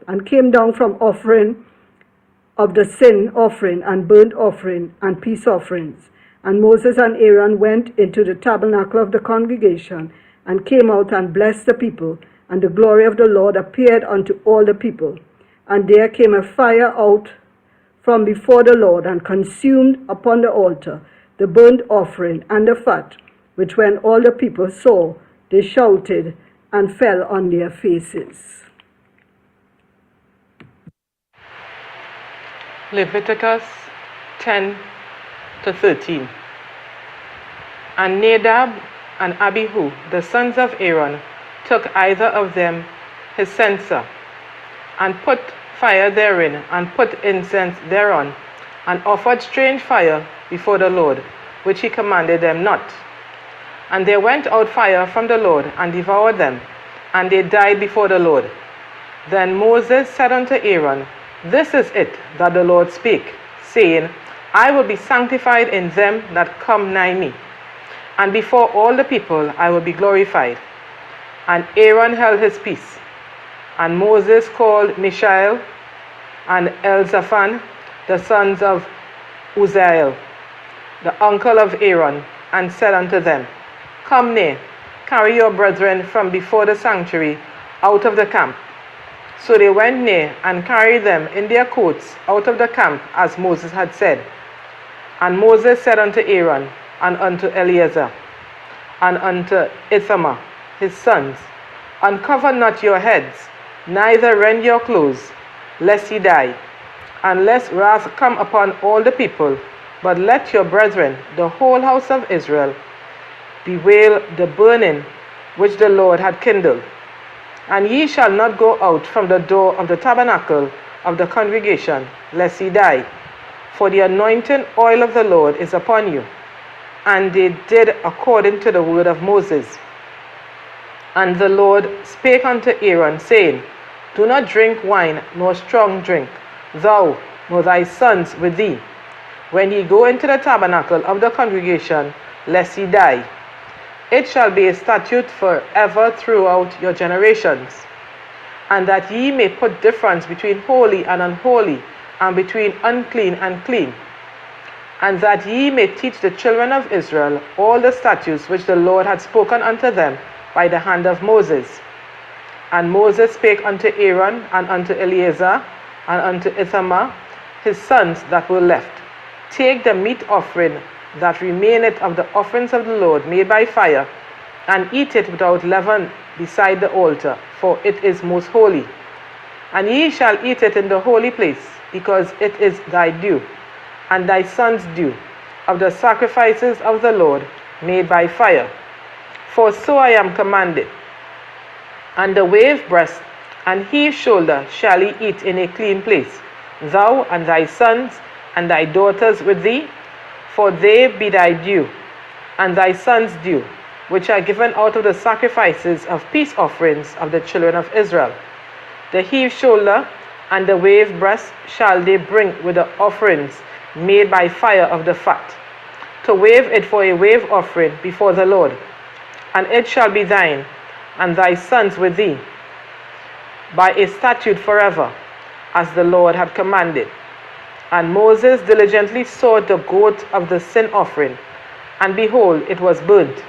And he was angry with Eleazar and Ithamar, the sons of Aaron, which were left alive, saying, Wherefore have ye not eaten the sin offering in the holy place, seeing it is most holy? And God had given it you to bear the iniquity of the congregation, to make atonement for them before the Lord. Behold, the blood of it was not brought in within the holy place. Ye should indeed have eaten it in the holy place as I commanded. And Aaron said unto Moses, Behold, this day have they offered their sin offering and their burnt offerings before the Lord. And such things have befallen me. And if I had eaten the sin offering today, should it have been accepted in the sight of the Lord? And when Moses heard that, he was content. Leviticus 11. And the Lord spake unto Moses and to Aaron, saying unto them, Speak unto the children of Israel, saying, These are the beasts which ye shall eat among all the beasts that are on the earth. Whatsoever parted the hoof, and is cloven-footed, and chewed the cud among the beasts, they shall ye eat. Nevertheless, these shall ye not eat of them that chew the cud, or of them that divide the hoof. As the camel, because he cheweth the cud, but divideth not the hoof, he is unclean unto you. And the coney, because he cheweth the cud, but divideth not the hoof, he is unclean unto you.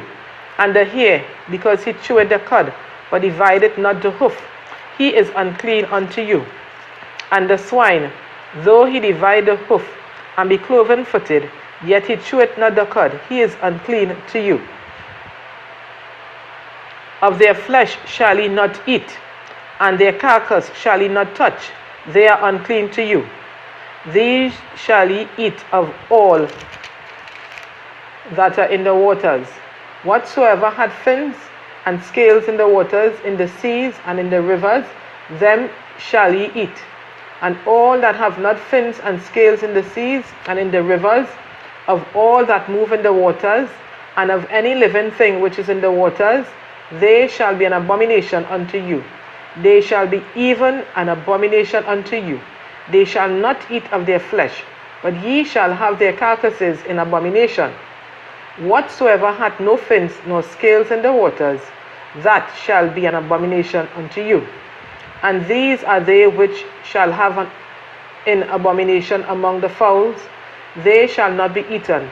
They an abomination, the eagle, and the ostrich, and the osprey, and the vulture, and the kite after his kind, every raven after his kind, and the owl, and the night hawk, and the cuckoo, and the hawk after his kind, and the little owl, and the cormorant, and the great owl, and the swan, and the pelican, and the gay eagle, and the stork, the heron after her kind, and the lapwing, and the bat. All fowls that creep, going upon all four, shall be an abomination unto you. Yet these may ye eat of every flying creeping thing that goeth upon all four, which have legs above their feet, to leap withal upon the earth.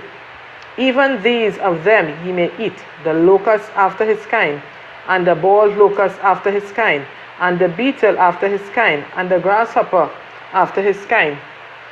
But all other flying creeping things which have 4 feet shall be an abomination unto you. And for these ye shall be unclean. Whosoever toucheth the carcass of them shall be unclean until the even. And whosoever beareth aught of the carcass of them shall wash his clothes, and be unclean until the even. The carcasses of every beast which divided the hoof, and is not cloven-footed, nor chewed the cud, are unclean unto you. Every one that toucheth them shall be unclean. And whatsoever goeth upon his paws, among all manner of beasts that go on all four, those are unclean unto you. Whoso toucheth their carcass shall be unclean until the even. And he that beareth the carcass of them shall wash his clothes, and be unclean until the even. They are unclean unto you. These also shall be unclean unto you among the creeping things that creep upon the earth, the weasel, and the mouse, and the tortoise after his kind, and the ferret, and the chameleon, and the lizard, and the snail, and the mole. These are unclean to you among all that creep. Whosoever doth touch them, when they be dead, shall be unclean until the even. And upon whatsoever any of them, when they are dead, doth fall, it shall be unclean, whether it be a vessel of wood, or raiment, or skin, or sack, whatsoever vessel it be, wherein any work is done, it must be put into water, and it shall be unclean until the even. So it shall be cleansed. And every earthen vessel, whereinto any of them falleth, whatsoever is in it shall be unclean, and ye shall break it. Of all meat which may be eaten, that on which such water cometh shall be unclean, and all drink that may be drunk in every such vessel shall be unclean. And everything whereupon any part of their carcass falleth shall be unclean, whether it be oven or ranges for pots, they shall be broken down, for they are unclean, and shall be unclean unto you. Nevertheless, a fountain or pit, wherein there is plenty of water, shall be clean, but that which toucheth their carcass shall be unclean. And if any part of their carcass fall upon any sowing seed, which is to be sown, it shall be clean. But if any water be put upon the seed, and any part of their carcass fall thereon, it shall be unclean unto you. And if any beast of which ye may eat die, he that toucheth the carcass thereof shall be unclean until the even. And he that eateth of the carcass of it shall wash his clothes, and be unclean until the even. He also that beareth the carcass of it shall wash his clothes, and be unclean until the even. And every creeping thing that creepeth upon the earth shall be an abomination, it shall not be eaten. Whatsoever goeth upon the belly, and whatsoever goeth upon all four, or whatsoever hath more feet among all creeping things that creep upon the earth, them ye shall not eat, for they are an abomination. Ye shall not make yourselves abominable with any creeping thing that creepeth, neither shall ye make yourselves unclean with them, that ye should be defiled thereby. For I am the Lord your God. Ye shall therefore sanctify yourselves, and ye shall be holy, for I am holy. Neither shall ye defile yourselves with any manner of creeping thing that creepeth upon the earth. For I am the Lord that bringeth you up out of the land of Egypt, to be your God. Ye shall therefore be holy, for I am holy. This is the law of the beast, and of the fowl, and of every living creature that moveth in the waters, and of every creature that creepeth upon the earth, to make a difference between the unclean and the clean, and between the beast that may be eaten and the beast that may not be eaten. Leviticus 12.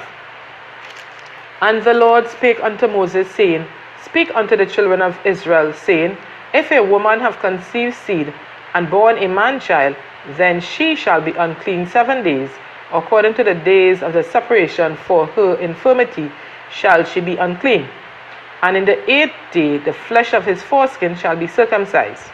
And she shall then continue in the blood of her purifying 33 days. She shall touch no hallowed thing, nor come into the sanctuary until the days of her purifying be fulfilled. But if she bear a male child, then she shall be unclean 2 weeks, as in her separation, and she shall continue in the blood of her purifying 66 days. And when the days of her purifying are fulfilled, for a son or for a daughter, she shall bring a lamb of the first year for a burnt offering, and a young pigeon or a turtle dove for a sin offering unto the door of the tabernacle of the congregation unto the priest, who shall offer it before the Lord and make an atonement for her, and she shall be cleansed from the issue of her blood. This is the law for her that had borne a male or a female. And if she be not able to bring a lamb, then she shall bring 2 turtles or 2 young pigeons, the one for the burnt offering and the other for a sin offering. And the priest shall make an atonement for her, and she shall be clean. Leviticus 13. And the Lord spake unto Moses and Aaron, saying, When a man shall have in the skin of his flesh a rising, a scab, or bright spot, and it be in the skin of his flesh like the plague of leprosy, then he shall be brought unto Aaron the priest, or unto one of his sons the priest. And the priest shall look on the plague in the skin of the flesh. And when the hair in the plague is turned white, and the plague in sight be deeper than the skin of his flesh, it is a plague of leprosy. And the priest shall look on him, and pronounce him unclean.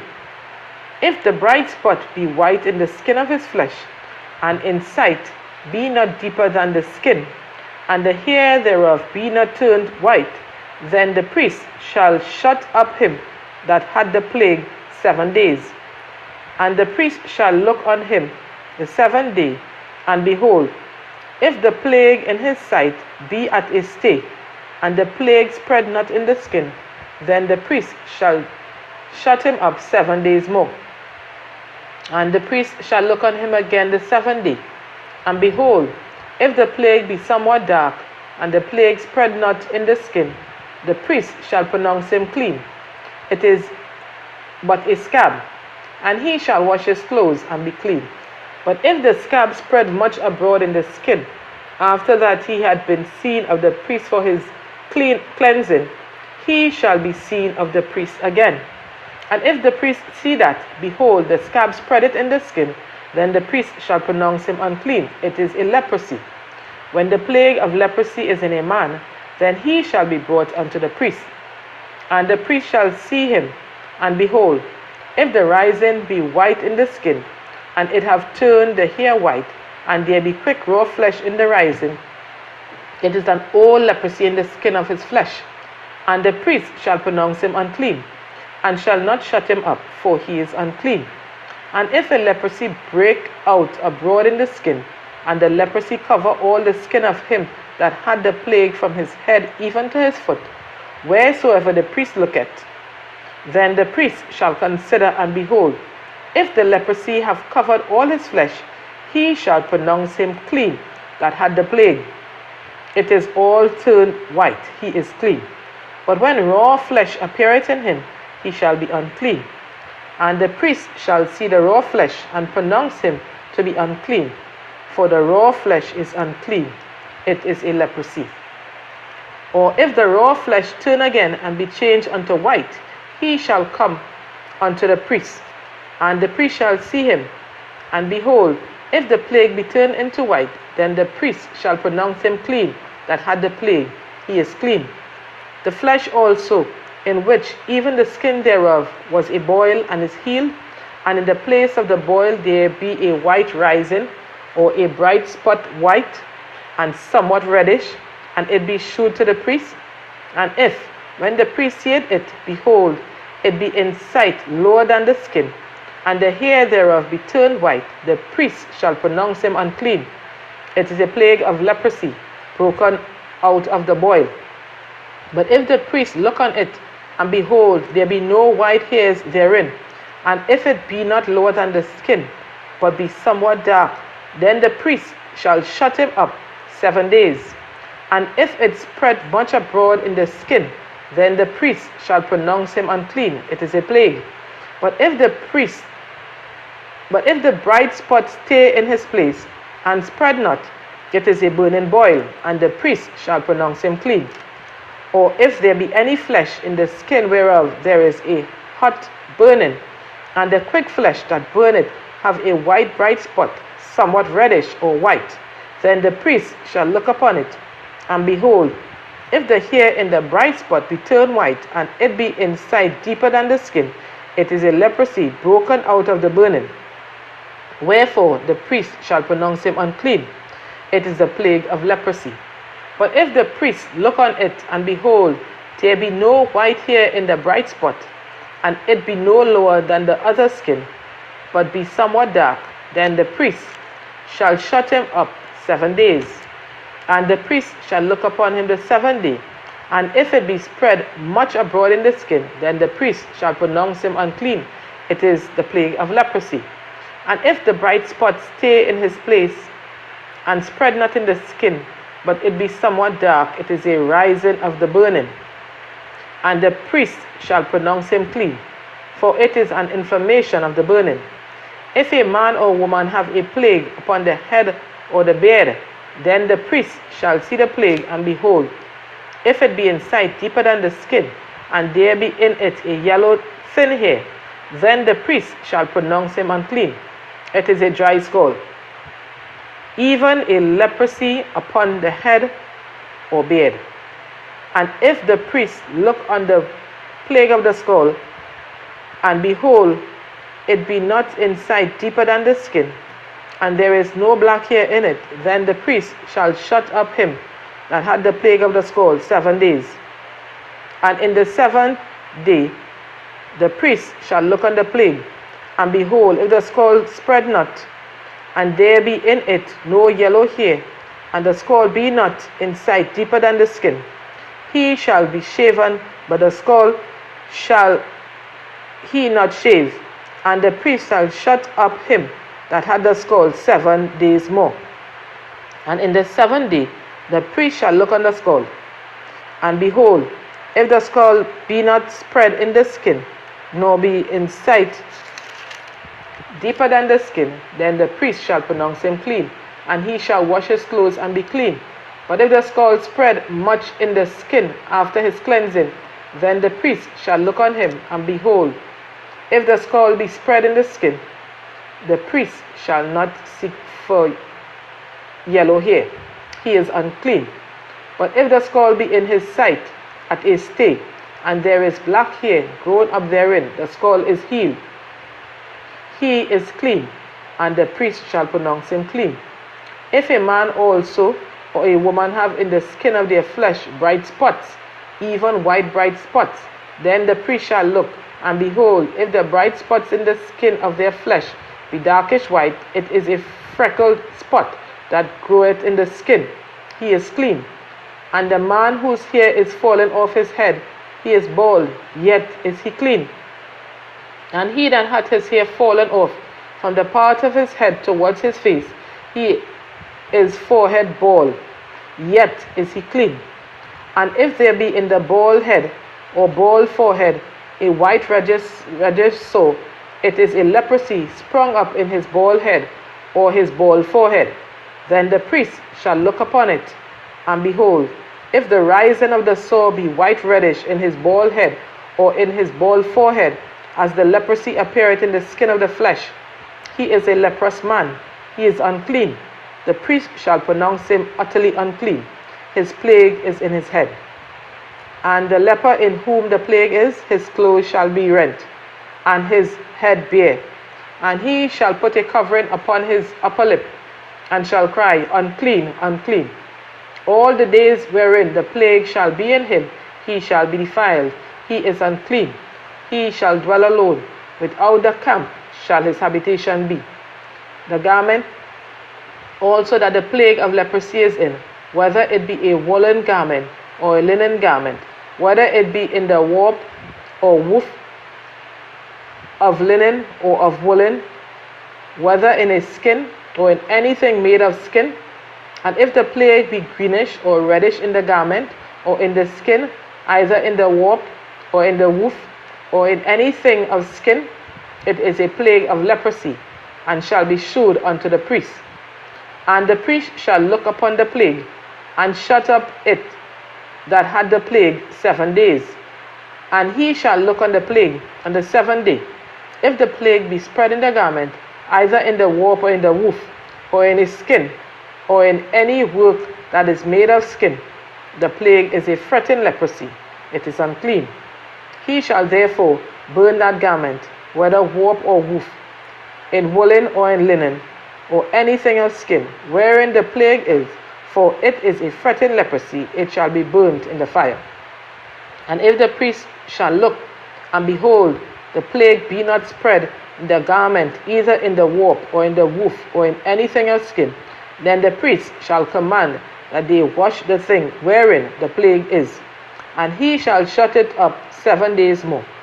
And the priest shall look on the plague, after that it is washed.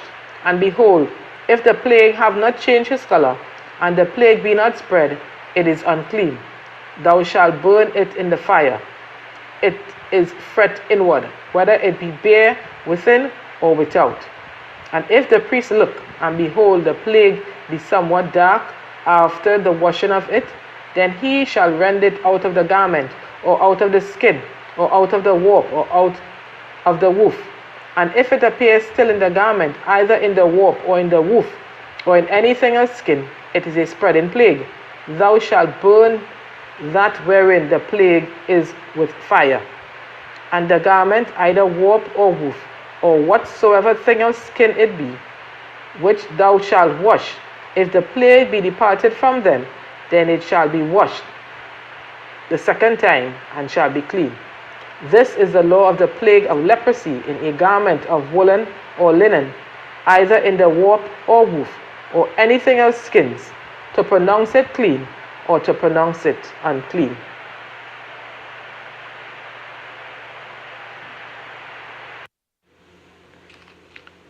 Leviticus 14 to 18. And the Lord spake unto Moses, saying, This shall be the law of the leper in the day of his cleansing.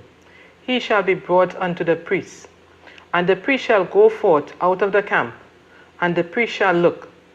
And behold, if the plague of leprosy be healed in the leper, then shall the priest command to take for him that is to be cleansed 2 birds alive and clean, and cedar wood, and scarlet, and hyssop. And the priest shall command that one of the birds be killed in an earthen vessel over running water. As for the living bird, he shall take it, and the cedar wood, and the scarlet, and the hyssop, and shall dip them and the living bird in the blood of the bird that was killed over the running water. And he shall sprinkle upon him that is to be cleansed from the leprosy 7 times, and shall pronounce him clean, and shall let the living bird loose into the open field. And he that is to be cleansed shall wash his clothes, and shave off all his hair, and wash himself in water, that he may be clean. And after that he shall come into the camp, and shall tarry abroad out of his tent 7 days. But it shall be on the 7th day that he shall shave all his hair off his head, and his beard, and his eyebrows, even all his hair he shall shave off. And he shall wash his clothes, also he shall wash his flesh in water, and he shall be clean. And on the 8th day he shall take 2 he-lambs without blemish, and 1 ewe lamb of the first year without blemish, and 3/10 deals of fine flour for a meat offering, mingled with oil, and 1 log of oil. And the priest that maketh him clean shall present the man that is to be made clean, and those things before the Lord, at the door of the tabernacle of the congregation. And the priest shall take 1 he-lamb, and offer him for a trespass offering, and a log of oil, and wave them for a wave offering before the Lord. And he shall slay the lamb in the place where he shall kill the sin offering and the burnt offering, in the holy place. For as the sin offering is the priest, so is the trespass offering. It is most holy. And the priest shall take some of the blood of the trespass offering,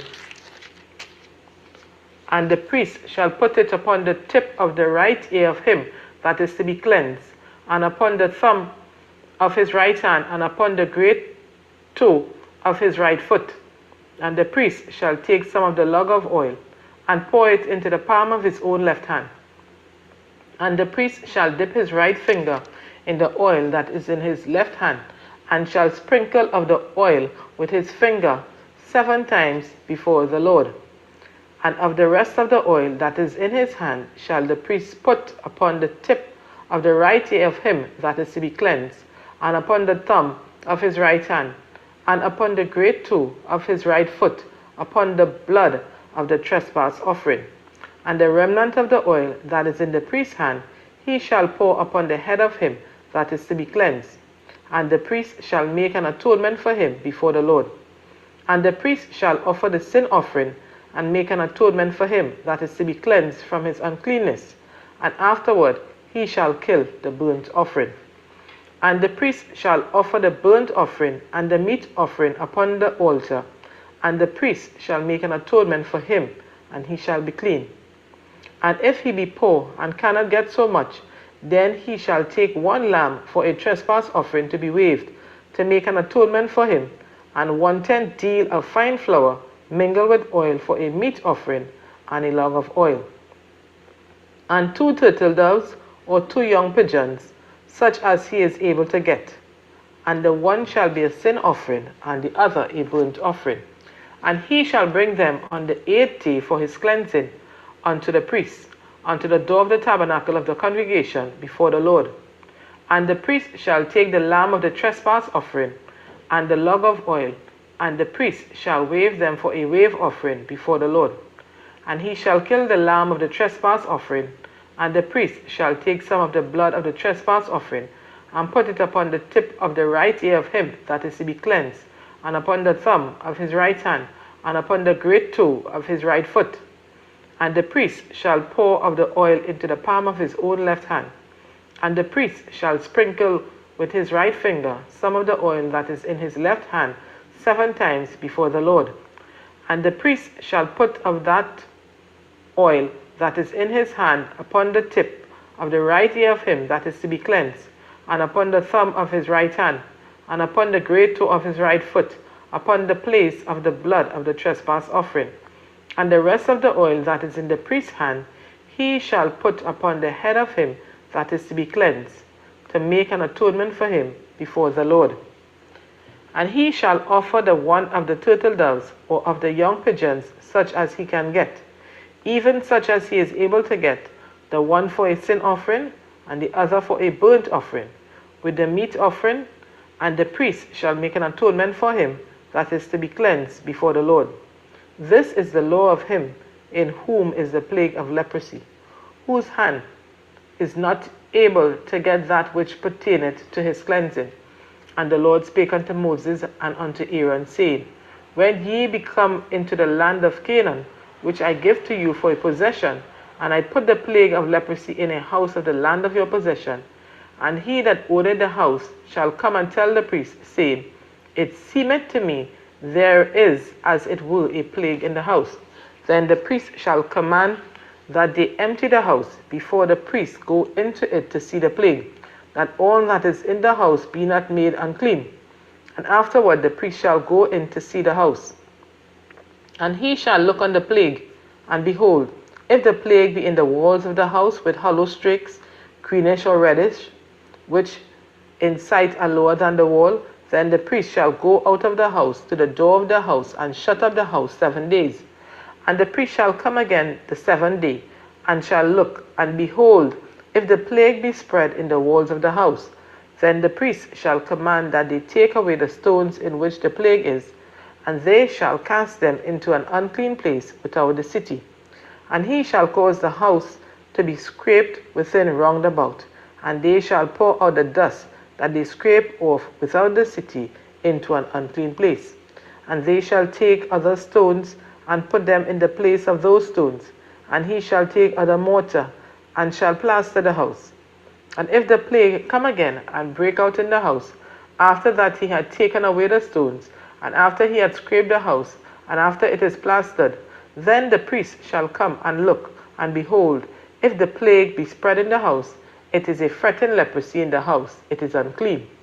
And he shall break down the house, the stones of it, and the timber thereof, and all the mortar of the house, and he shall carry them forth out of the city into an unclean place. Moreover, he that goeth into the house all the while that it is shut up shall be unclean until the even. And he that lieth in the house shall wash his clothes, and he that eateth in the house shall wash his clothes. And if the priest shall come in and look upon it, and behold, the plague had not spread in the house, after the house was plastered, then the priest shall pronounce the house clean, because the plague is healed. And he shall take to cleanse the house 2 birds, and cedar wood, and scarlet, and hyssop.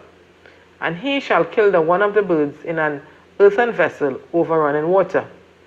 And he shall take the cedar wood, and the hyssop, and the scarlet, and the living bird, and dip them in the blood of the slain bird, and in the running water, and sprinkle the house 7 times. And he shall cleanse the house with the blood of the bird, and with the running water, and with the living bird, and with the cedar wood, and with hyssop, and with the scarlet. But he shall let go the living bird out of the city into the open fields, and make an atonement for the house, and it shall be clean. This is the law for all manner of plague of leprosy and scald, and for the leprosy of a garment and of a house, and for a rising, and for a scab, and for a bright spot, to teach when it is unclean and when it is clean. This is the law of leprosy. Leviticus 15. And the Lord spake unto Moses and to Aaron, saying, Speak unto the children of Israel, and say unto them, When any man hath a running issue out of his flesh, because of his issue he is unclean. And this shall be his uncleanness in his issue, whether his flesh run with his issue, or his flesh be stopped from his issue, it is his uncleanness. Every bed whereon he lieth that had the issue is unclean, and everything whereon he sitteth shall be unclean. And whosoever toucheth his bed shall wash his clothes, and bathe himself in water, and be unclean until the even. And he that sitteth on anything whereon he sat that had the issue shall wash his clothes, and bathe himself in water, and be unclean until the even.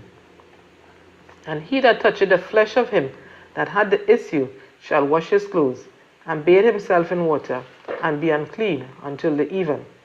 And if he that had the issue spit upon him that is clean, then he shall wash his clothes, and bathe himself in water, and be unclean until the even. And what saddle soever he rideth upon that had the issue shall be unclean. And whosoever toucheth anything that was under him shall be unclean until the even. And he that beareth any of those things shall wash his clothes, and bathe himself in water, and be unclean until the even. And whomsoever he toucheth that had the issue, and hath not rinsed his hands in water, he shall wash his clothes, and bathe himself in water, and be unclean until the even. And the vessel of earth, and he toucheth which had the issue, shall be broken, and every vessel of wood shall be rinsed in water. And when he that hath an issue is cleansed of his issue, then he shall number to himself 7 days for his cleansing, and wash his clothes, and bathe his flesh in running water, and shall be clean. And on the 8th day he shall take to him 2 turtle doves, or 2 young pigeons, and come before the Lord unto the door of the tabernacle of the congregation, and give them unto the priest. And the priest shall offer them, the one for a sin offering, and the other for a burnt offering.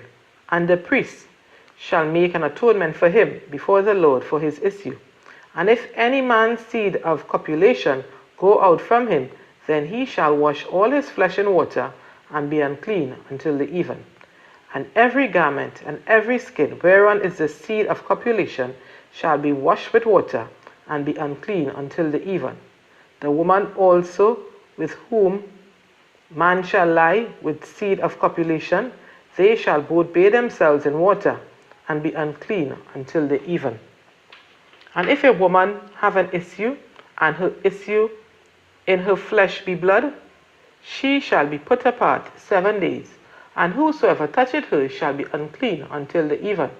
And everything that she lieth upon in her separation shall be unclean. Everything also that she sitteth upon shall be unclean. And whosoever toucheth her bed shall wash his clothes, and bathe himself in water, and be unclean until the even. And whosoever toucheth anything that she sat upon shall wash his clothes, and bathe himself in water, and be unclean until the even. And if it be on her bed, or on anything whereon she sitteth, when he toucheth it, he shall be unclean until the even. And if any man lie with her at all, and her flowers be upon him, he shall be unclean 7 days, and all the bed whereon he lieth shall be unclean. And if a woman have an issue of her blood many days out of the time of her separation, or if it run beyond the time of her separation, all the days of the issue of her uncleanness shall be as the days of her separation. She shall be unclean. Every bed whereon she lieth, all the days of her issue shall be unto her as the bed of her separation. And whatsoever she sitteth upon shall be unclean, as the uncleanness of her separation. And whosoever toucheth those things shall be unclean, and shall wash his clothes, and bathe himself in water, and be unclean until the even. But if she be cleansed of her issue, then she shall number to herself 7 days, and after that she shall be clean. And on the 8th day she shall take unto her 2 turtles or 2 young pigeons, and bring them unto the priest to the door of the tabernacle of the congregation. And the priest shall offer the one for a sin offering, and the other for a burnt offering. And the priest shall make an atonement for her before the Lord for the issue of her uncleanness. Thus shall ye separate the children of Israel from their uncleanness, and they die not in their uncleanness when they defile my tabernacle that is among them. This is the law of him that hath an issue, and of him whose seed goeth from him, and is defiled therewith, and of her that is sick of her flowers, and of him that hath an issue, of the man, and of the woman, and of him that lied with her that is unclean. Leviticus 16. And the Lord spake unto Moses after the death of the 2 sons of Aaron, when they offered before the Lord and died. And the Lord said unto Moses, Speak unto Aaron thy brother, that he come not at all times into the holy place within the veil before the mercy seat, which is upon the ark, that he die not. For I will appear in the cloud upon the mercy seat. Thus shall Aaron come into the holy place with a young bullock for a sin offering, and a ram for a burnt offering. He shall put on the holy linen coat, and he shall have the linen breeches upon his flesh, and shall be girded with a linen girdle, and with the linen mitre shall he be attired. These are holy garments. Therefore shall he wash his flesh in water, and so put them on. And he shall take of the congregation of the children of Israel 2 kids of the goats for a sin offering, and 1 ram for a burnt offering. And Aaron shall offer his bullock of the sin offering, which is for himself, and make an atonement for himself and for his house. And he shall take the 2 goats, and present them before the Lord at the door of the tabernacle of the congregation. And Aaron shall cast lots upon the 2 goats, 1 lot for the Lord, and the other lot for the scapegoat. And Aaron shall bring the goat upon which the Lord's lot fell, and offer him for a sin offering. But the goat on which the lot fell to be the scapegoat shall be presented alive before the Lord, to make an atonement with him, and to let him go for a scapegoat into the wilderness. And Aaron shall bring the bullock of the sin offering, which is for himself, and shall make an atonement for himself and for his house, and shall kill the bullock of the sin offering, which is for himself.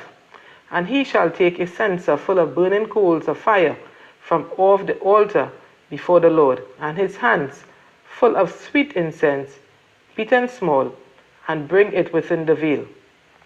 And he shall put the incense upon the fire before the Lord, that the cloud of the incense may cover the mercy seat that is upon the testimony, that he die not. And he shall take of the blood of the bullock, and sprinkle it with his finger upon the mercy seat eastward, and before the mercy seat shall he sprinkle of the blood with his finger 7 times. Then shall he kill the goat of the sin offering, that is for the people, and bring his blood within the veil, and do with that blood as he did with the blood of the bullock, and sprinkle it upon the mercy seat and before the mercy seat. And he shall make an atonement for the holy place, because of the uncleanness of the children of Israel, and because of their transgressions in all their sins. And so shall he do for the tabernacle of the congregation, that remaineth among them in the midst of the uncleanness. And there shall be no man in the tabernacle of the congregation when he goeth in to make an atonement in the holy place, until he come out, and have made an atonement for himself, and for his household, and for all the congregation of Israel.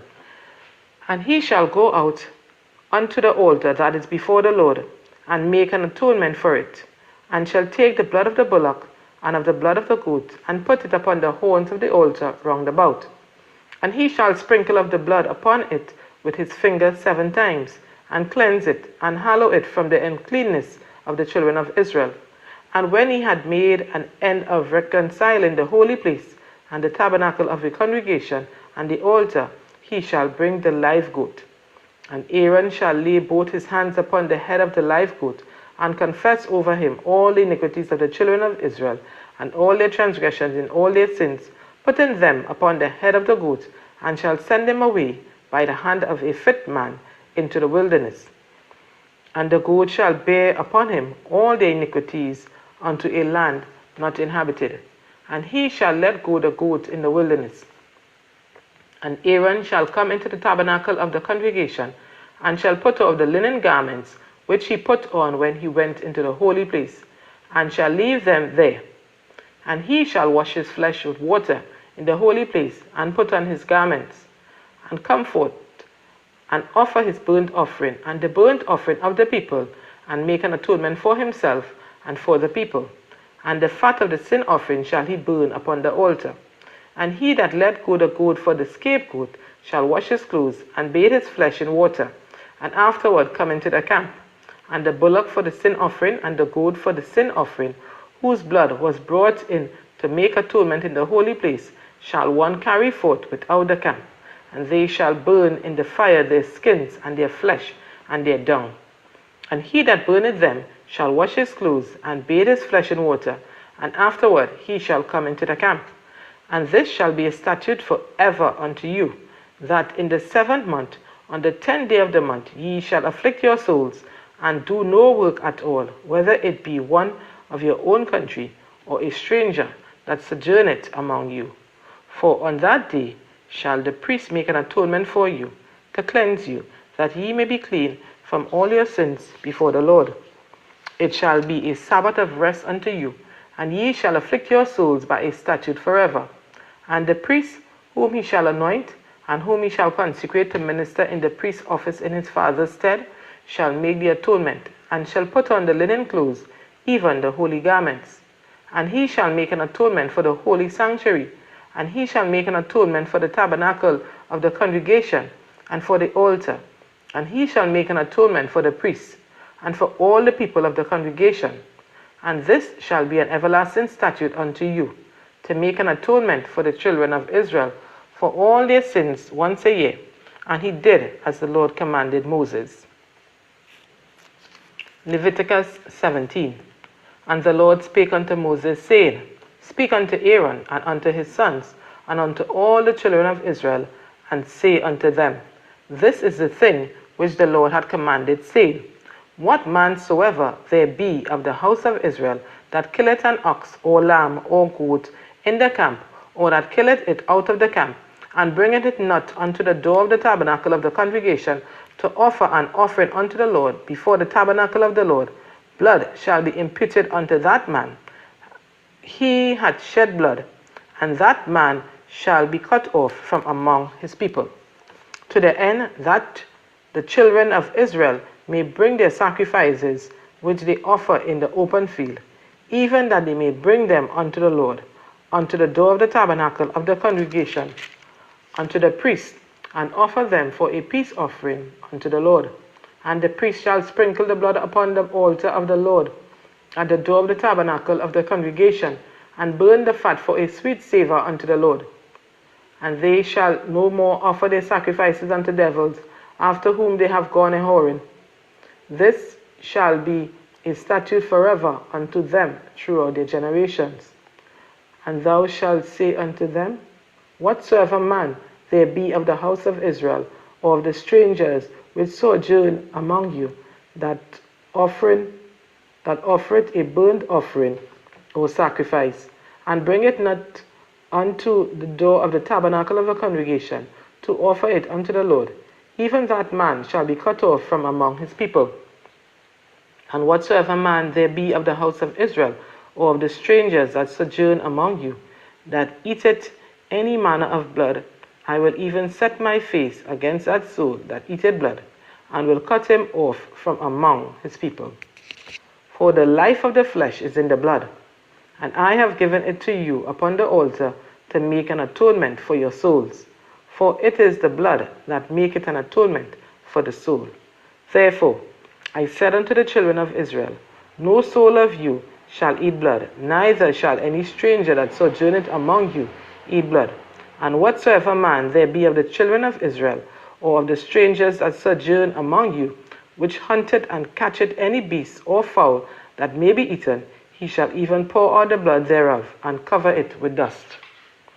For it is the life of all flesh. The blood of it is for the life thereof. Therefore I said unto the children of Israel, ye shall eat the blood of no manner of flesh, for the life of all flesh is the blood thereof. Whosoever eateth it shall be cut off. And every soul that eateth that which died of itself, or that which was torn with beasts, whether it be one of your own country or a stranger, he shall both wash his clothes and bathe himself in water, and be unclean until the even. Then shall he be clean. But if he wash them not, nor bathe his flesh, then he shall bear his iniquity. Leviticus 18. And the Lord spake unto Moses, saying, speak unto the children of Israel, and say unto them, I am the Lord your God. After the doings of the land of Egypt, wherein ye dwelt, shall ye not do, and after the doings of the land of Canaan, whither I bring you, shall ye not do, neither shall ye walk in their ordinances? Ye shall do my judgments, and keep mine ordinances, to walk therein. I am the Lord your God. Ye shall therefore keep my statutes and my judgments, which if a man do, he shall live in them. I am the Lord. None of you shall approach to any that is near of kin to him, to uncover their nakedness. I am the Lord. The nakedness of thy father, or the nakedness of thy mother, shalt thou not uncover. She is thy mother. Thou shalt not uncover her nakedness. The nakedness of thy father's wife shalt thou not uncover. It is thy father's nakedness. The nakedness of thy sister, the daughter of thy father, or daughter of thy mother, whether she be born at home or born abroad, even their nakedness thou shalt not uncover. The nakedness of thy son's daughter, or of thy daughter's daughter, even their nakedness thou shalt not uncover, for theirs is thine own nakedness. The nakedness of thy father's wife's daughter, begotten of thy father, she is thy sister. Thou shalt not uncover her nakedness. Thou shalt not uncover the nakedness of thy father's sister, she is thy father's near kinswoman. Thou shalt not uncover the nakedness of thy mother's sister, for she is thy mother's near kinswoman. Thou shalt not uncover the nakedness of thy father's brother.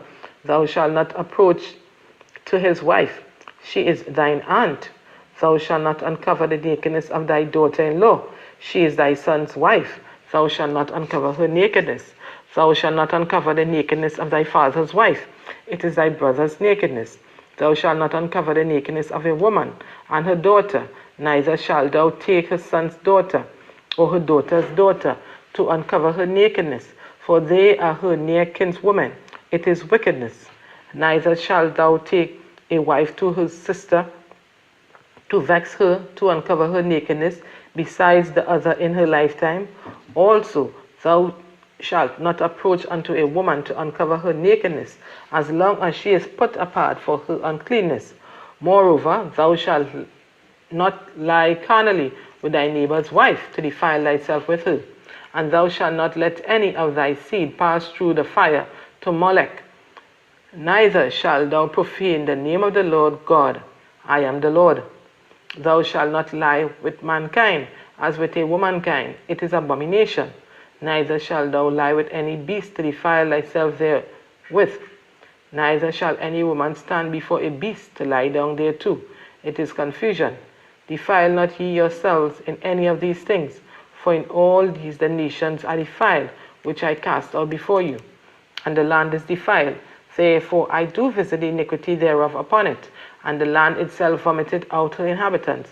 Ye shall therefore keep my statutes and my judgments, and shall not commit any of these abominations, neither any of your own nation, nor any stranger that sojourneth among you. For all these abominations have the men of the land done, which were before you, and the land is defiled.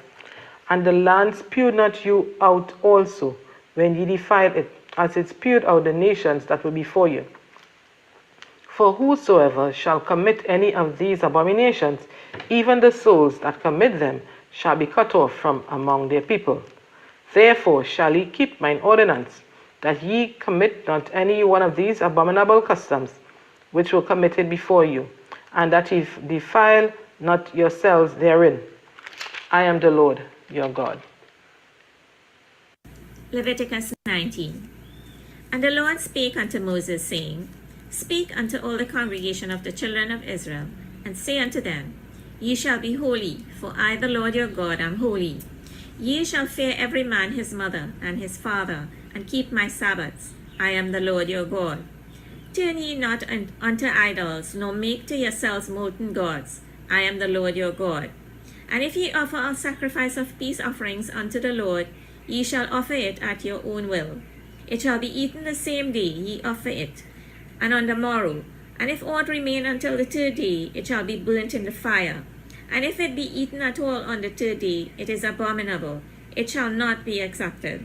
Therefore every one that eateth it shall bear his iniquity, because he had profaned the hallowed thing of the Lord, and that soul shall be cut off from among his people.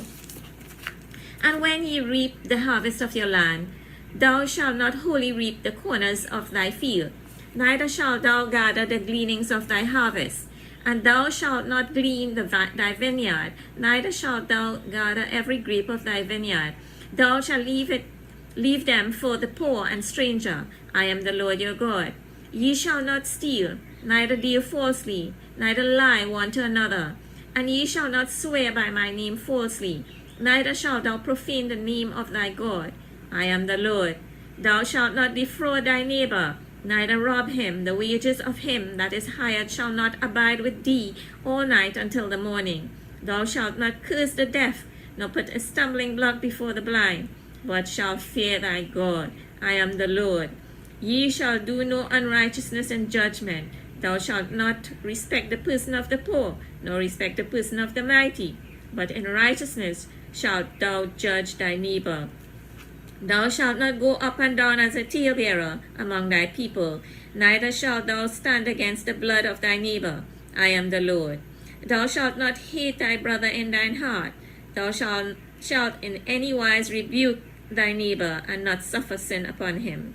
Thou shalt not avenge, nor bear any grudge against the children of thy people, but thou shalt love thy neighbor as thyself. I am the Lord. Ye shall keep my statutes. Thou shalt not let thy cattle gender with a diverse kind.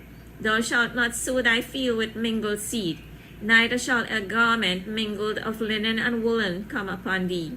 And whosoever lieth carnally with a woman that is a bondmaid, betrothed to an husband, and not at all redeemed, nor freedom given her, she shall be scourged. They shall not be put to death, because she was not free. And he shall bring his trespass offering unto the Lord unto the door of the tabernacle of the congregation, even a ram for a trespass offering. And the priest shall make an atonement for him with the ram of the trespass offering before the Lord for his sin which he had done, and the sin which he had done shall be forgiven him.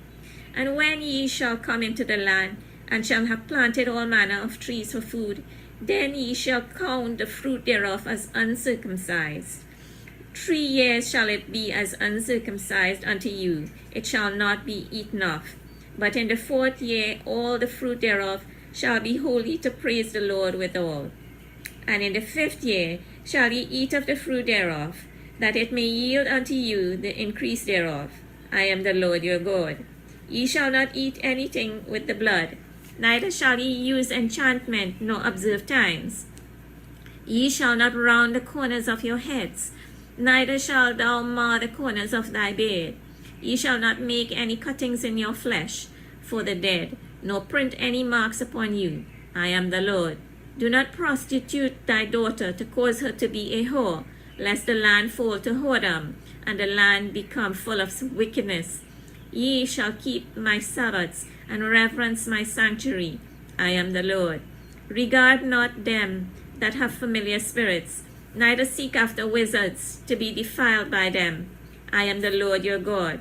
Thou shalt rise up before the hoary head, and honor the face of the old man, and fear thy God. I am the Lord.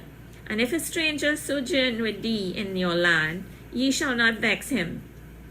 But the stranger that dwelleth with you shall be unto you as one born among you, and thou shalt love him as thyself. For ye were strangers in the land of Egypt. I am the Lord your God. Ye shall do no unrighteousness in judgment, in metiard, in weight, or in measure, just balances, just weights, a just ephah, and a just hin shall ye have. I am the Lord your God, which brought you out of the land of Egypt. Therefore shall ye observe all my statutes and all my judgments, and do them. I am the Lord. Leviticus 20. And the Lord spake unto Moses, saying, Again, thou shalt say to the children of Israel, Whosoever he be of the children of Israel, or of the strangers that sojourn in Israel, that giveth any of his seed unto Molech, he shall surely be put to death. The people of the land shall stone him with stones. And I will set my face against that man, and will cut him off from among his people, because he had given of his seed unto Molech, to defile my sanctuary, and to profane my holy name. And if the people of the land do any ways hide their eyes from the man, when he giveth of his seed unto Molech, and kill him not, then I will set my face against that man, and against his family, and will cut him off, and all that go a-whoring after him, to commit whoredom with Molech from among their people. And the soul that turneth after such as have familiar spirits, and after wizards, to go a-whoring after them, I will even set my face against that soul, and will cut him off from among his people. Sanctify yourselves therefore, and be ye holy, for I am the Lord your God. And ye shall keep my statutes and do them. I am the Lord which sanctify you. For every one that curseth his father or his mother shall be surely put to death. He hath cursed his father or his mother, his blood shall be upon him. And the man that committeth adultery with another man's wife, even he that committed adultery with his neighbor's wife, the adulterer and the adulteress, shall surely be put to death. And the man that lieth with his father's wife hath uncovered his father's nakedness. Both of them shall surely be put to death. Their blood shall be upon them. And if a man lie with his daughter-in-law, both of them shall surely be put to death. They have wrought confusion. Their blood shall be upon them. If a man also lie with mankind, as he lieth with a woman, both of them have committed an abomination. They shall surely be put to death. Their blood shall be upon them. And if a man take a wife and her mother, it is wickedness. They shall be burnt with fire, both he and they, that there be no wickedness among you. And if a man lie with a beast, he shall surely be put to death, and ye shall slay the beast. And if a woman approach unto any beast, and lie down thereto, thou shalt kill the woman and the beast. They shall surely be put to death. Their blood shall be upon them. And if a man shall take his sister, his father's daughter, or his mother's daughter, and see her nakedness, and she see his nakedness, it is a wicked thing. And they shall be cut off in the sight of their people. He had uncovered his sister's nakedness. He shall bear his iniquity. And if a man shall lie with a woman having her sickness, and shall uncover her nakedness, he had discovered her fountain, and she had uncovered the fountain of her blood, and both of them shall be cut off from among their people. And thou shalt not uncover the nakedness of thy mother's sister, nor of thy father's sister, for he uncovereth his near kin, they shall bear their iniquity. And if a man shall lie with his uncle's wife, he hath uncovered his uncle's nakedness, they shall bear their sin. They shall die childless. And if a man shall take his brother's wife, it is an unclean thing. He had uncovered his brother's nakedness, they shall be childless. Ye shall therefore keep all my statutes and all my judgments, and do them, that the land whither I bring you to dwell therein spew you not out. And ye shall not walk in the manner of the nation which I cast out before you, for they committed all these things, and therefore I abhor them. But I have said unto you, ye shall inherit their land, and I will give it unto you to possess it, a land that floweth with milk and honey. I am the Lord your God, which have separated you from among people, from other people. Ye shall therefore put difference between clean beasts and unclean, and between unclean fowls and clean. And ye shall not make your souls abominable by beast, or by fowl, or by any manner of living thing that creepeth on the ground, which I have separated from you as unclean. And ye shall be holy unto me, for I the Lord am holy, and have severed you from other people, that ye should be mine. A man also or woman that hath a familiar spirit, or that is a wizard, shall surely be put to death. They shall stone them with stones, their blood shall be upon them. Leviticus 21. And the Lord said unto Moses, Speak unto the priests, the sons of Aaron, and say unto them, There shall none be defiled for the dead among his people, but for his skin that is near unto him, that is for his mother, and for his father, and for his son, and for his daughter, and for his brother, and for his sister a virgin that is nigh unto him, which hath had no husband, for her may he be defiled. But he shall not defile himself, being a chief man among his people, to profane himself. They shall not make baldness upon their head, neither shall they shave off the corner of their beard, nor make any cuttings in their flesh. They shall be holy unto their God, and not profane the name of their God. For the offering of the Lord made by fire, and the bread of their God they do offer, therefore they shall be holy. They shall not take a wife that is a whore or profane, neither shall they take a woman put away from her husband, for he is holy unto his God. Thou shalt sanctify him therefore, for he offereth the bread of thy God. He shall be holy unto thee, for I the Lord, which sanctify you, am holy. And the daughter of any priest, if she profane herself by playing the whore, she profaneth her father, she shall be burnt with fire. And he that is the high priest among his brethren, upon whose head the anointing oil was poured, and that is consecrated to put on the garments, shall not uncover his head, nor rend his clothes. Neither shall he go in to any dead body, nor defile himself for his father, or for his mother. Neither shall he go out of the sanctuary, nor profane the sanctuary of his God, for the crown of the anointing oil of his God is upon him. I am the Lord. And he shall take a wife in her virginity, a widow, or a divorced woman, or profane, or an harlot.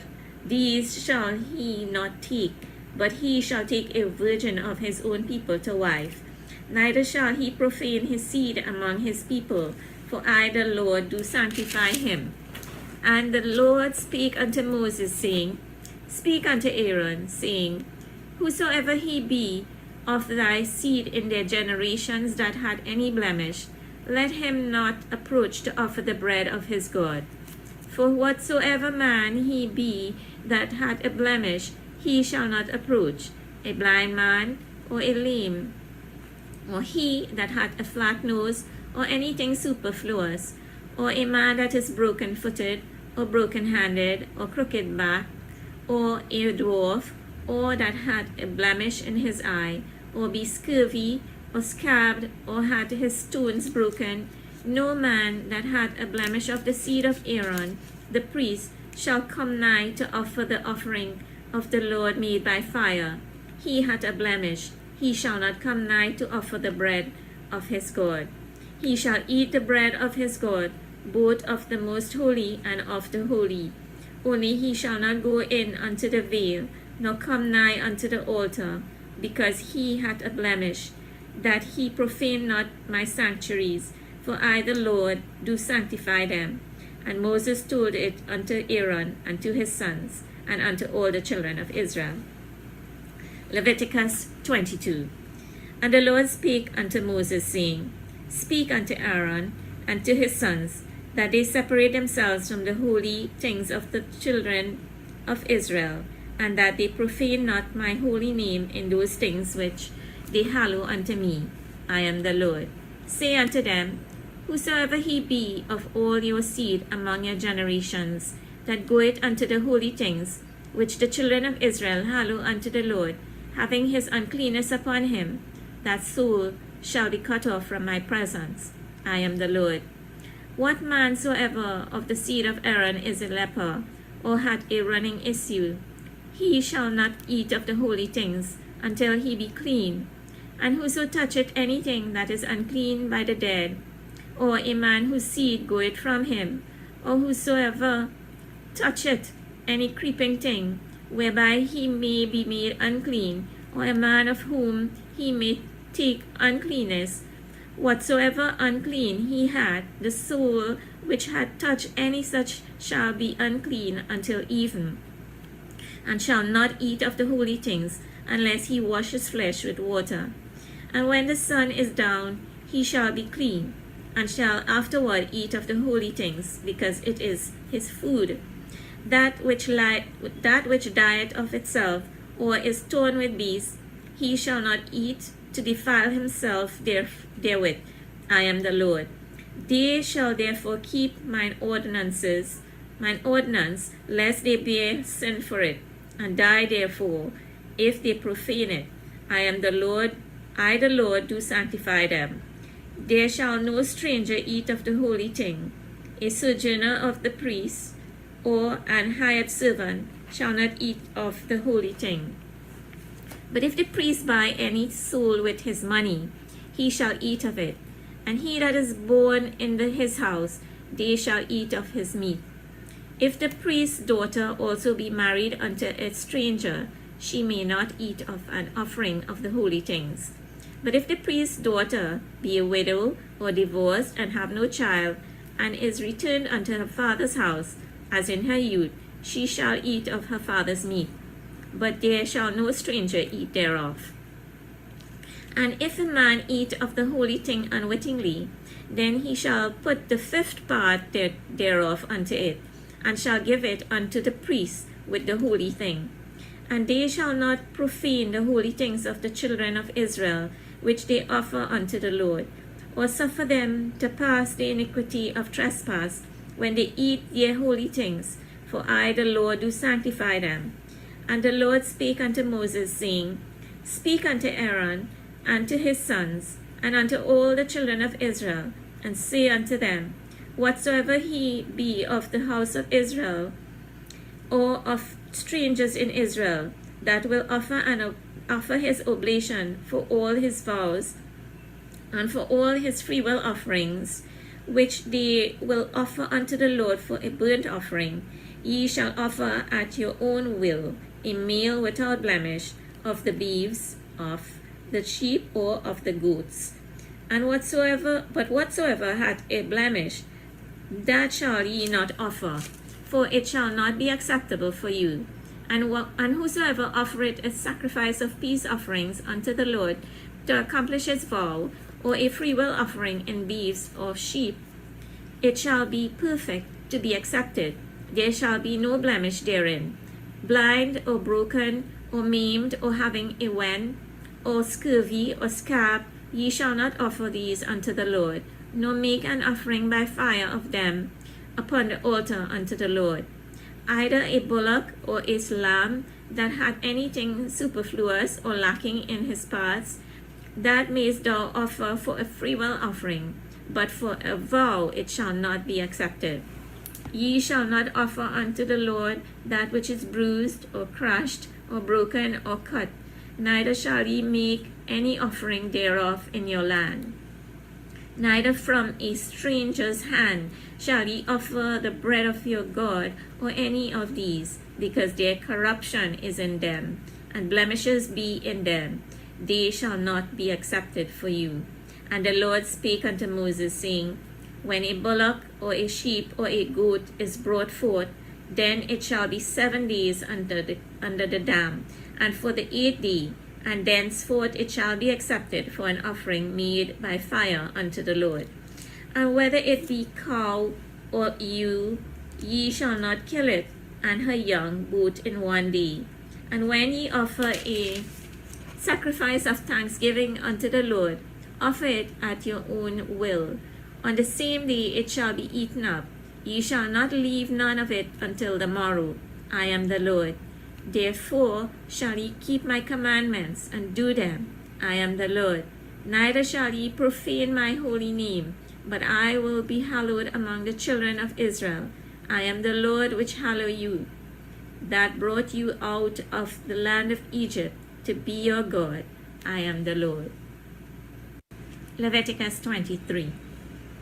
And the Lord spake unto Moses, saying, Speak unto the children of Israel, and say unto them, Concerning the feasts of the Lord, which ye shall proclaim to be holy convocations, even these are my feasts. 6 days shall work be done, but the 7th day is the Sabbath of rest, and holy convocation. Ye shall do no work therein. It is the Sabbath of the Lord in all your dwellings. These are the feasts of the Lord, even holy convocations, which ye shall proclaim in their seasons. In the 14th day of the first month at even is the Lord's Passover. And on the 15th day of the same month is the feast of unleavened bread unto the Lord. 7 days ye shall eat unleavened bread.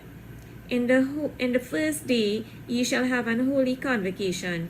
Ye shall do no servile work therein, but ye shall offer an offering made by fire unto the Lord 7 days. In the 7th day is an holy convocation. Ye shall do no servile work therein. And the Lord spake unto Moses, saying, Speak unto the children of Israel, and say unto them, When ye be come into the land which I give unto you, and shall reap the harvest thereof, then ye shall bring a sheaf of the firstfruits of your harvest unto the priest, and he shall wave the sheaf before the Lord, to be accepted for you. On the morrow after the Sabbath the priest shall wave it. And ye shall offer that day, when ye wave the sheaf, an he lamb without blemish of the first year, for a burnt offering unto the Lord. And the meat offering thereof shall be 2/10 deals of fine flour mingled with oil, an offering made by fire unto the Lord for a sweet savour. And the drink offering thereof shall be of wine, the 4th part of an hin. And ye shall eat neither bread, nor parched corn, nor green ears, until the selfsame day that ye have brought an offering unto your God. It shall be a statute forever throughout your generations in all your dwellings. And ye shall count unto you from the morrow after the Sabbath, from the day that ye brought the sheaf of the wave offering, 7 Sabbaths shall be complete. Even unto the morrow after the 7th Sabbath shall ye offer 50 days. And ye shall offer a new meat offering unto the Lord. Ye shall bring out of your habitations 2 wave loaves of 2/10 deals. Ye shall be of fine flour. They shall be of fine flour. They shall be baked with leaven. They are the first fruits unto the Lord.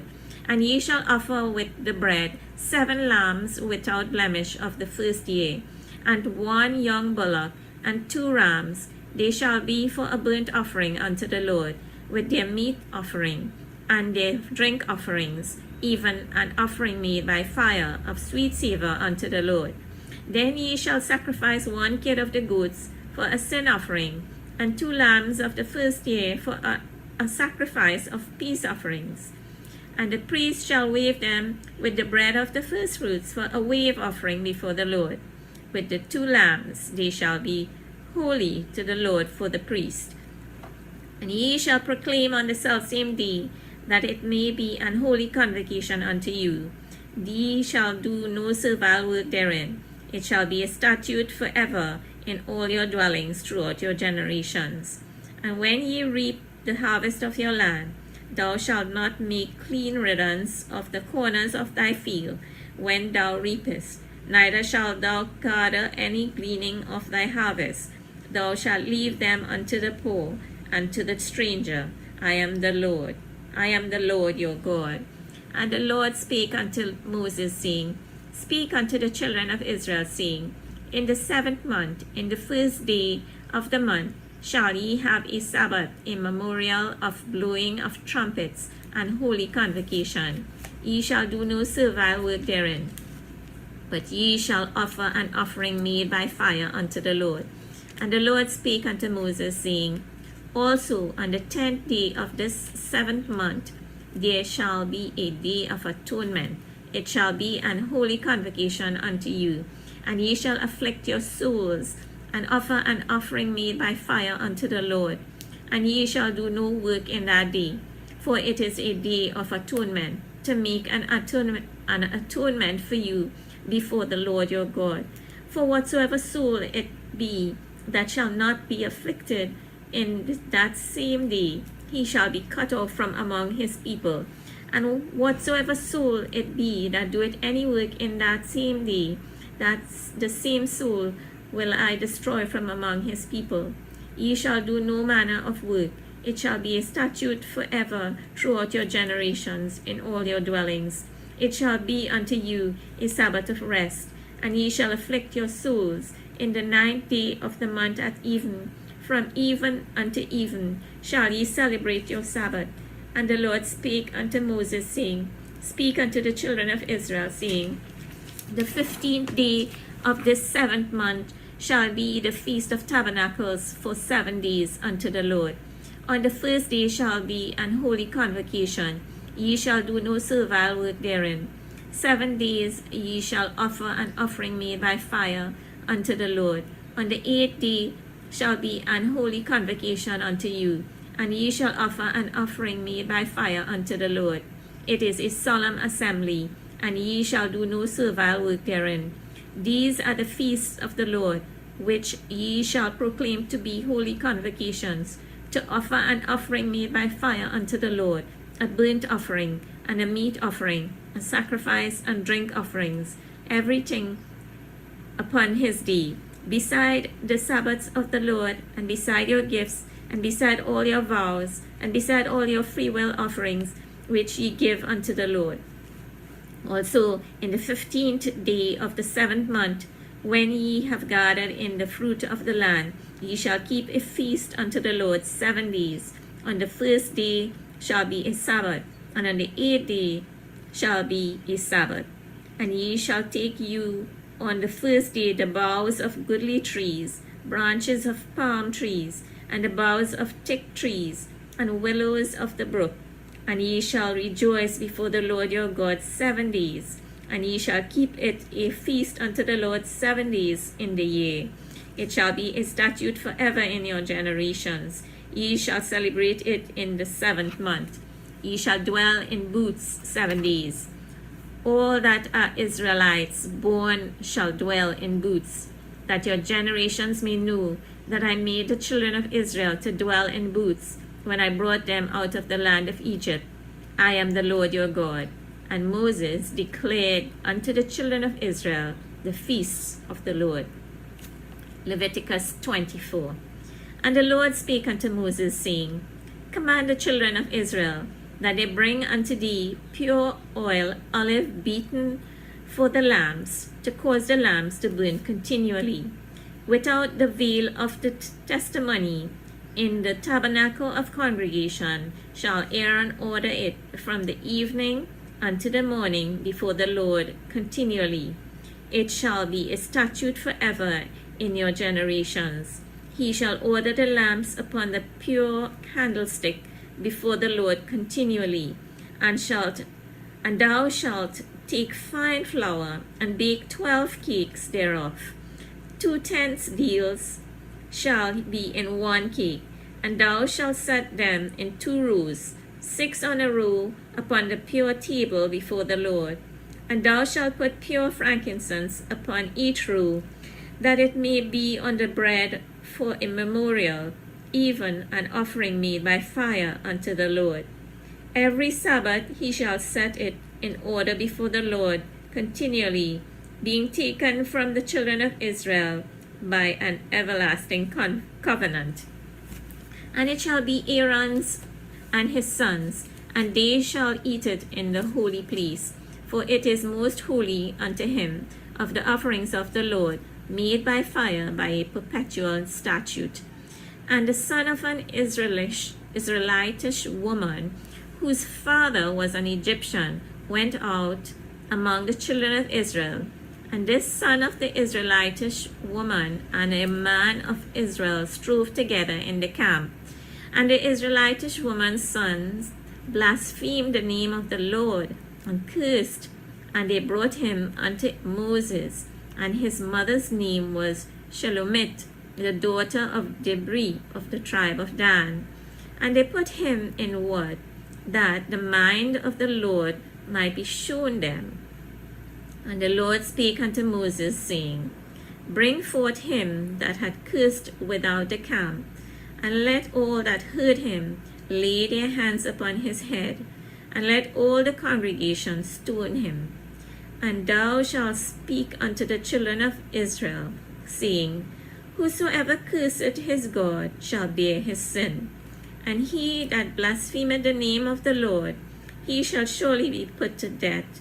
And all the congregation shall certainly stone him, as well the stranger, as he that is born in the land, when he blasphemeth the name of the Lord, shall be put to death.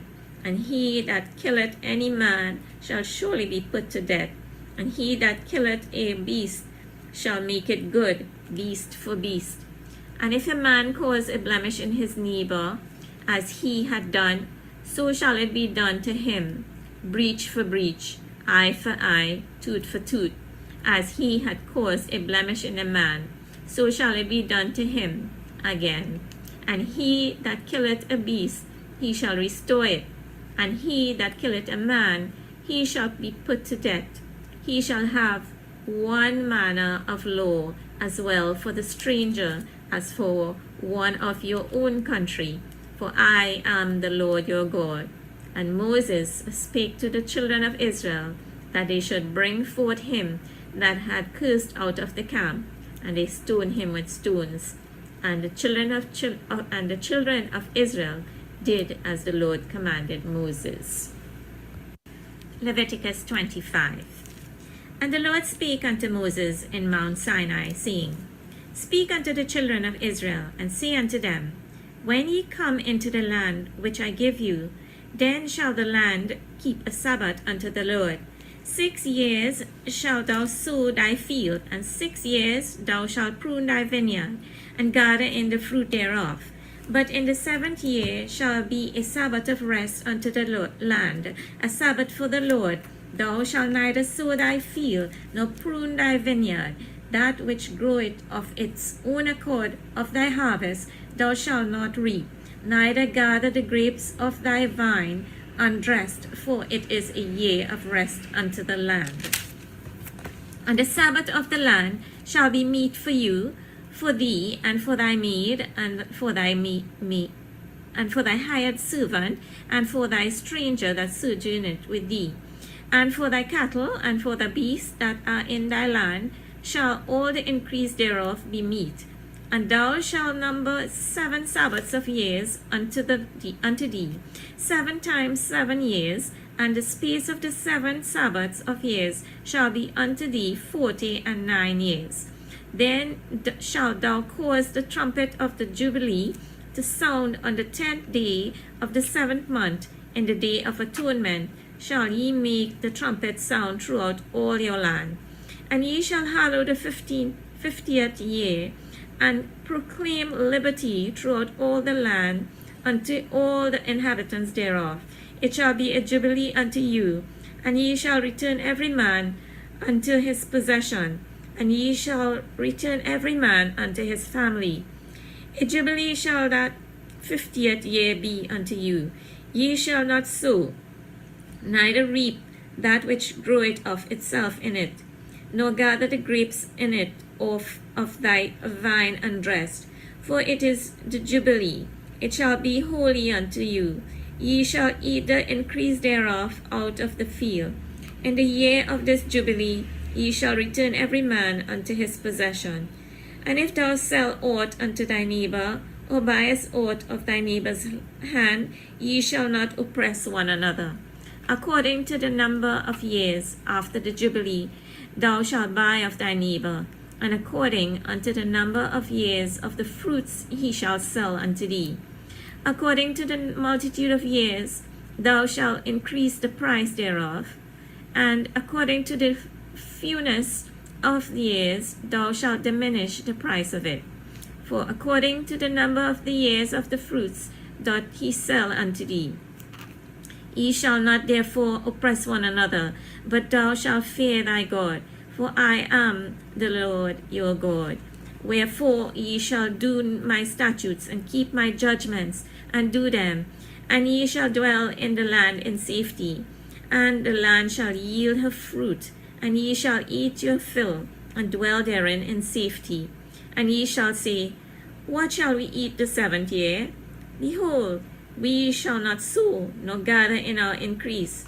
Then I will command my blessing upon you in the 6th year, and it shall bring forth fruits for 3 years. And ye shall sow the 8th year, and eat yet of all fruit until the 9th year. Until her fruits come in, ye shall eat of the old store. The land shall not be sold forever, for the land is mine. For ye are strangers and sojourners with me, and in all the land of your possession ye shall grant a redemption for the land. And if thy brother be waxen poor, and hath sold away some of his possession, and if any of his kin come to redeem it, then shall he redeem that which his brother sold.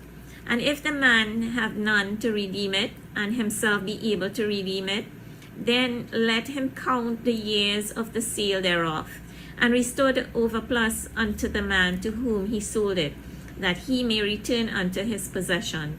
But if he be not able to restore it to him, then that which is sold shall remain in the hand of him that hath bought it until the year of Jubilee.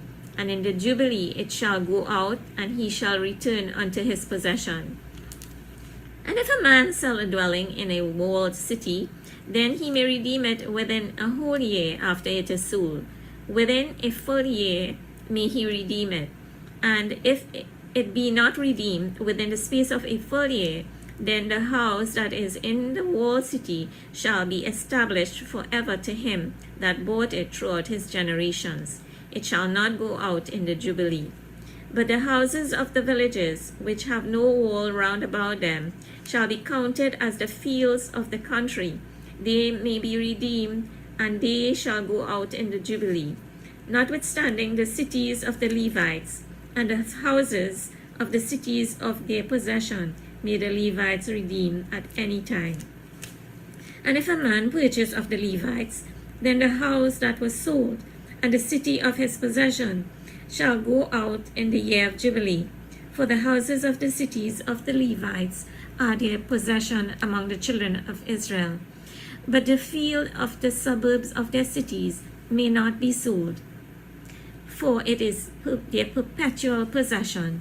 And if thy brother be waxen poor, and fallen in decay with thee, then thou shalt relieve him, yea, though he be a stranger, or a sojourner, that he may live with thee. Take thou no usury of him, or increase, but fear thy God, that thy brother may live with thee. Thou shalt not give him thy money upon usury, nor lend him any victuals for increase.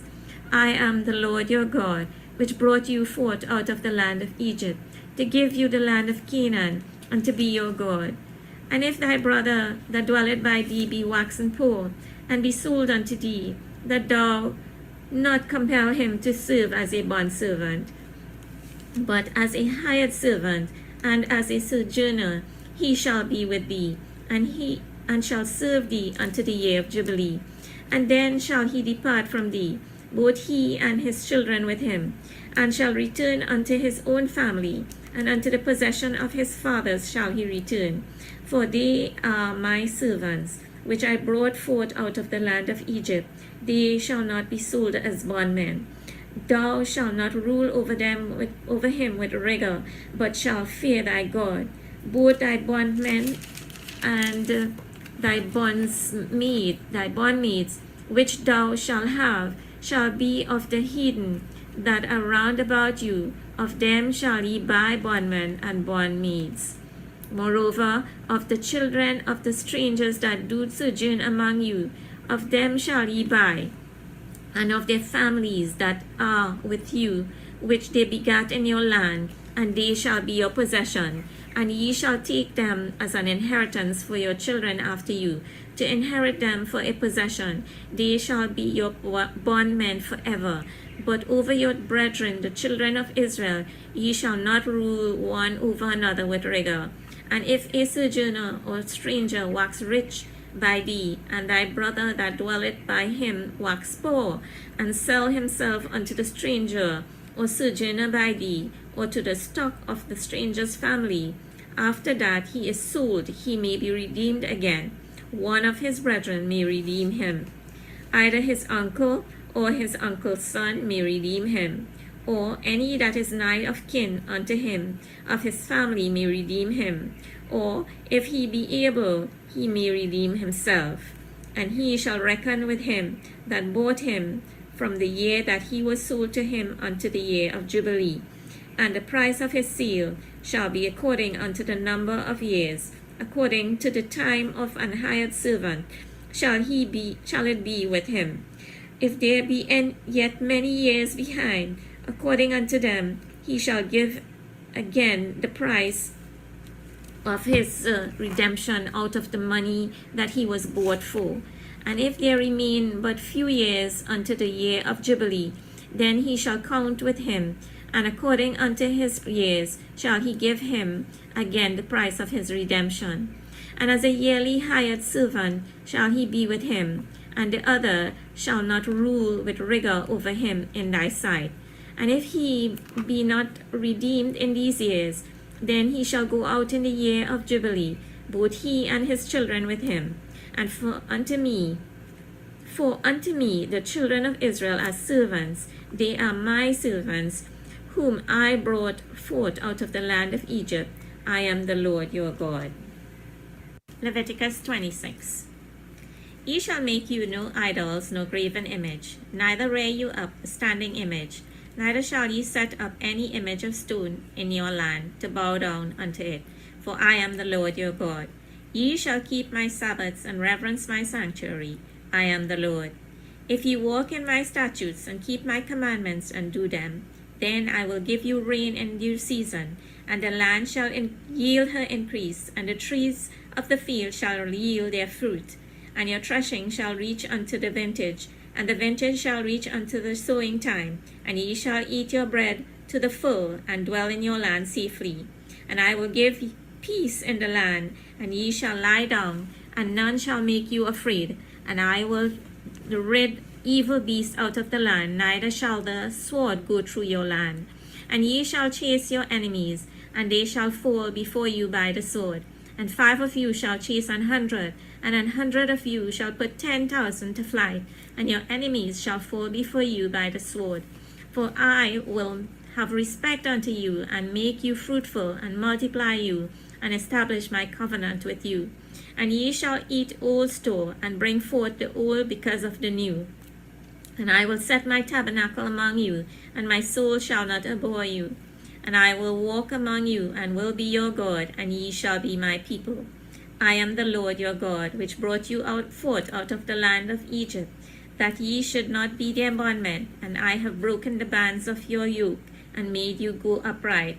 But if ye will not hearken unto me, and will not do all these commandments, and if ye shall despise my statutes, or if your soul abhor my judgments, so that ye will not do all my commandments, but that ye break my covenant, I also will do this unto you. I will even appoint over you terror, consumption, and the burning ague, that shall consume the eyes and cause sorrow of heart. And ye shall sow your seed in vain, for your enemies shall eat it. And I will set my face against you, and ye shall be slain before your enemies. They that hate you shall reign over you, and ye shall flee when none pursueth you. And if ye will not yet for all this hearken unto me, then I will punish you 7 times more for your sins. And I will break the pride of your power, and I will make your heaven as iron, and your earth as brass. And your strength shall be spent in vain, for your land shall not yield her increase, neither shall the trees of the land yield their fruits. And if ye walk contrary unto me, and will not hearken unto me, I will bring 7 times more plagues upon you, according to your sins. I will also send wild beasts among you, which shall rob you of your children, and destroy your cattle, and make you few in number, and your highways shall be desolate. And if ye will not be reformed by me by these things, but will walk contrary unto me, then will I also walk contrary unto you, and will punish you yet 7 times for your sins. And I will bring a sword upon you, that shall avenge the quarrel of my covenant. And when ye are gathered together within your cities, I will send a pestilence among you, and ye shall be delivered unto the hand of the enemy.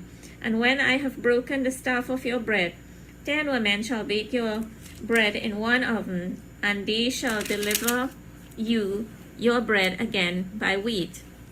And ye shall eat and not be satisfied. And if ye will not for all this hearken unto me, but walk contrary unto me, then I will walk contrary unto you also in fury. And I, even I, will chastise you 7 times for your sins. And ye shall eat the flesh of your sons, and the flesh of your daughters shall ye eat. And I will destroy your high places, and cut down your images, and cast your carcasses upon the carcasses of your idols. And my soul shall abhor you, and I will make your cities waste, and bring your sanctuaries unto desolation. And I will not smell the savour of your sweet odors. And I will bring the land into desolation, and your enemies which dwell therein shall be astonished at it. And I will scatter you among the heathen, and will draw out a sword after you, and your land shall be desolate, and your cities waste. Then shall the land enjoy her Sabbaths, as long as it lieth desolate, and ye be in your enemy's land. Even then shall the land rest, and enjoy her Sabbaths. As long as it lieth desolate, it shall rest, because it did not rest in your Sabbaths when ye dwelt upon it. And upon them that are left alive of you, I will send a faintness into their hearts in the lands of their enemies, and the sound of a shaken leaf shall chase them, and they shall flee as fleeing from a sword, and they shall fall when none pursue it. And they shall fall one upon another, as it were before a sword, when none pursue it. And ye shall have no power to stand before your enemies, and ye shall perish among the heathen, and the land of your enemies shall eat you up. And they that are left of you shall pine away in their iniquity in your enemies' lands, and also in the iniquities of their fathers shall they pine away with them. If they shall confess their iniquity and the iniquity of their fathers, with their trespass which they trespassed against me, and that also they have walked contrary unto me, and that I also have walked contrary unto them, and have brought them into the land of their enemies, if then their uncircumcised hearts be humbled, and they then accept of the punishment of their iniquity, then will I remember my covenant with Jacob, and also my covenant with Isaac, and also my covenant with Abraham will I remember, and I will remember the land. The land also shall be left of them, and shall enjoy her Sabbaths, while she lieth desolate without them. And they shall accept of the punishment of their iniquity, because they despised my judgments, and because their soul abhorred my statutes. And yet for all that, when they be in the land of their enemies, I will not cast them away, neither will I abhor them, to destroy them utterly, and to break my covenant with them, for I am the Lord their God. But I will for their sakes remember the covenant of their ancestors, whom I brought forth out of the land of Egypt, in the sight of the heathen, that I might be their God. I am the Lord. These are the statutes and judgments and laws which the Lord made between him and the children of Israel in Mount Sinai by the hand of Moses. Leviticus 27. And the Lord spake unto Moses, saying, Speak unto the children of Israel, and say unto them, When a man shall make a singular vow, the persons shall be for the Lord by thy estimation. And thy estimation shall be of the male from 20 years old even unto 60 years old. Even thy estimation shall be 50 shekels of silver after the shekel of the sanctuary. And if it be a female, then thy estimation shall be 30 shekels. And if it be from 5 years old even unto 20 years old, then thy estimation shall be of the male 20 shekels, and for the female 10 shekels. And if it be from a month old even unto 5 years old, then thy estimation shall be of the male 5 shekels of silver, and for the female thy estimation shall be 3 shekels of silver. And if it be from 60 years old and above, if it be a male, then thy estimation shall be 15 shekels, and for the female 10 shekels. But if he be poorer than thy estimation, then he shall present himself before the priest, and the priest shall value him according to his ability that vowed shall the priest value him. And if it be a beast whereof men bring an offering unto the Lord, all that any man giveth of such unto the Lord shall be holy.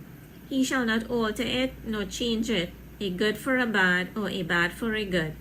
And if he shall at all change beast for beast, then it and the exchange thereof shall be holy.